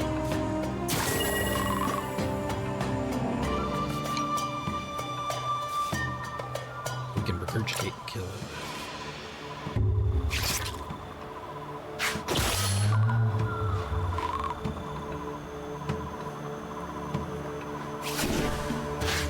Mitigated the damage, but 3 isn't enough. This guy's down to 0 damage.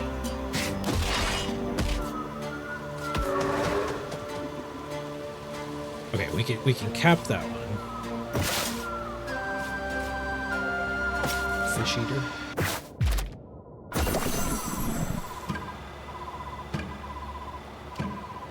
Okay, Polro is our new best guy. Anyone want to be Polro?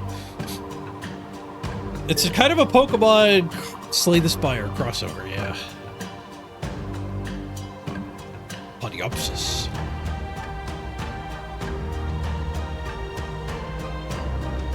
We killed our last best guy. You're worth it. Okay, so we're taking 2 here. This guy is effed. I could use my retreat missile. I could just let it die because this is crap. Like, getting Hellrats out of my deck actually seems like a good thing.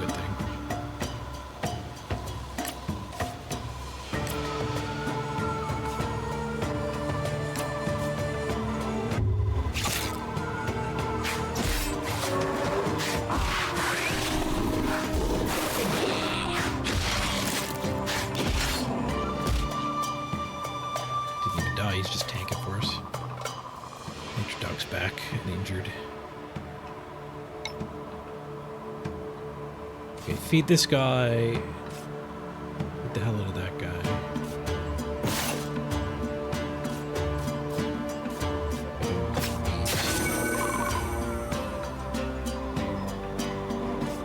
Graylis's metabolism is kicking in here. And faster and faster. And smacking for 4 is pretty sweet. Oh, I can retreat every turn, not once per combat. You get 1 retreat each round.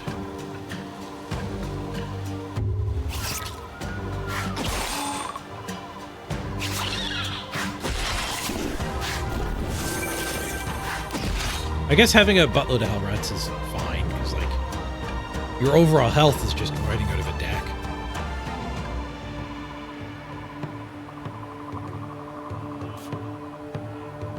I'm gonna get poisoned. I don't know if it does any damage if the battle ends, though.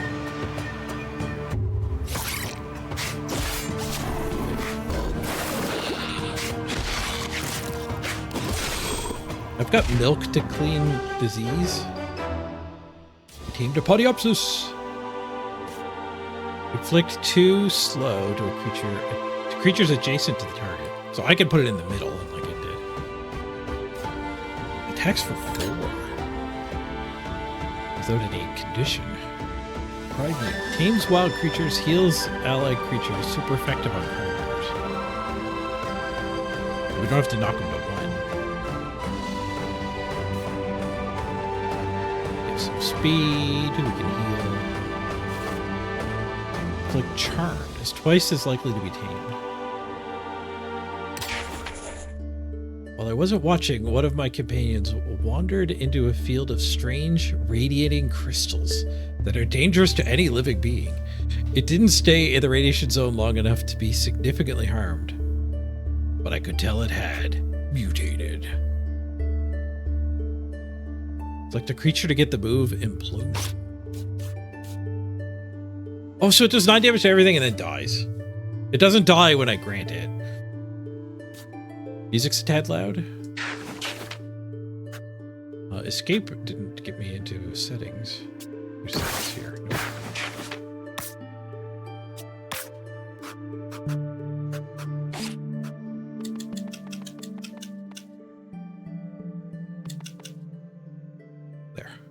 Better.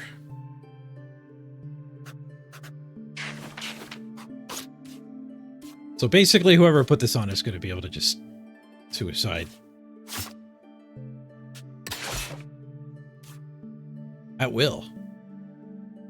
Don't have to suicide.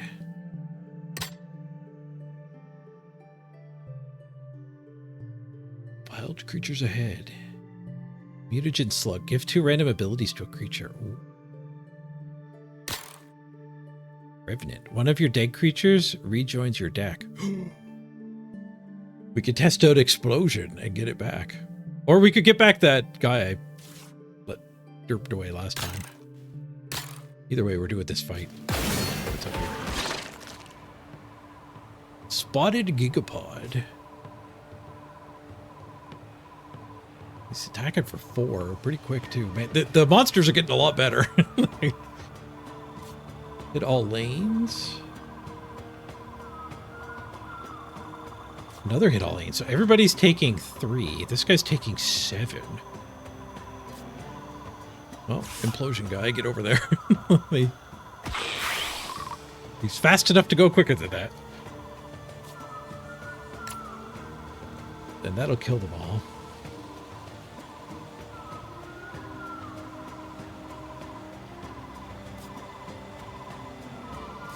So I guess just who do I want to tank?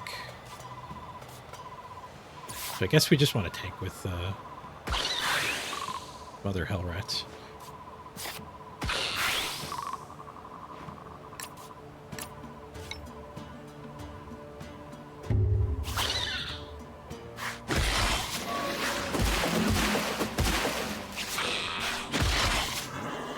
Oh no, that guy dies here. Where's my undo button? Hey, the undo button does exist. This guy's gonna die too, though. No, that guy will die first. Oh, I should have just exploded it first. I wouldn't take this damage. Boom! I'm not gonna undo again. At the end of each turn, regain 1. We want to tame that one. Reset. Fall asleep to regain 6? Do we ever want to tame that one? What type of food does he like? Berries. I hit him with my berries. We can hit him with the charm petal too.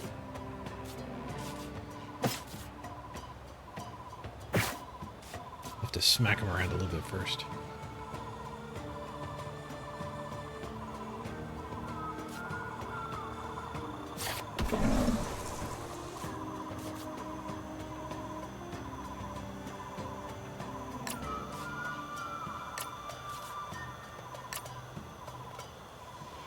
That'll knock him down to 6.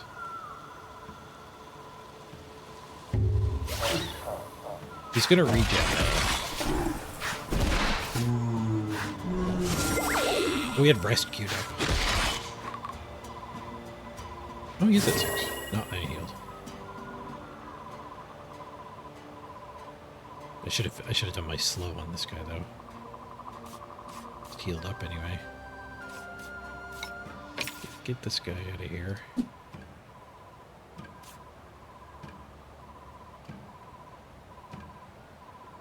He's sleeping. Prevent creature from using a move for 1 turn and make it immune to torpidity.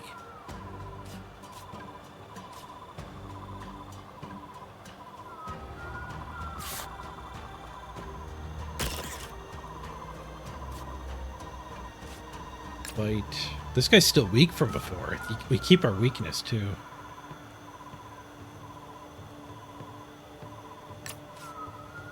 Okay, this should actually knock that guy to 1. We'll go back to 2.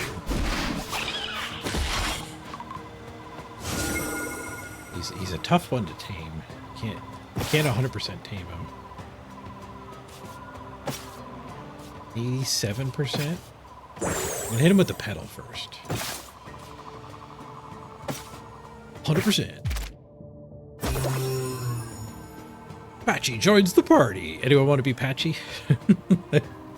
End of turn, regain 1. We can stun ourselves. Gain 6 back. If we put one of our gaining health talents onto him, it'd be unstoppable.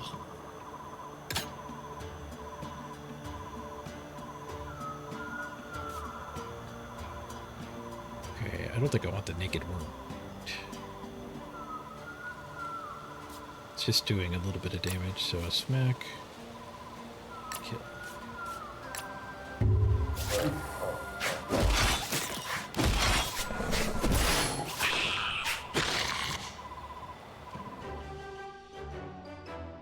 Welcome aboard, Patchy.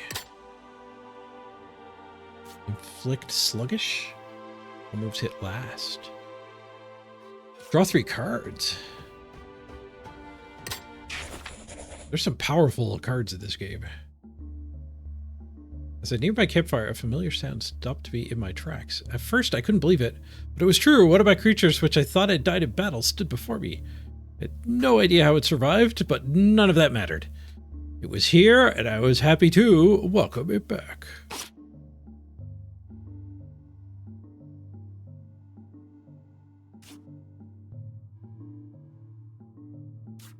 Oh, my guys from the tutorial are available. Okay, do we want the implosion, or do we actually want this thing back? This thing is pretty sick.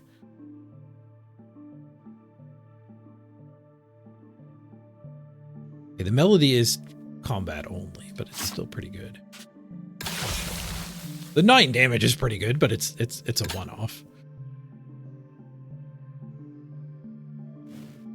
Golden syringe. Use a syringe that can be Used up to 30 times without being consumed? So basically just reorganize all my skills.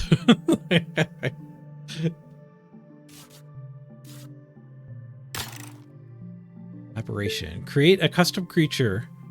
Choose a stat line. Choose one of 3 talents twice.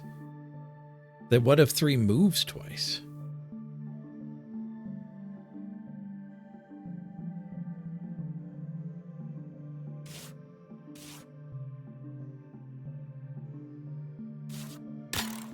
I think I'd rather do that than move my stuff around. I have a bunch of syringes anyway. Anybody here we want to tame?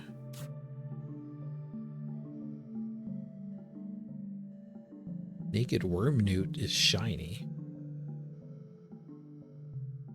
Double kick hits 2 times. Earthquake hits all lanes. Bizzle great elk. Giga string hits for 7. Giga sting rather. It's +3 attack, but it's low health. Overpower 7. Holy crap, these are gonna beat the hell out of me. Are the other guys easier? Significantly. I don't care. Let's do the hard fight. We got a bunch of food. I might regret that, though. 10 health on that thing, too. So it's beating something up for 7. Then falling asleep. So, like, I'm just putting a hell right there to die, I think.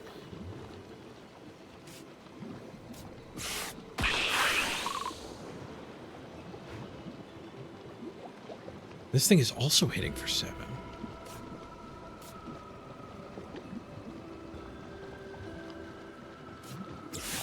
Aurelius down there. You can tank the 3 and then heal up with some food.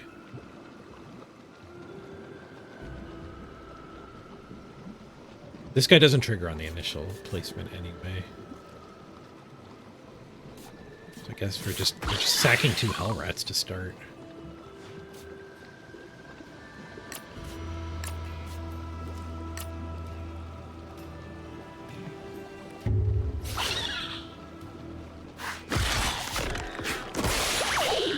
That guy does fall asleep.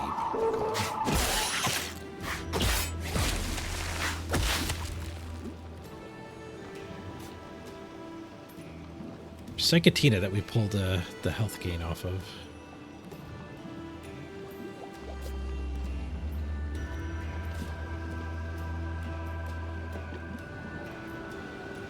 That thing's only hitting for 3 this time, so... That guy down. Doesn't proc her on the same turn. For some reason I thought it was just the first turn, but I guess that makes sense. Then this guy needs to eat.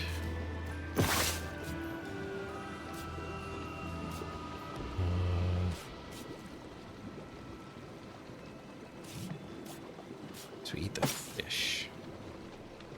Fish is only +2.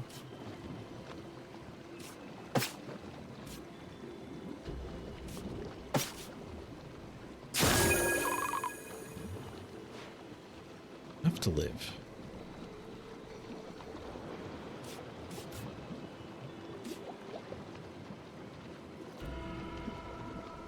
I could retreat something.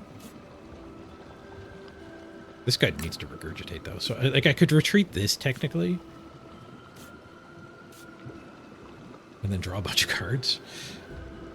This guy would die to the attack though, so I'm just looking for ways to get a retreat so we actually level this up, but I don't think that's worthwhile. So we're gonna take 3 down to 4. And he's going to hit for 7 the following turn.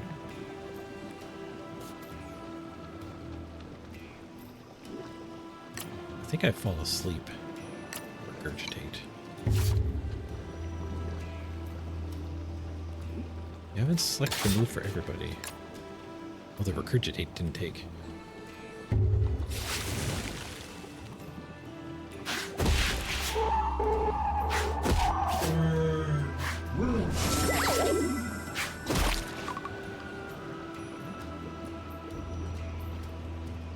Got a chime.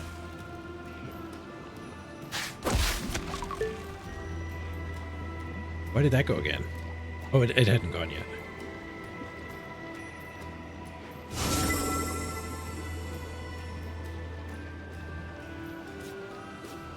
Oh, the 7 attack. Okay, yeah, the 7 attack was a once per battle. Gotcha. This guy's AoEing. I think we retreat here.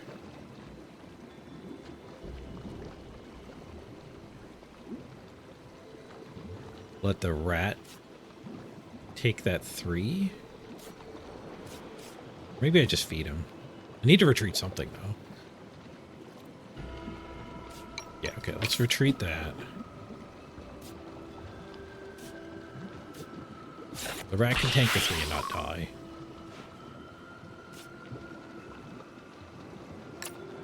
Finish that off. Maybe I team that. Do I want that? Adds Fruit of Might to your inventory. To attack 2 strength. I don't think I want that. To attack 2 speed, rather.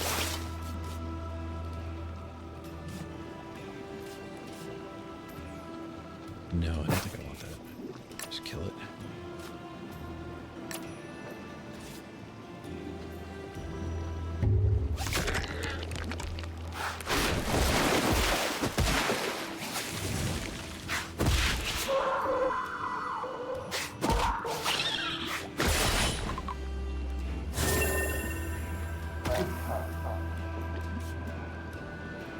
Okay, so he's taken 3, he's taken 4, he's taken 2. I'm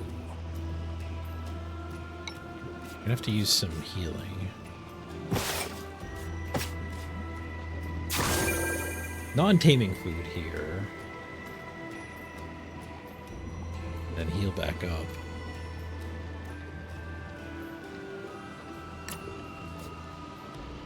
The infinite healing isn't actually that great.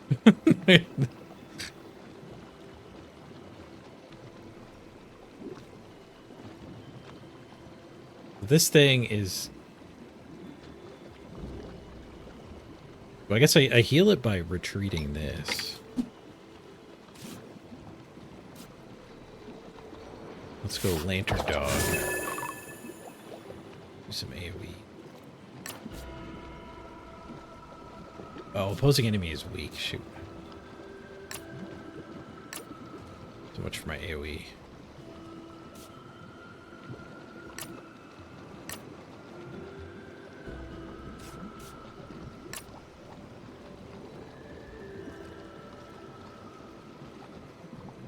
I wonder if I can tame this.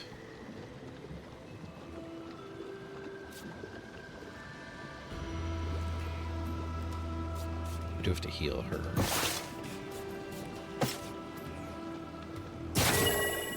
Restore 1 small chance to tame.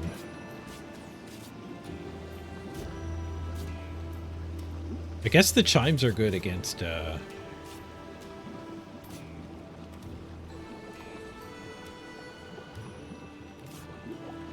when they're down to 1 health.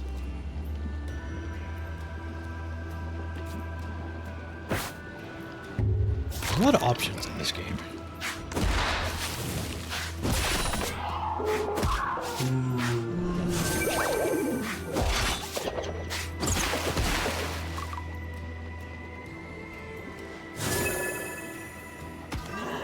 Podiopsis.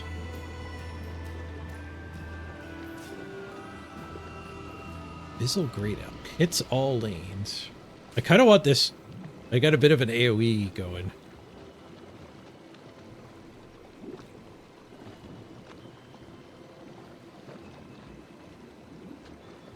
Oh, I forgot I can reorganize. Oh, I've been completely forgetting to reorganize.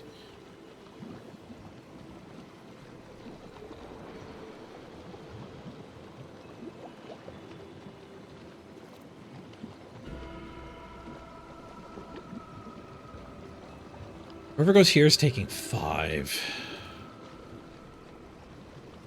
goes here is taking 4.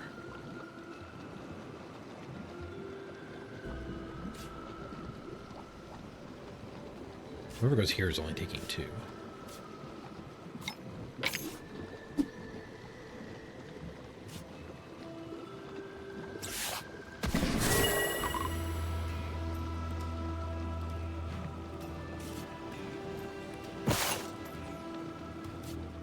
I'm burning through my stockpile of food here.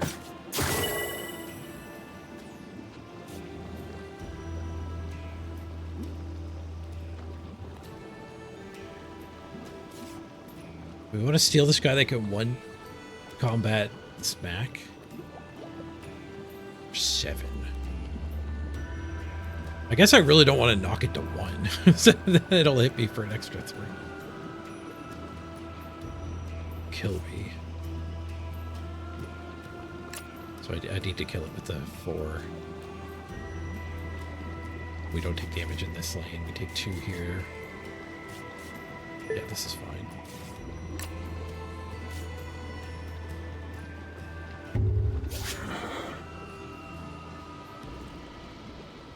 Any interested in chat for a copy of this game? You've got a spare from the monthly choice?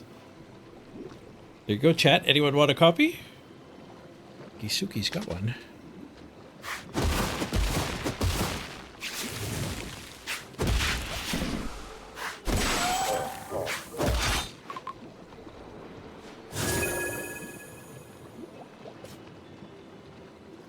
Okay, so can we tame this guy while he's sitting at 2?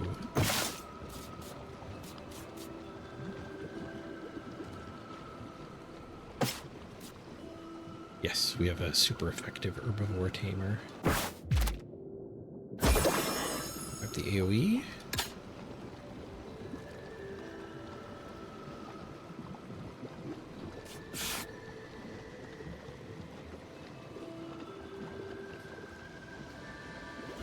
Guess this guy can tank the 2.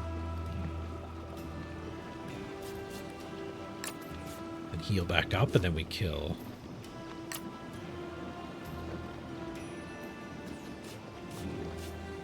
Actually, we can kill with that, so let's retreat here.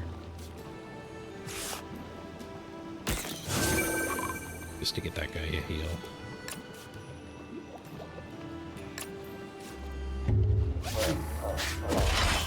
That was a tough encounter.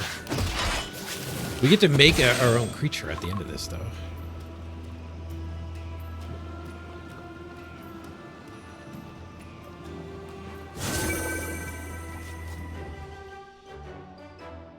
The Great Oak. Wouldn't let me name that one.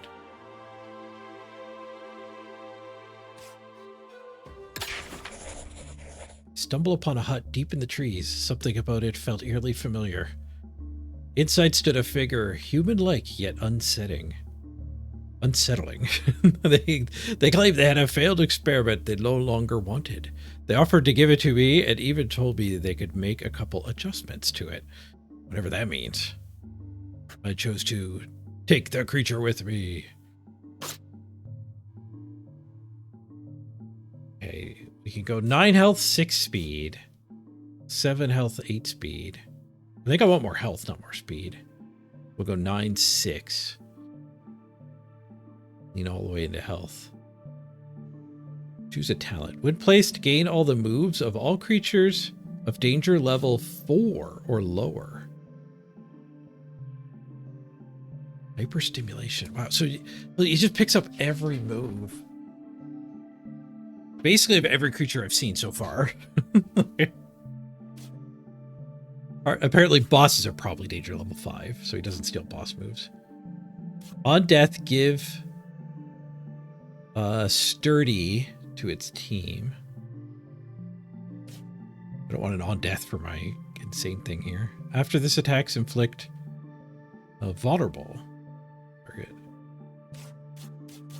I think picking up more AoE seems good. This will also like let me sleep it. We get the sleep guy on the board. When placed, gain all the moves of all creatures of danger level 4 or lower. Okay, that's the same. Then Kai boost. If healed while at 1, gain a strength and a swiftness for each health recovered. Okay, so that does combo really good with the heal 6. Optimistic. After using a move that deals 1 damage or less, regain 1 health. It's pretty minor. Opposing enemy has vulnerable. Lantern is good with my AoE.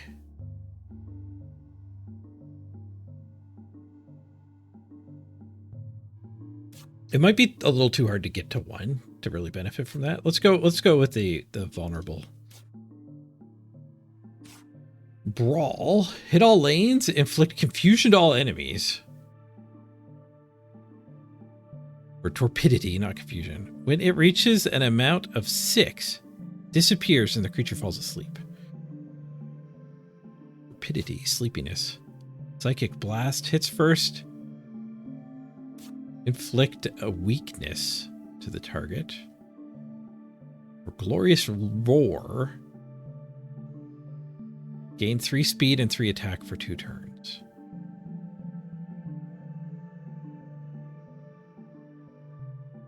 Weakness seems potentially good. The AoE and the torpidity seems bad because I can copy AoE already.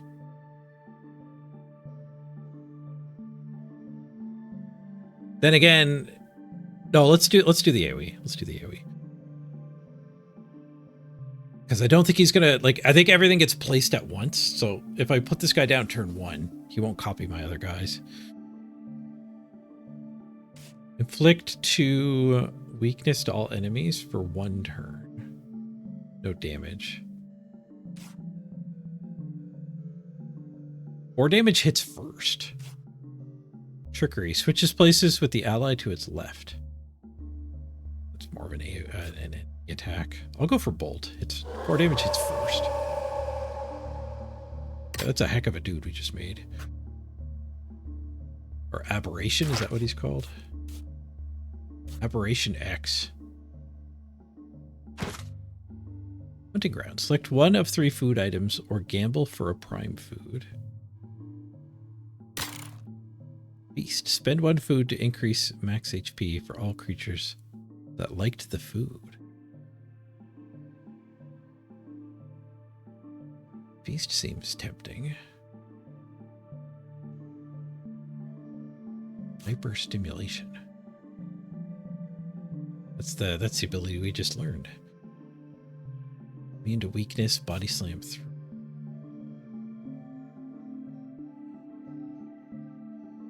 This game goes kind of nuts.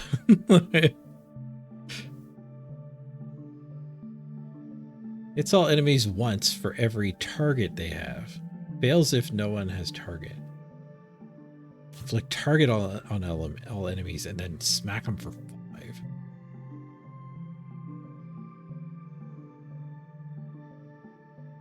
Okay, well, let's try this.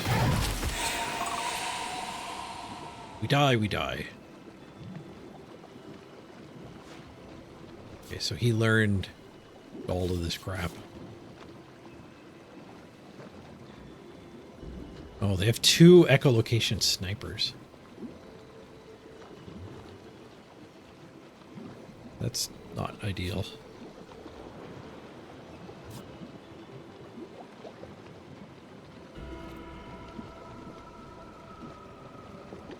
I can pick up the Screech and kill this, but I'm slower than he is. He's hitting for 5, he's hitting for 3, he's hitting for 5. Podiopsis can tank. Ooh, okay, here we go. -2 speed. Hit for 5.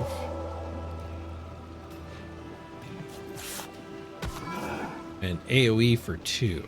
So this will die.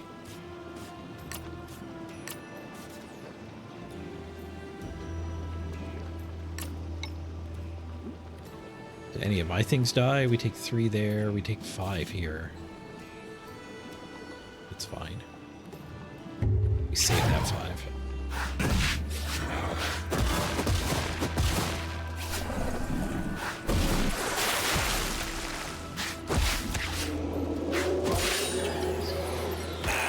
Smoked him. Heat tiger. I can one-shot that. We could one-shot this guy who's hitting harder. Oh, we could tame this one. Add fruit of might to your inventory. Sure, I guess that's worth taming. Ball chance to tame is only 1. Or it's only 12.5. What fruit does he like? I don't have any veggies.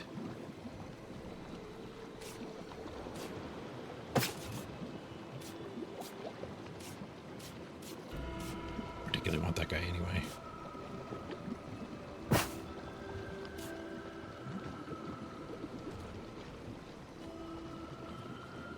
But we are faster than that, so we could just crush it.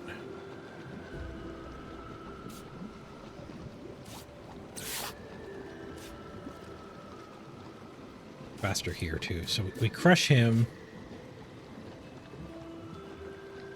Even this one's faster, so we just earthquake again. We screech.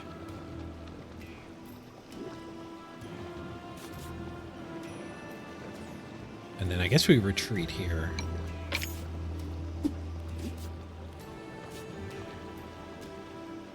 Just drop our tank down on the board.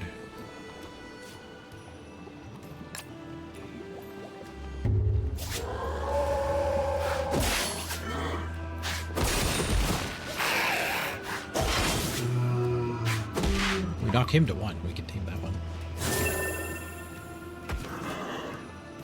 The Abyssal Great Elk comes down.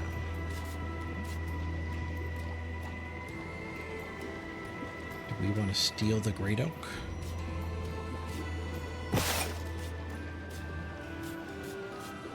So I think this game you're definitely meant to be cycling your creatures around.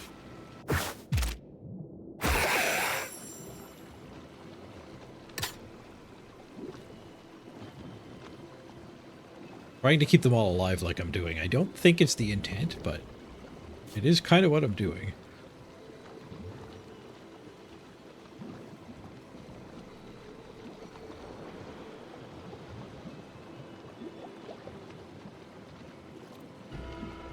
Hit 4 first. I can hit 5.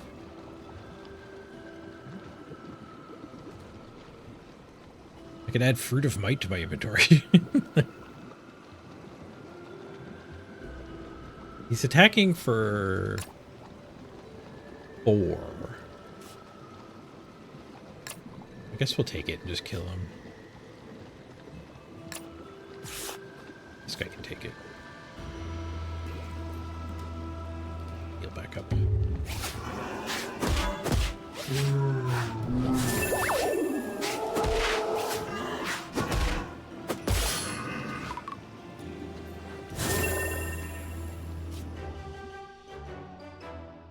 Welcome aboard, Heat Tiger. I found an enormous cauldron. And it was in good shape too.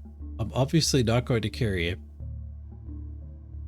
But it could be an opportunity to reward my creatures and myself for a hard-earned victory with a generous meal. However, their tastes vary. It also might be wiser to save our food. Ultimately, I decided to prepare the feast. Increased max HP for everyone who likes. What do we got for fish and meat? 1 of each, so we just don't need to count that. Even, +1 fish. Yeah, even.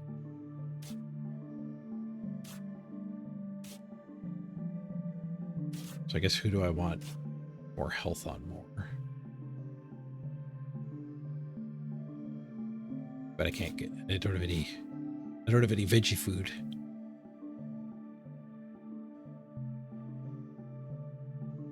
I guess we'll do the fish guys.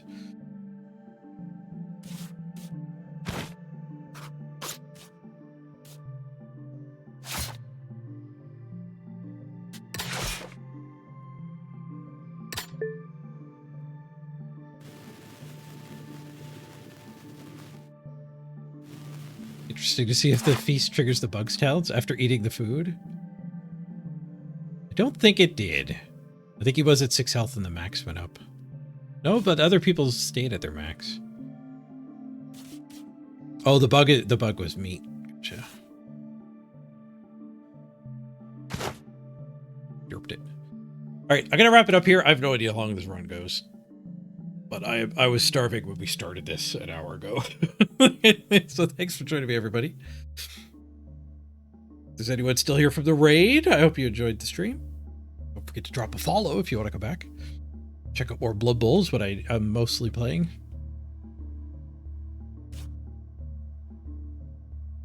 We might revisit this run tomorrow. Let's roll the credits.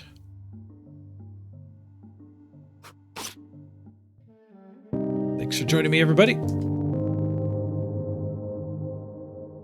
Hope y'all enjoyed playing some video games with me. Walking in Tom Tech, thank you for $5 Fridays. Nurgles Rot, thank you for the cheer.